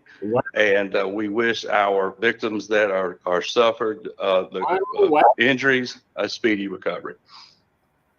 Yeah, that's exactly what that is. Good morning, Chris Brunzel, Special Agent in charge with the State Bureau of Investigation. I don't think it can be said enough, and I join our partners in offering our prayers to the families of the victims who were murdered and injured last night during these tragic events that happened in Southport. I don't like them. I want to thank the men standing behind me and all of our local, state, This on federal, the Outer Banks, yeah. and every other partner that we have, U.S. Coast Guard that responded last night. Without these partnerships, we would not be able to stand in front of you to announce the arrest of this individual today. I bet you this is a lily white town. Listen. I also want to commend the men and women from all over the county and all over the state that responded to this incident last night. It's through their hard work that we were able to make this happen. Thank you. Good morning. My name is District Attorney John David. Evil has come ashore in Southport, North Carolina. Ironically enough, at the very place which once served as a backdrop to the movie Safe Haven. Full of a whole lot of evil. And that name is symbolic of the way in which the people in our community view this area. Wilmington, North Carolina. The thin veneer of peace and tranquility which has enveloped this idyllic waterfront community was shattered last night by gunfire that came from the water. When the dust settled, 8 people were shot, 3 of them are dead, and at least 1 is now clinging for their life. I want to tell you that the group of people that stand behind me now awoke this morning with a firm resolve to seek maximum justice in this case. I will tell you that the men and women of law enforcement worked quickly and in team-like fashion to give us the tools that we need to be effective in a courtroom. And that process will begin literally tomorrow with the first appearance of Nigel Edge. Now, there's a lot that prosecutors under the rules of North Carolina's professional rules are not permitted to say. We can talk a lot more about process than we can about facts. Michigan, but you know something about the core nucleus of operative facts. I want to tell you a little bit about what the road ahead looks like. But before I do that, let me say first and foremost that my office prides itself on something that we refer to as the police prosecutor team approach. It's a highly collaborative process that requires us at the front end to work very closely. I personally arrived at the scene at about 11 o'clock last night. I saw with my own eyes the horror which has occurred in this case. I was joined by my first assistant, Jenna Early, my investigator, Charlie Lyles. And I'm so grateful for the incredible law enforcement response, the incredible response to the first the first arriving medical folks who did their best to limit further damage and loss of life. It was really heartening to witness that play out in real time. So tomorrow we are going to be in a courtroom, and for the first time, we're going to be able to talk about the facts. In the fullness of time, the truth will emerge in a courtroom, and that's where I'm going to be doing the majority of my talking. He will be given a first appearance. He is currently charged with 3 counts of first-degree murder, 5 counts of attempted murder, and 5 counts of assault with a deadly weapon, intent to kill, inflicting serious injury. I anticipate that additional charges could be forthcoming. And so we are going to be moving forward in that process tomorrow. He is currently held without bond. It is my hope and expectation that that will remain tomorrow and throughout this process. I will say that North Carolina is a state for which the death penalty is a potential, and my office does seek it in appropriate cases. I want you to know that there is a process in place within my office to scrupulously review the facts and circumstances of every homicide offense that comes through our door. I have a team of senior prosecutors that meet as part of a death penalty review committee, and we make sure that we thoroughly evaluate the facts and the law on a case-by-case basis. We do that to ensure that we make our decisions on the basis of the fact and the law and not emotion, because it should go without saying. Hold on, let me pause and show y'all what this goofy looking motherfucker look like. Put him on the big screen. There he is. Wait a minute. Okay, that's a yeah, it look like an inbred for sure. He look crazy as hell. Straight dumpster. Straight dumpster, looking crazy in the motherfucker. Straight dumpster. You notice that these dumpsters, y'all, So that's have what they certain, do. you know what I'm saying? You gotta have a certain inbred look. Yeah, They have a man, certain you know, inbred look to him. you know what I'm saying? And I Their can't parents were remember. cousins. This is a very emotional time for a lot of people. We want to embrace the process that has served us so well over the 15 years that I've been fortunate enough to be your elected district attorney. Yeah, whatever. To sort of paint the picture of what occurred last night, the incident location where this occurred, the American Fish Company, which I've already indicated to you was quite literally the backdrop for the movie Safe Haven, had live music going on last night. There is an outdoor deck which faces the water, and there was a lot of people out there last night just enjoying live music under the stars. The threat, everyone who's a victim in this case, to this point, just appears to be a love of having a good time and enjoying all that Southport has to offer. Sadly, a lot of the victims in this case appear to be not but people who are here on vacation.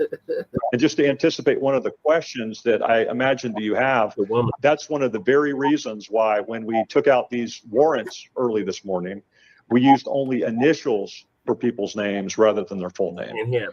Some of the victims' families live out of Wait a state. minute. Whoa. District If you don't attorney, have I his wanted full to name ensure on the that we made warrant, proper homie, that might be a notifications false to arrest. them before they're hearing about it on Am I the right news. about that, Brother Jay? And so that is one of the reasons why the arrest warrants that you have contain only initials at this juncture.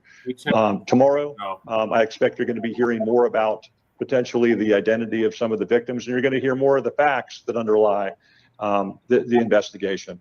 But I can't overstate how quickly this investigation unfolded. Very heartened by the fact that law enforcement was able to make an immediate apprehension. I'm confident, based on what I now know, that we got the right guy and that he acted alone. I will tell you that we ask for some grace because we're only in the first 14 hours of this investigation. And in my experience as being a prosecutor, and I'm now in my 30th year of being a prosecutor, facts frequently change, they evolve. And so I allow for the possibility that we're going to learn substantial new information in the coming days and weeks. But having said that, I think, and I feel very confident as I stand before you today, that law enforcement has given us the tools that we need to be effective. With that, we will entertain a couple of questions. Again, with the guardrails in place being, facts are still being developed, and there's a lot we can't say consistent with the ethical rules under 3.8 and 3.6. So are there any questions? Yes, ma'am. He's probably one of the keepers.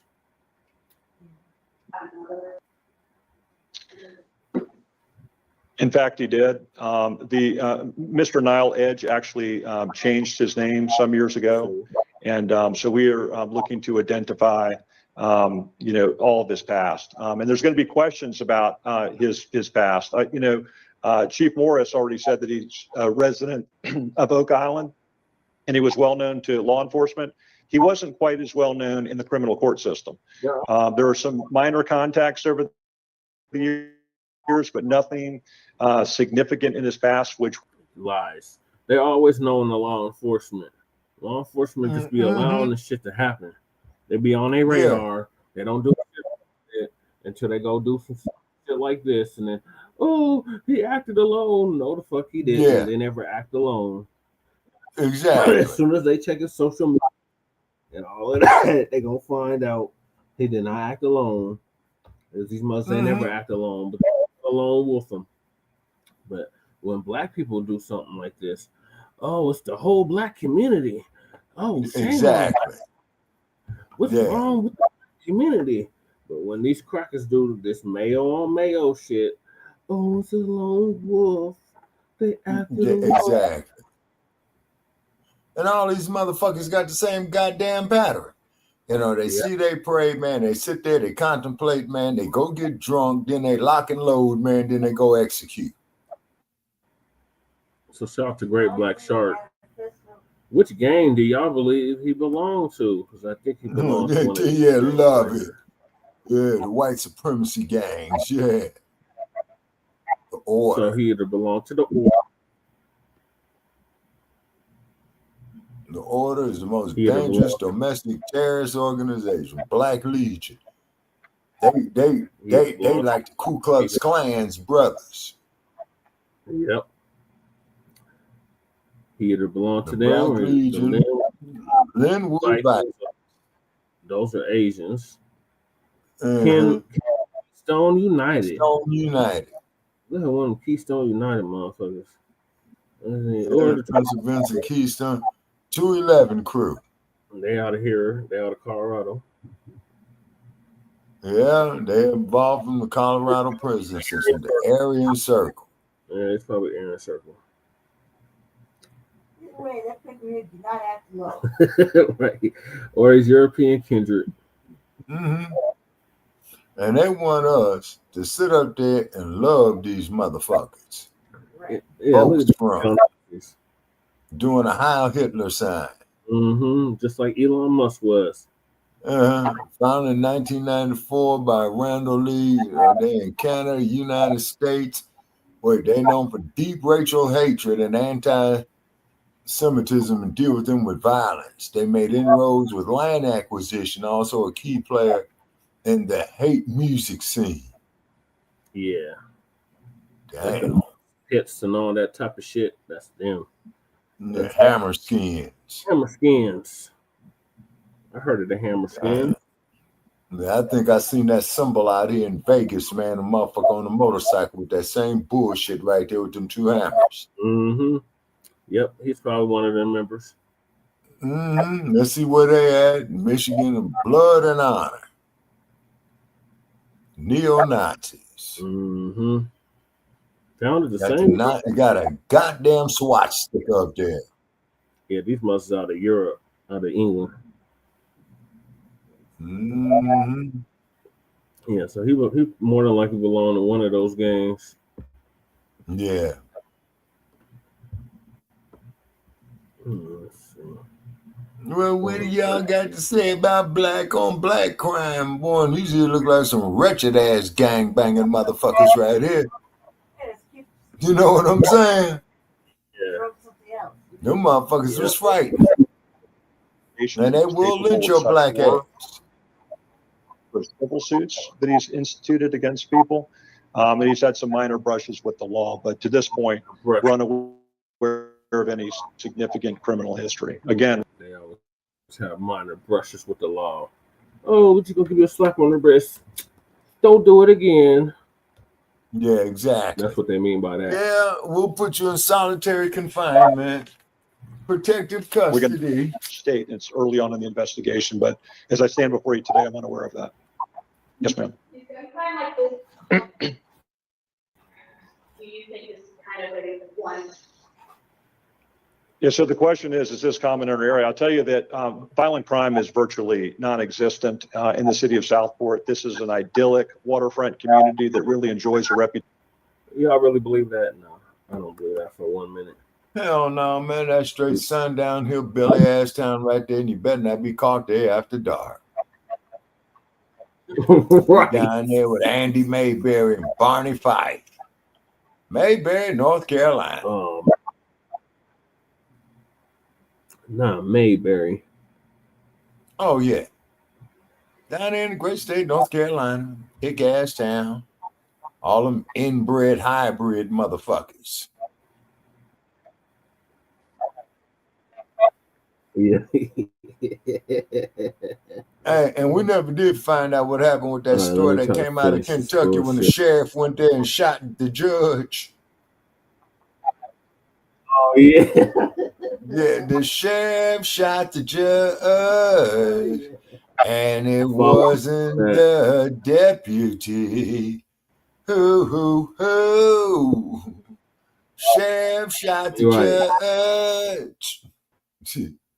Along with his boat and residents. And I won't go into specifics about what was recovered. However, a little more since they are the agency that took possession of those weapons. I'll let them discuss that.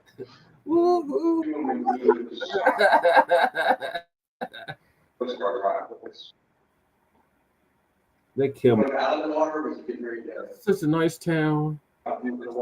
Yeah, so the question is, when he was encountered by the Coast Guard and law enforcement, what was he doing? That information was put out last night about the boat, which is very vague. That's a very vague description. There was no other descriptions other than a white center console boat that we were able to push out. Our Coast Guard partners, which the Coast Guard station is in very close proximity to here, were patrolling the area along with the sheriff's office. And as they were patrolling, they located a white boat at our boat access, our 55th Street boat access. At the time of his encounter, he was loading the boat up, and then that's when we engaged him in a conversation and ultimately took him into, or detained him and then ultimately took him into custody.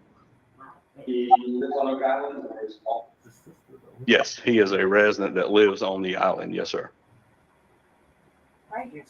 Yes.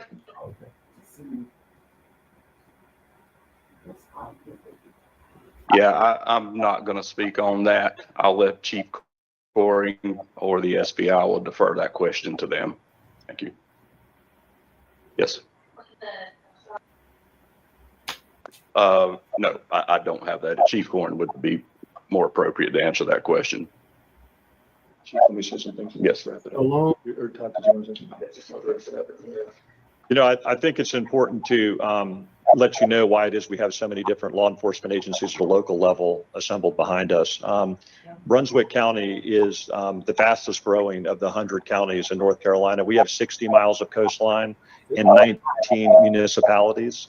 Several of those municipalities have sufficient tax base to be able to afford their own local law enforcement agencies. And so the sheriff's office blankets the entire county. They have overlapping and concurrent jurisdiction over everything that happens in the municipalities. Yeah. And one of the unique features of this case is that the shooting occurred in the city limits of Southport, but the apprehension happened in Oak Island for a resident that lives in Oak Island. There's going to be a very comprehensive investigation that takes place, not only by the sheriff's office that blankets the entire county, but also by the State Bureau of Investigation. They are an assisting agency, and at my request and in that of Todd Coring and Sheriff Brian Chisholm, they were asked to come in last night and assist us in processing the crime scene and conducting critical interviews. So that's the team of people that we have assembled. And again, I know that there's going to continue to be a lot of questions on people's minds about what has occurred, and those answers will emerge in the fullness of time. But I want to circle back to where we started, which is keeping the victims and their families in the thoughts and prayers of all of us in this community. This is truly a devastating incident. For those of us, we're not just professionals, we're residents of Brunswick County. And our hearts and prayers are with the people that not only live here, but just enjoy our space. They are, some of them are literally fighting for their life right now in hospital rooms. So please continue to lift them up and keep them in your thoughts and prayers, them and their families. You know, there's going to be a lot. So much thoughts and prayers. Keep them in your thoughts and prayers. I only do that when it's white people on white people. Let's see. Yeah, exactly. Andy Griffin was based off of Mayberry, which is inspired by Mount Airy, North Carolina. I heard of Mount Airy, North Carolina. Yeah. Oh, okay. Mm-hmm. Probably another sundown town. Oh, I'm sure it is. Look at Barney Fife and Cooper and old crazy ass Warren that they had up there, and even had Gomer Pyle in there before he went to the Marine Corps. Bunch of good old boys. Opie. Yep. It's just outside of Winston-Salem. Same place where they make the Winston-Salem cigarettes, because North Carolina was known for tobacco. Tobacco. Oh yeah, that's another thing that they owe us on for the reparations on that. All the money they made off the tobacco. Mm-hmm. Yeah, so it's the cotton, tobacco, the sugar cane to get you good old boys up there like Jack Daniels, or J.D. Vance, and Henry, Johnny Walker, and they even got that old bastard old granddad that come up there. Mm-hmm. Oh yeah, they own us some mighty fine money. So these crackers is going at it, y'all. Just stay out Hell of yeah, man. Shit, look what the fuck you got out there, man. You know, look at this crazy motherfucker you got as the president, man. Yeah. Is it a wonder? I mean, look at this shit he's doing. The damn mayor of Portland, Oregon, man, had to go to 3 fucking judges and shut that crazy bastard down, man, for sending it. This motherfucker want to send a goddamn National Guard everywhere. This motherfucker wants to militarize the country. Yep. Now, let me show you something. There was a movie they made with Bruce Willis about 1988, 89. Now, I know you youngins don't remember. Called Under Siege. And in that movie, it was similar to what this motherfucker is doing right now. The U.S. Constitution has been suspended. It's all militarized now. See? Now they want you to take all these damn drugs and a new batch of vaccines they want to give you, man. Well, you missed the loop. We covered Google. Yeah. Google admits to censorship on the jabby jab and all this other stuff. We gotta go back and listen to the past episodes because we cover all of that. Okay. All right. So I'll listen to the past episode. What else we got? Because I'm about to call it a night. This is it, Shabaka. We're done. Okay. End of the show. All right. So thanks for having me. And for our listeners out there, you might can check me out on TikTok. I don't understand it, but I already had like 15 arguments with brain dead motherfuckers up there. You know what I'm saying? So We want to check that out. So we're gonna do Bacchus Black Experience Enhanced on Tuesday. yeah, most definitely. And what we're doing on Tuesday, which is tomorrow night, okay, the last day of the month of October, September. Okay, September the 30th. The title is going to be we're talking on current events as they unfold because there's so much shit that's going on, man. Hell, tomorrow may not even come at all. Well, the rap was already supposed to have happened, Shabaki. Oh yeah, well I damn sure see this motherfucker happening right now. You got this crazy ass president, got everybody intimidated, but it sounds like the courts are starting to grow a little bit of balls because I think what's going to be his downfall because you heard that the dumps is going after James Comey, right? Yeah. Yeah, the former FBI director. You talking not James Coleman, Comey. What is his name? Yeah. Comey. Yeah, Comey, C-O-M-E-Y. Yeah. He's also going after another motherfucker up there. And then Kash Patel, that crazy looking bastard with his cross-eyed ass, gonna sit up there talking about don't mourn the death of Assata Shakur. You trick, fuck you. Yeah, but he wanted us to mourn the death of a white supremacist Charlie Kirk. Yeah, exactly. You see the bullshit right there? Mm-hmm. You know, and then I'm up there was arguing with brain dead motherfuckers about Assata, and I'm up there trying to tell these youngsters, motherfucker, I'm talking about what the hell I lived through. Well, man, we're in the age of George Jetson and his dog ass you. Man, fuck you, man. Get off that shit you use. Right. Yeah. And I don't like doing that. I'm up here first talking to the people. Listen, stuff like that, them motherfuckers start getting ignorant with willful ignorance. Yeah.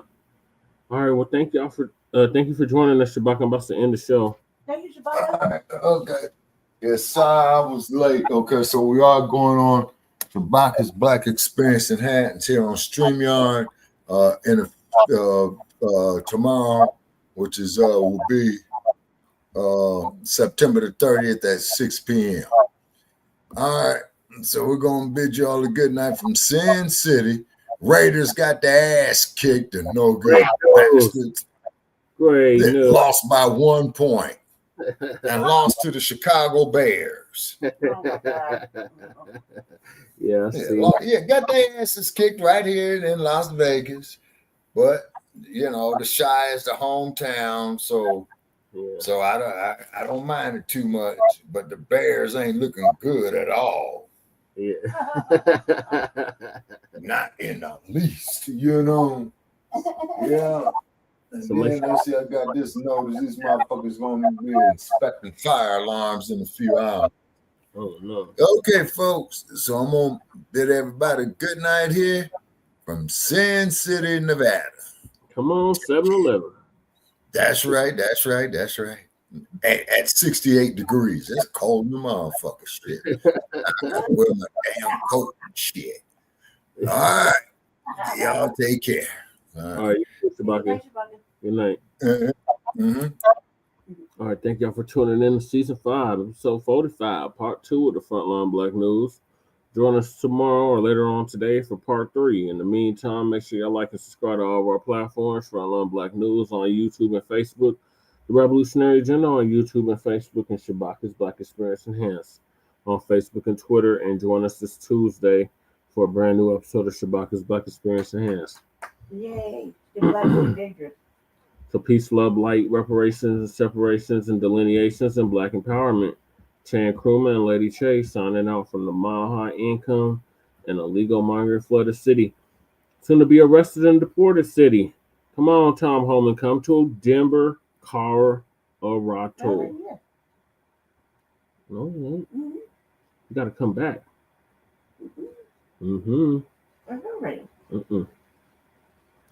ICE ain't doing enough deportations. Get these illegals up out of here. Peace.